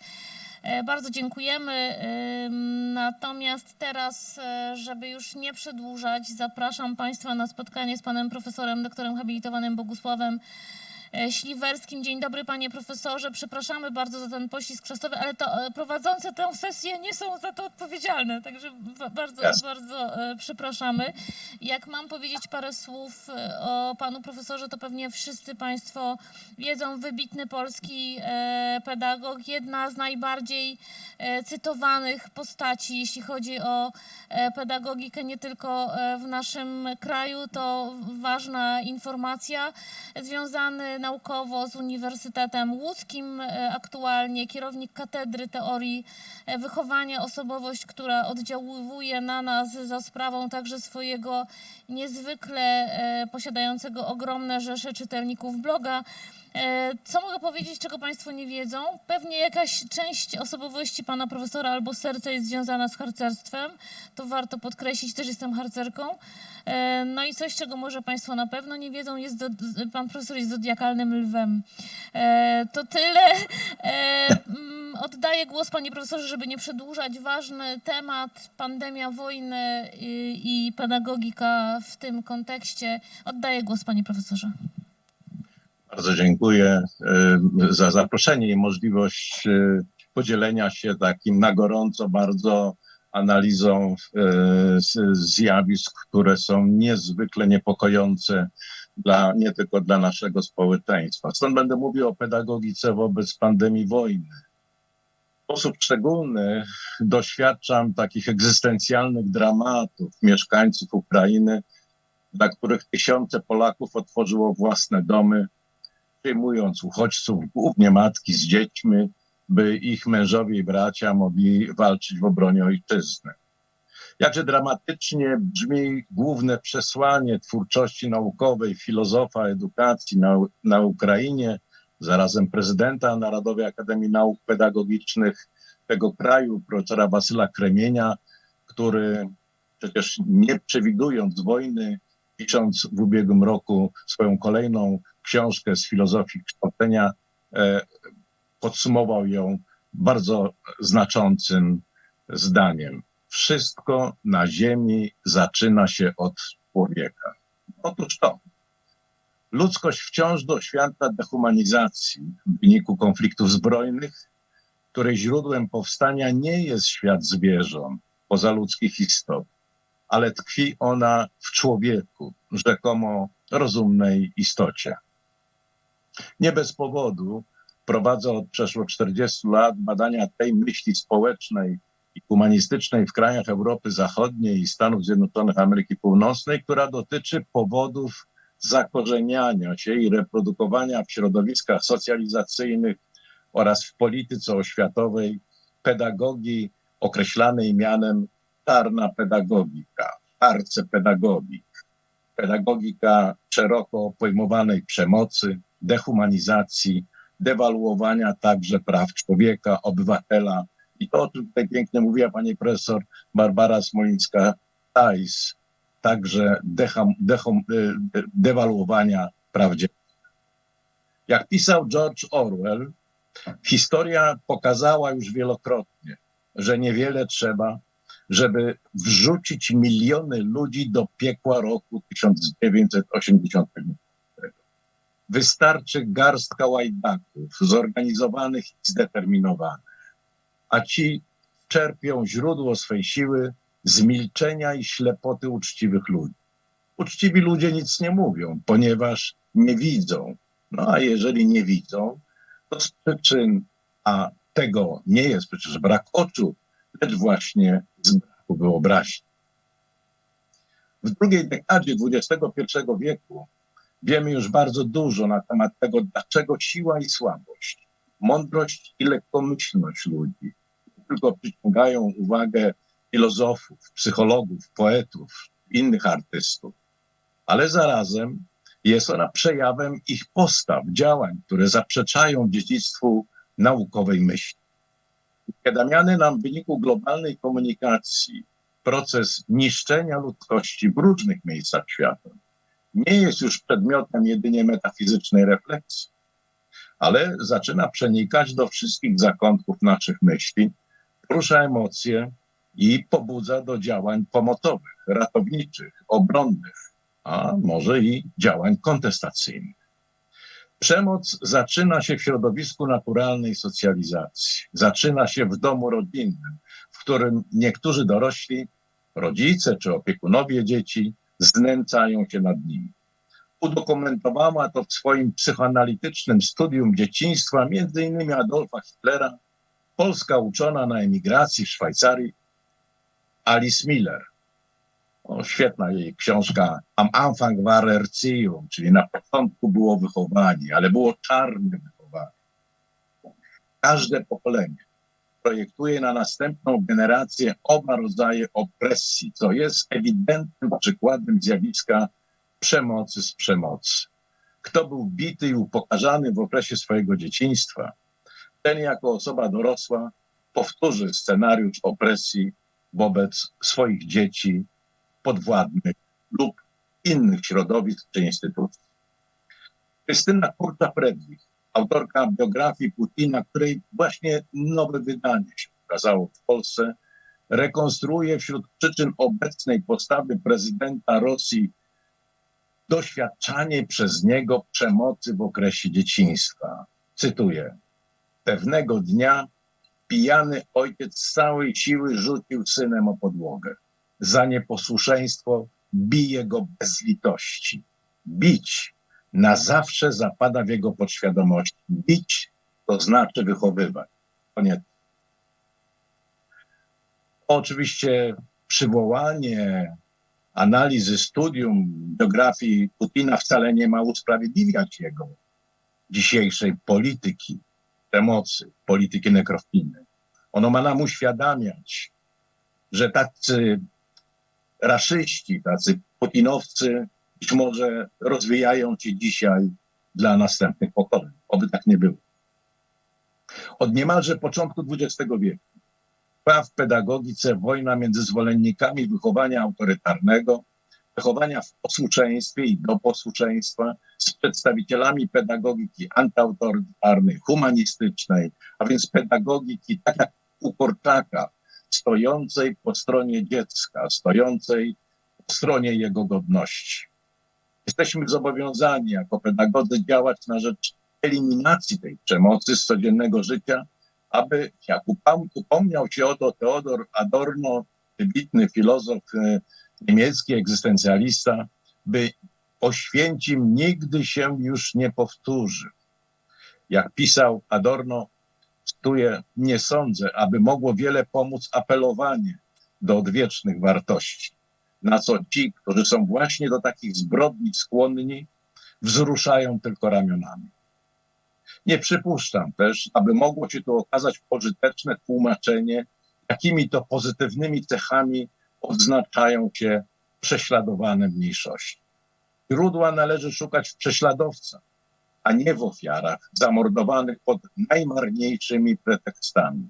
Konieczne jest to, co mówiąc o tej sprawie nazwałem kiedyś zwrotem ku podmiotowi. Trzeba poznać mechanizmy, które sprawiają, że ludzie stają się zdolni do takich czynów. Trzeba im samym te mechanizmy ukazać i przez rozbudzanie powszechnej świadomości tych mechanizmów starać się nie dopuścić do tego, by ludzie znowu mogli się takimi stać. Koniec cytatu Adorno. No proszę Państwa, nie upłynęło wiele lat od czasu Oświęcimia.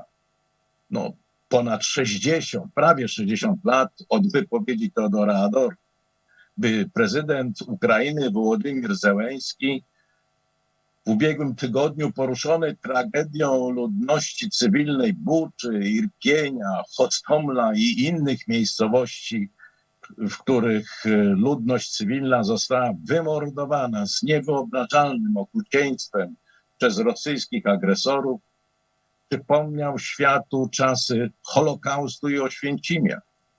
To zbrodnia wojenna, powiada Zełenski, której rosyjscy wojskowi dopuszczają się dosłownie na oczach całego świata. No, Zełenski powiedział jeszcze w nawiązaniu, myślę, że także do tego apelu Adorno, powiedział: nie mówcie dzisiaj Ukraińcom, że Oświęcim nie powinien się powtórzyć nigdy więcej, bo on się właśnie powtarza. W tak niespodziewanych okolicznościach staliśmy się wspólnotą dotkniętych podłością, nikczemnością, bezwzględnym okrucieństwem agresora, współprzeżywając z uchodźcami ich osobiste dramaty oraz wspomagając ich w odzyskiwaniu poczucia sensu i wartości życia. Jesteśmy jako Polacy, pedagodzy, ambasadorami cywilizacji miłości, humanizmu, a nie cywilizacji wojny, śmierci, nekrofilii czy odczłowieczania innych. Właśnie dlatego Polacy pamiętający próby pozbawienia ich przez rozbiorców, a następnie reżimy faszystowskie i rosyjskie w okresie PRL, pozbawienia nas własnej suwerenności, w tym nie tylko świadomości narodowej, kulturowej, ale także przecież terytorialnej przestrzeni. W naturalnym odruchu polskiej gościnności otworzyli własne domy, by ich przyjąć do siebie, zgodnie z polskim przesłaniem gość w dom, Bóg w dom. Prawdziwy chrześcijanin nie tylko odruchowo staje po stronie osób prześladowanych, tylko ich prześladowcom. Orwell pisał, rzecz prosta jest orędownikiem ludzi upośledzonych przez los, zawsze i wszędzie. Mamy oczywiście świadomość tego, jak trudno walczy się w czasie pokoju z nekrofilami, z przestępcami wojennymi. Co dopiero mówić o czasie wojny. Oswald Balcer, profesor Uniwersytetu Lwowskiego, stwierdził w trakcie jednego ze swoich wykładów w 1903 roku, cytuję, są moce wydające wyroki śmierci na całe narody, ale nie ma takiej mocy, która by taki wyrok wykonała, dopóki tylko naród wysoko dzierży sztandar cywilizacyjny. Koniec cytatu. A otóż to, proszę Państwa, to jest to, o czym mówiła przed chwileczką też pani profesor Szempruch. My musimy pomóc dzieciom, młodzieży, młodym pokoleniom, ich matkom, babciom uratowanym z tego opresyjnego kontekstu wojny, prawda? Musimy pomóc właśnie zachowania tego ich narodowego sztandaru cywilizacyjnego.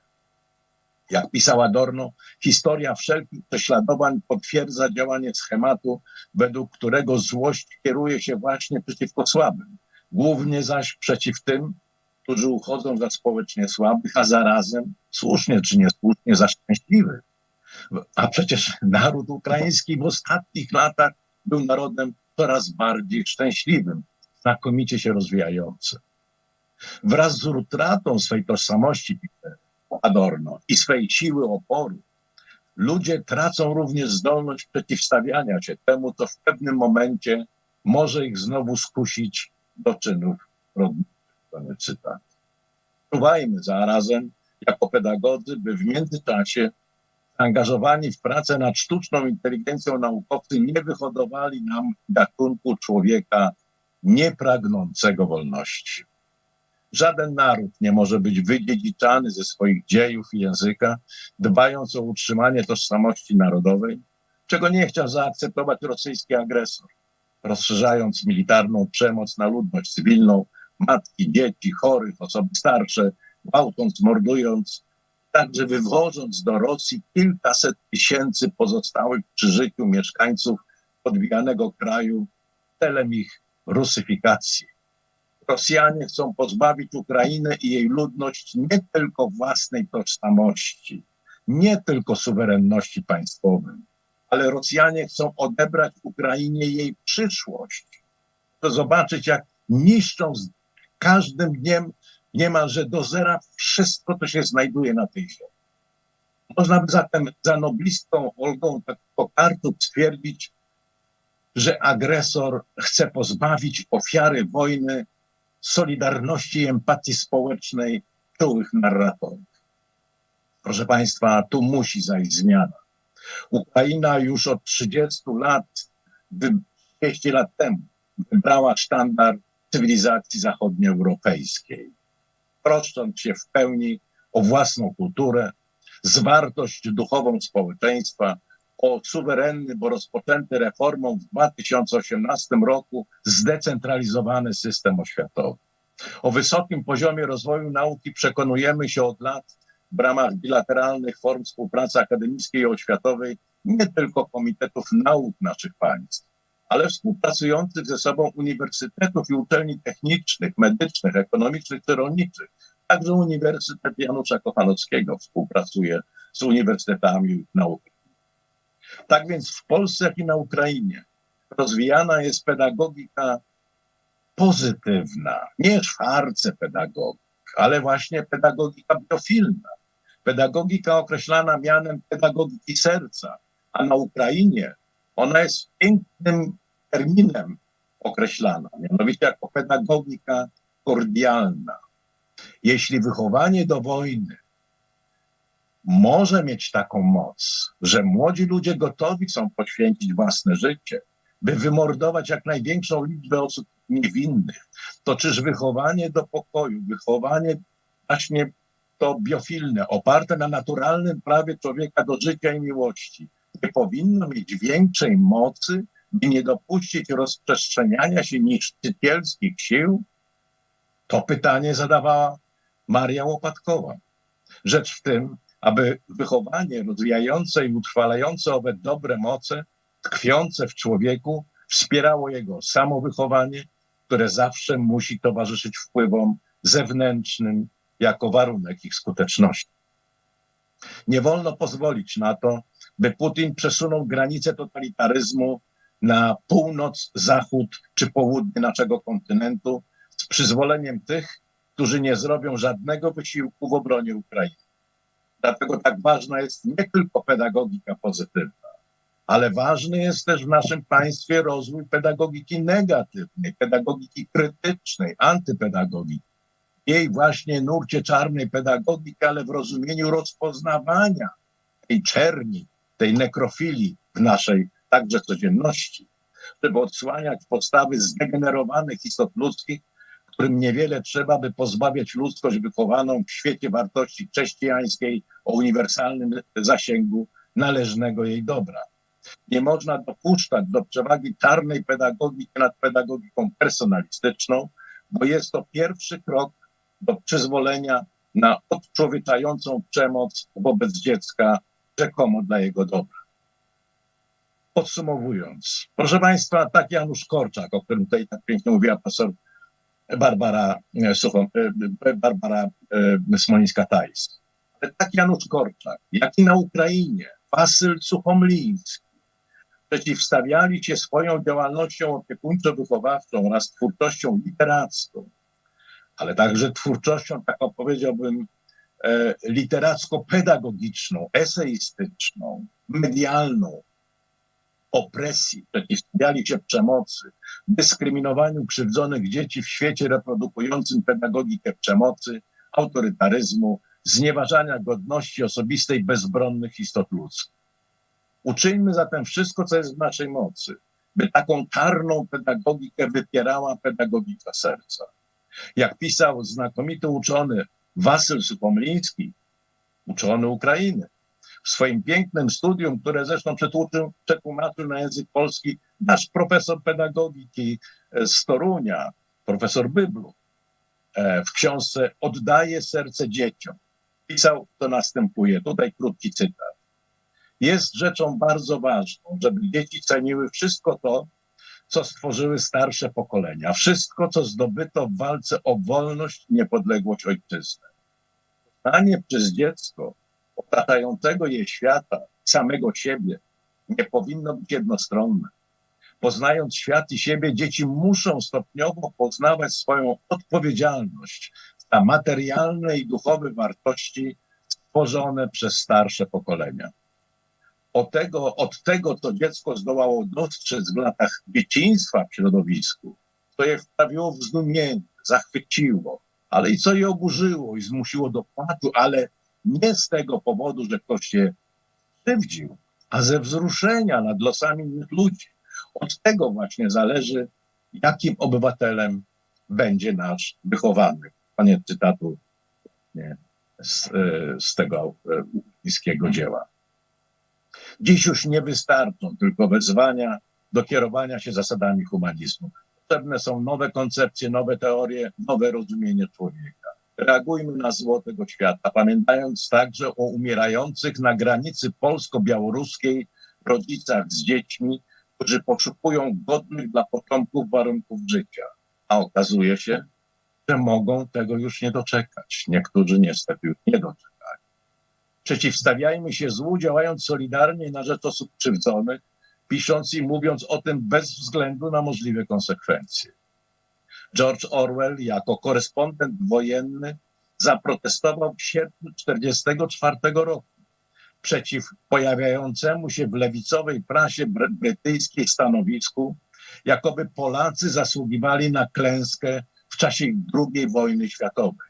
Napisał wówczas, cytuję: pamiętajcie, że każdy z was zapłaci za swoją nieszczerość i tchórzostwo. Nawet nie myślcie, że przez lata będziecie służalczo lizać buty sowieckiego reżimu albo jakiegokolwiek innego i znowu powrócicie do duchowej godności. Nie powrócicie, jeżeli będziecie właśnie konformistycznie, powiedziałbym, dbając jakże konieczną dzielność w przeciwstawianiu się złu, tę dzielność, o którą także upominał się Aleksander Kamiński. Jeżeli ta dzielność nie będzie wpisywana także w nasze działania i dawanie świadectwa przeciwstawiania się temu powszechnie coraz silniej pojawiającemu się złu w naszym świecie. Dziękuję bardzo za uwagę. Bardzo dziękujemy, panie profesorze, za przypomnienie przede wszystkim pedagogiki serca i Marii Łopatkowej. Bardzo dziękuję, bo to taka moja też pierwsza miłość pedagogiczna była kiedyś. Bardzo dziękujemy za to niezwykle poruszające wystąpienie. Sądzę, że nikt z nas nie zostanie obojętny. Bardzo dziękujemy za każde słowo, które padło tutaj do nas. Proszę Państwa, organizacyjnie obiad Państwu stygnie, zatem jeśli możecie się szybko skierować tam, gdzie byliśmy przed tą sesją, to byłoby super. Tu oczywiście Zuzia teraz powie o tym. Szanowni Państwo, w związku z opóźnieniem obrady w sekcjach rozpoczną się o godzinie 16 i mam tutaj takie dwie zmiany. Sekcja trzecia, której przewodniczą właśnie pani profesor Krasoń i pani profesor Andrzejewska, będzie obradować w sali 106, natomiast sekcja piąta, której przewodniczy pani profesor Małgorzata Głoskowska-Sołdatow, w sali 214. Zapraszam na obiad do sali numer 7.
Recording in progress.